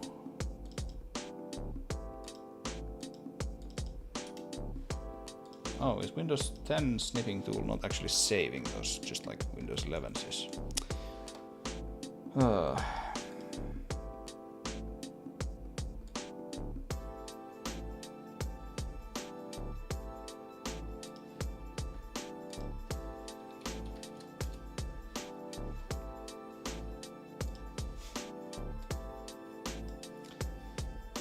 That's stupid.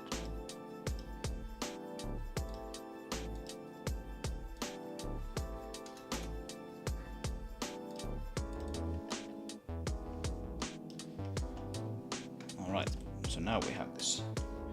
Now we have the technology.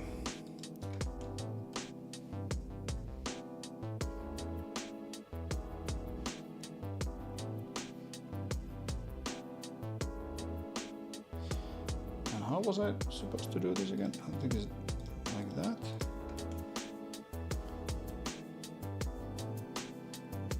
And then it's that way. Relief seams over there. Is that how it is? I think that's how it is. Stretched.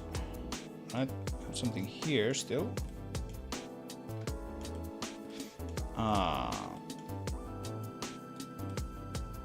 Yeah, how did I do that? And so we have like that stuff goes into that bottom island.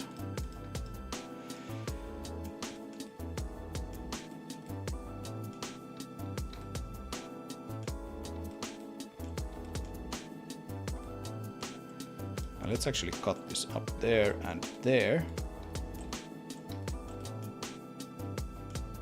And then probably here and here. And then, yeah, cut it up there instead. Clear that seam. All right. So now we have one side here done. Oh boy.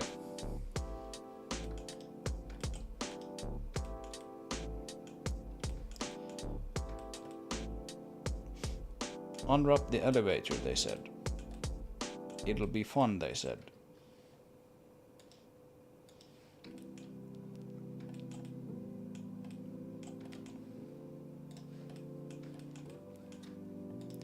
At least I will soon have one whole side unwrapped. Then the other side is just a mirror of this. Well, I still need to do it, of course, but... Yeah, so this guy needs to just fold out. So... How do we want to do this? Yeah, I think this will do. And those there. And that should be fine. No? Kind of is, but it's just getting influenced by this other side, which is just so freaking stretched that it's lacking all rhyme or reason.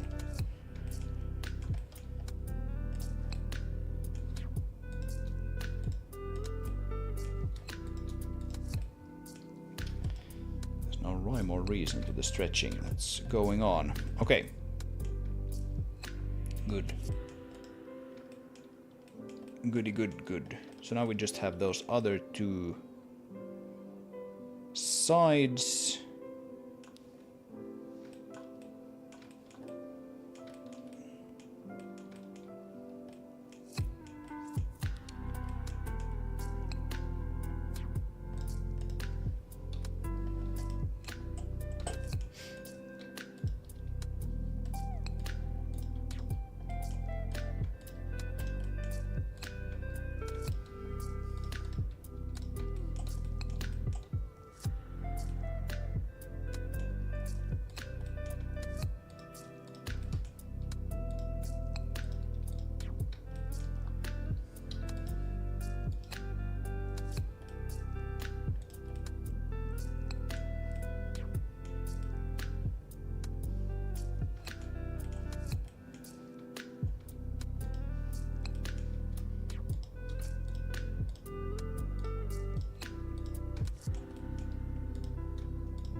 Again, I'm gonna try to do like similar things several times in a row so that I don't get super confused about what to do here. Like that, and then relief seams not there. Then same thing here.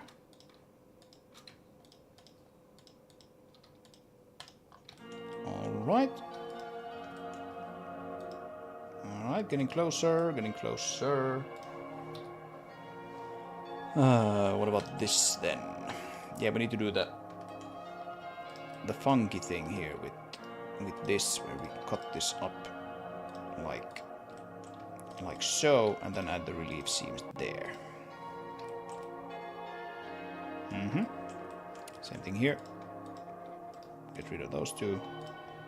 Add those two. 3, and then unwrap. Look at that. Beautiful.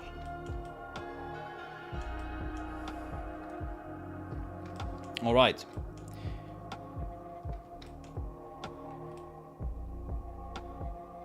All right. Jesus H. Christ, this was a pain to unwrap. Now we get to the fun part. Now we get to optimize this and actually just like run plugins on it to optimize it. So that's the fun part. And what I will do is to let's split this into 2.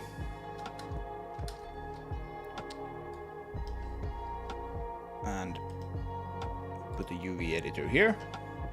So we already did run this this Packmaster business. Yes, we already ran it. We got to almost 0.7. I'm trying to get to 0.7 here with this too. That would be pretty nice. So we'll take. Let's see. I'm gonna unwrap this one more time, and it is the thing that we're looking at here. So the top side surface faces. I don't want to scale those there, but we do want to scale them here. Just scale them down. Scale them down. Maybe we want to scale them by some fixed number, 0.5. And then that is probably that one. And I'm going to scale that down by not quite as much, 0.6. Because there's a little bit of it visible, but not like a whole bunch. Right, we want to scale.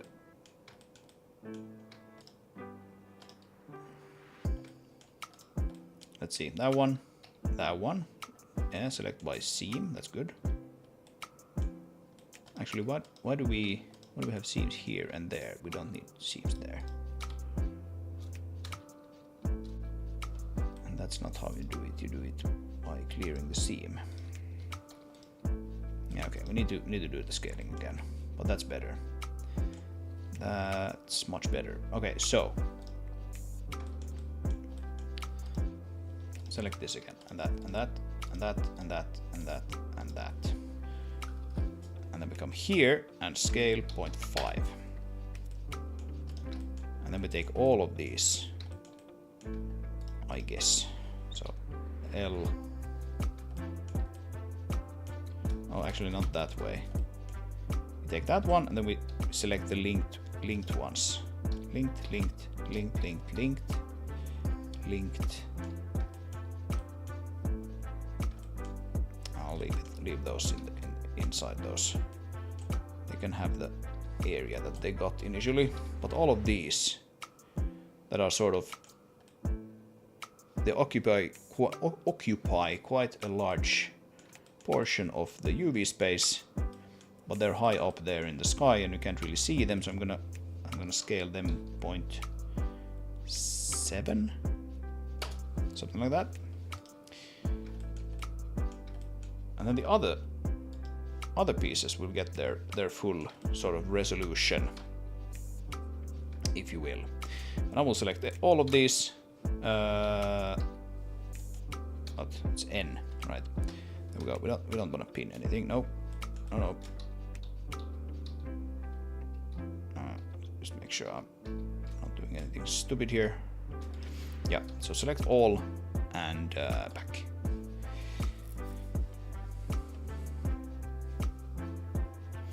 Oh, we're getting some overlapping stuff here. What is going on? Backmaster is just being crazy. Let's restart this thing. Revert. Yes. It's not actually doing anything. And Blender is just...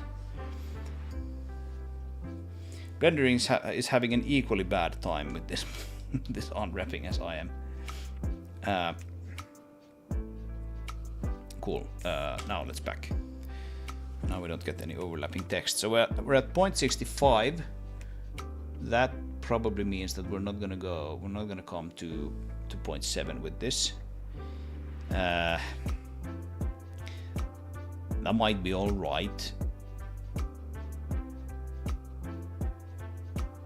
We have quite a few islands after all, especially with these small ones there towards the top, which of course are all of these sort of fixtures and everything that we have going here. So it's just possible that this is quite simply not going to reach 0.7.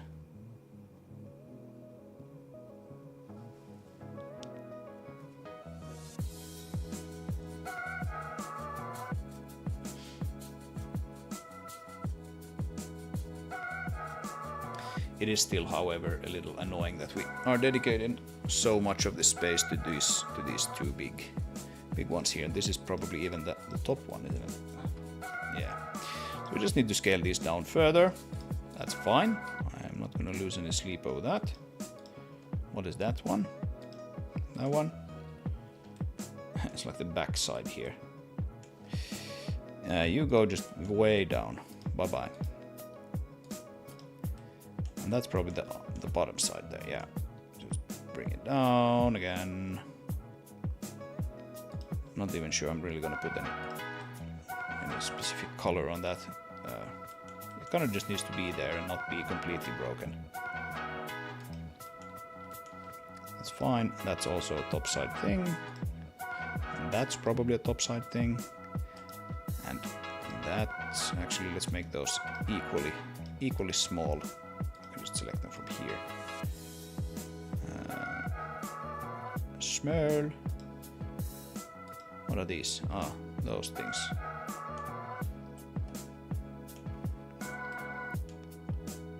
And they're kind of annoyingly large there as well, considering you don't really see them, because there's going to be the crane thing. It's going to come and cover them up almost completely. So let's scale them down as well. Where's the fourth one? Can't see the fourth one. Oh, there it is. Scale those down. Burp.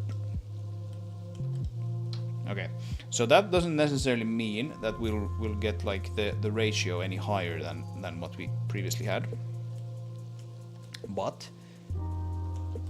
by scaling those down, we do dedicate more space to the other ones,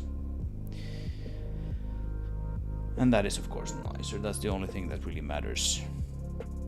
The ratio is just like a metric that you can look at or you can ignore at your own leisure. Let's see if we can get to 6.5 at least.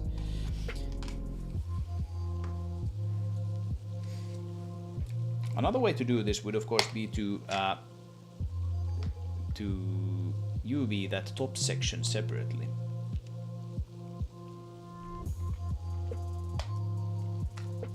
Right. Wonder if that would make sense. Maybe that would make sense, because then I could use the shaft possibly with like different top sections.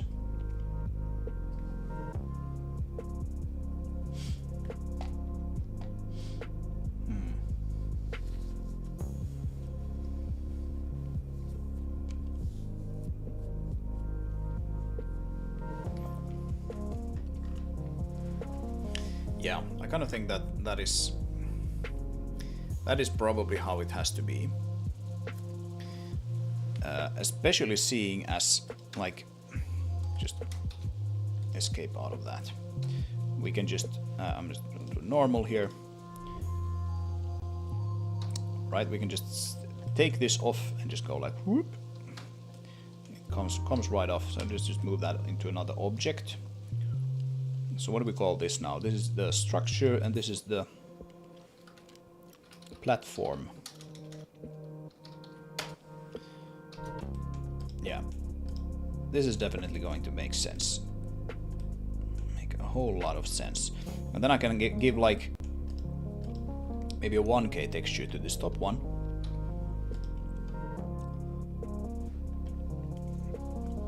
So let's try to pack this now. Not do anything funky with the scales. It can scale it itself if it wants to. And we can see, yeah, now we're getting 0.76. That looks good. So pack that separately. Give that as much texture detail as we want or need. And then probably give this structure, this shaft, elevator shaft, probably a whole lot more. And by more I mean a larger texture. But still maybe keep it at a 2K texture. Now that we don't have this thing here. So then we can have one 2K and one 1K, which is most likely going to be enough. If it's not enough, then we'll give it a 4K texture to this shaft, but I don't think it probably will need that much. But that remains to be seen.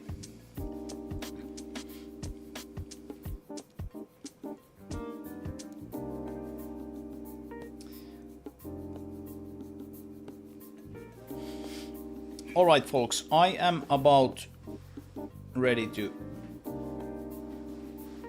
end today's stream. We're gonna pack that the other object and see what we get out of that.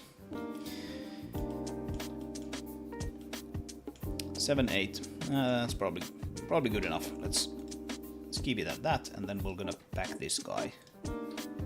Hopefully get some pretty nice... Let's unwrap it first. Just unwrap it like that, and then pack it. 68. Yeah, it is trickier to pack it and get a good ratio because we have this margin. Margin goes in between all the islands. That's why you typically don't want to have your islands be super small. But in some cases it's kind of tricky not to have them be small.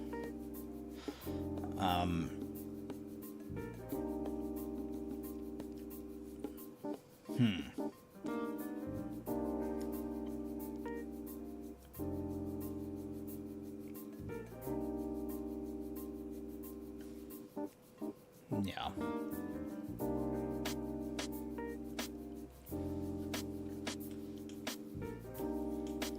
Yeah, there's a lot of like this going on here, which is not perhaps optimal.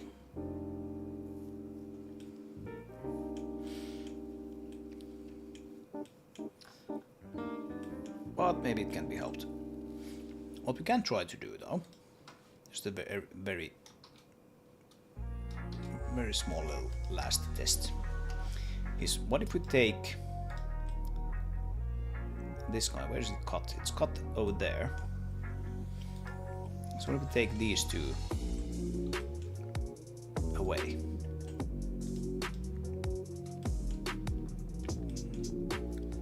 Let's hide the platform.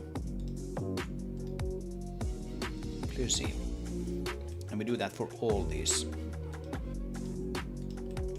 on this side. Clear seam. Clear seam, clear seam. Like that. So first of all, if we unwrap this, we should get this new sort of object type. Looks like that. Which it's in one island, right? So it gets rid of the requirement to have those margins everywhere. And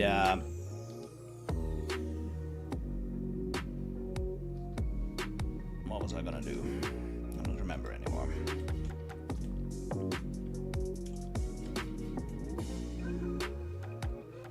Let's just see what kind of ratio we get with this.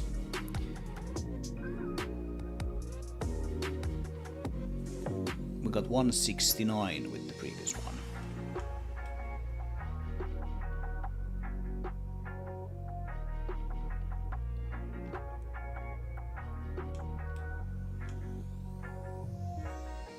Or 069, of course, not 169.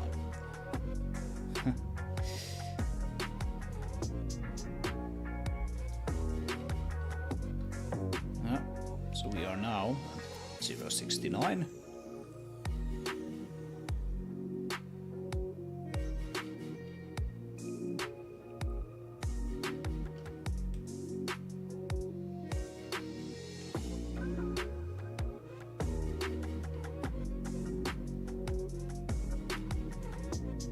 Feels like we got there faster. What if we do another one of these legs like that? So where's the thing again? Probably doesn't actually really matter where it is. Let's just cut it open on this side, yeah.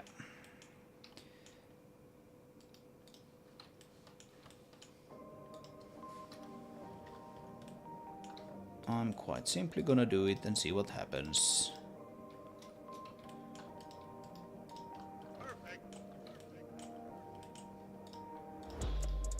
Because especially with light mapping, it might be a little problematic to have those margins everywhere. Or not, the margin is not the problem, but the problem is the fact that you have different islands, many different islands. And you tend to need to dilute or dilate the islands, the data a little bit in the light maps, and the data just kind of tends to flow onto the neighboring islands, causing issues. Nope, that's not what I wanted to do. Clear seam. All right, so now let's see what we get. And we back it.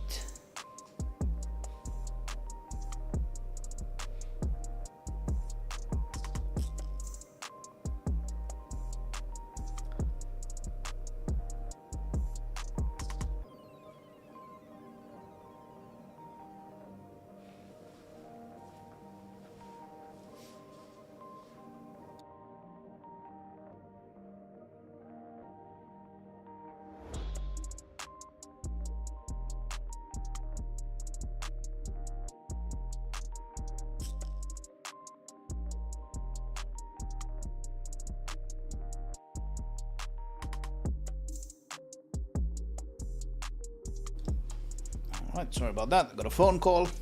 Alright, so it actually looks like the ratio is not getting better. But I kind of feel more confident in this setup. Because we don't have those margins absolutely everywhere. So I think I'm gonna at least try like this. See what that gives us. What is the...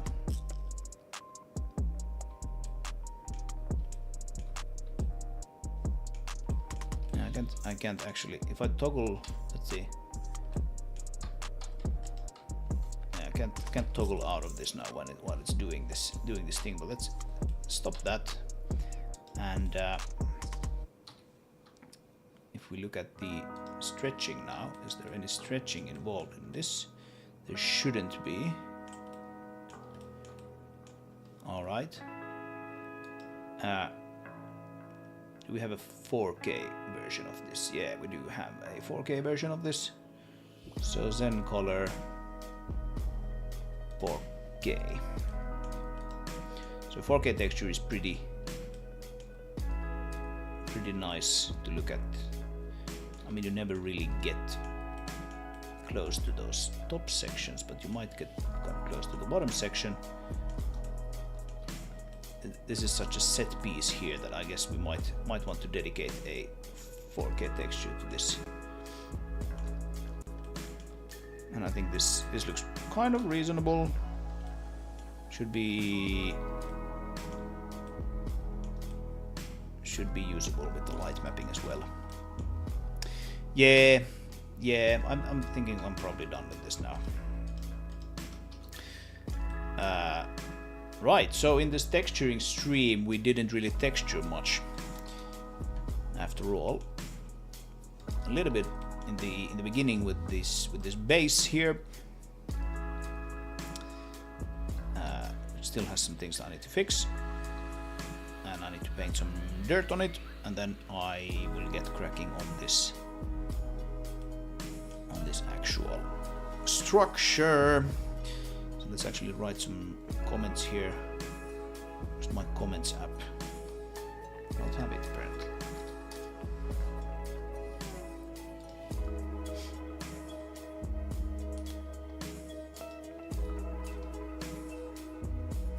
So I need to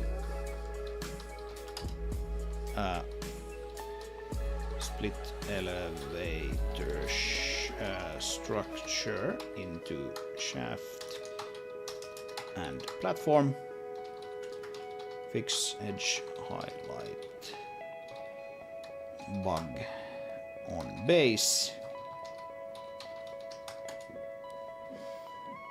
What else?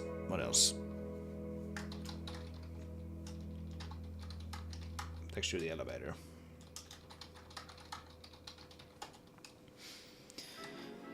And then elevator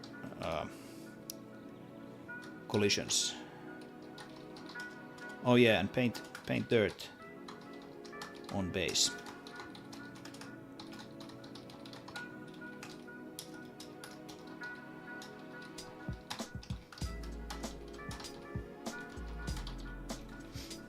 I want to check these color choices that we made here for the bases. inner section here, that if this is actually good. It looks kind of weird maybe, but we'll see. We'll see. Okay. Alright everyone, I'm going to end this stream here. This was a pretty productive stream, even though we didn't really do what we set out to do. Or well, we did, but it just like only got started really, because this UV unwrapping the elevator was such a pain. But that is game dev for you sometimes. Can't be helped. Anyway, thanks for hanging out today, everyone. I had some good discussion going, especially in the beginning. Got a little long-winded with this UV unwrapping stuff.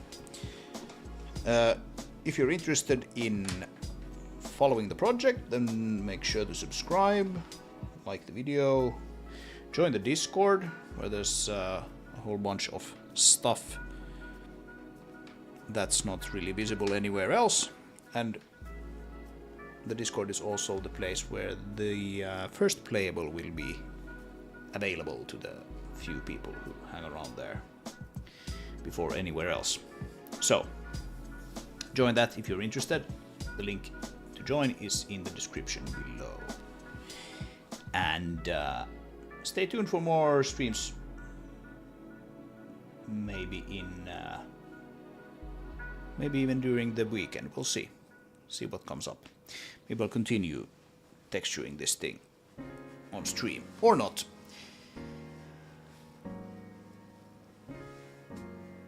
Anyway, have a great weekend, everyone. See you next time. And bye.